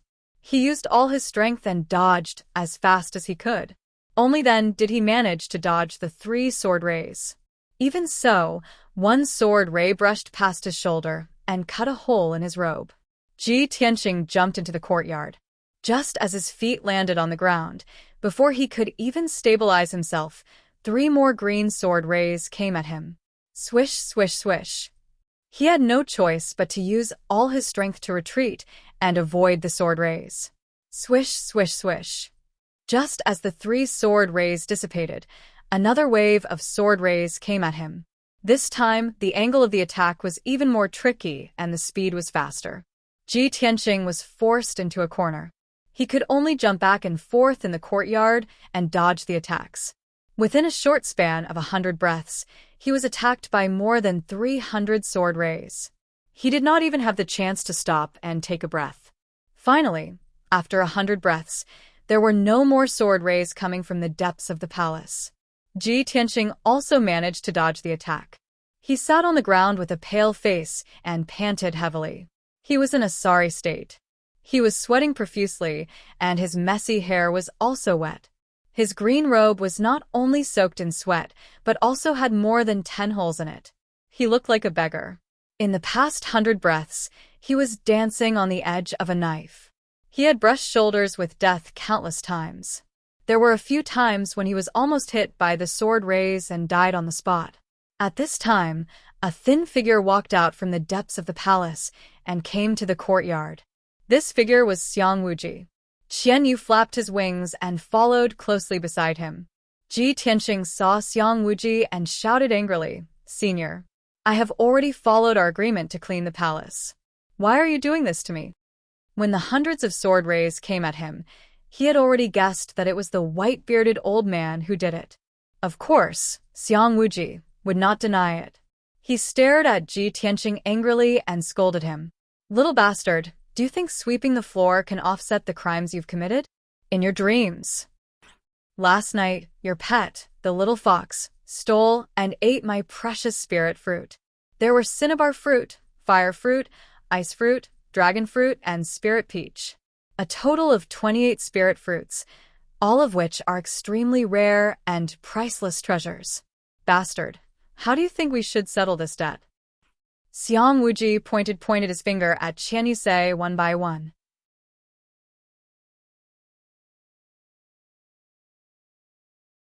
The little ice fox tilted her head and looked at him. She was stunned and had a dull expression on her face.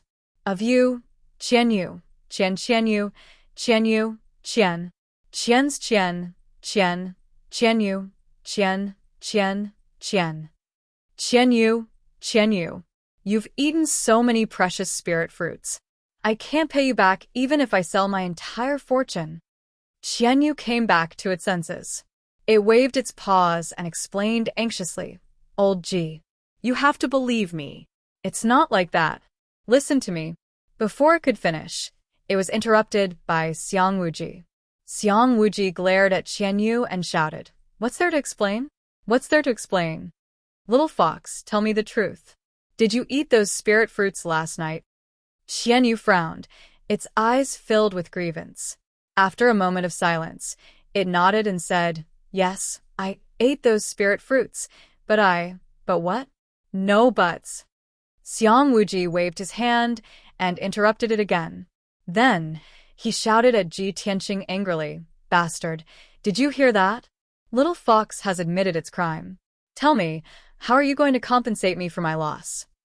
Ji Tianqing was in a dilemma. His face was dark and uncertain. Hundreds of thoughts flashed through his mind. However, the situation was not good. Qianyu had indeed made a mistake.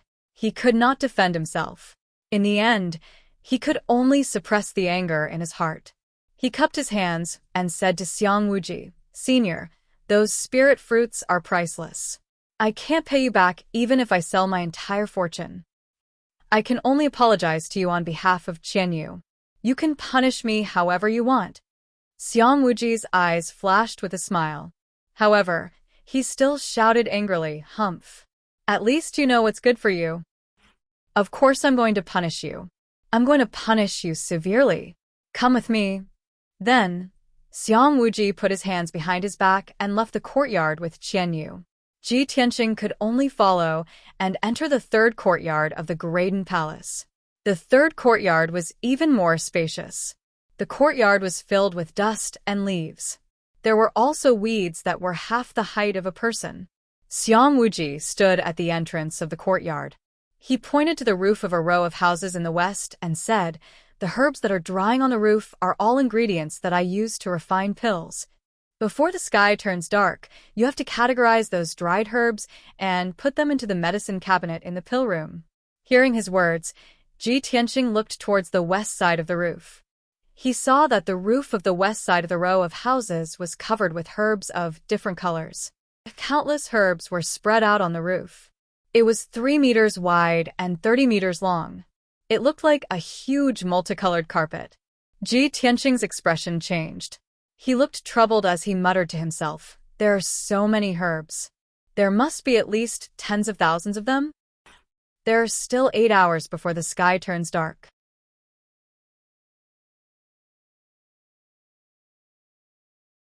How can I complete the task? Xiang Wuji did not seem to see his expression. He shouted again, Kid, not only do you have to put the herbs away, you can't make a single mistake. Otherwise, I won't be polite to you. After saying this, Xiang Wuji brought Qianyu into the main hall. He sat in the armchair and drank tea, closing his eyes to rest. Ji Tianqing smiled bitterly and helplessly. He could only work obediently. He came to the west side of the courtyard and looked up at the roof. He could not help but frown. This row of houses was simple and grand. It was wide and tall. The roof was 5 meters above the ground. With his strength, he could jump onto the roof in one leap. But he had to take care of tens of thousands of herbs. If he jumped up and down tens of thousands of times, how could his body take it? Thus, Ji Tianqing turned to look for a wooden ladder in the room. Xiang Wuji, who was sitting in the main hall drinking tea, shouted without looking up, You are a true energy realm martial artist. You need to find a ladder to go up to the roof? Don't you feel embarrassed? Also, you don't need to find one. I don't have one in my Great Peace Palace. Ji Tianqing frowned. He felt even more depressed. He could only walk back to the west side of the row of houses and jump onto the roof. But just as he jumped into the air, Xiang Wuji's cold and angry voice came from the main hall. "Kid, be gentler. If you dare to break a single tile, I will hang you up and beat you." Ji Tianxing was in the air. When he heard this, his face turned green with anger. But he did not dare to lose his temper. If he really broke the glazed tiles on the roof, the stinky old man would definitely flip out. He could only take a deep breath and infuse his body with true energy. His body lightly landed on the roof. As a result, the glazed tiles were completely undamaged. He had to maintain the circulation of true energy and walk on the roof like he was using qigong to collect the herbs. You're tuning into the Zhou Xian's Legacy YouTube channel. Don't forget to subscribe and join us on this journey to catch the most captivating stories.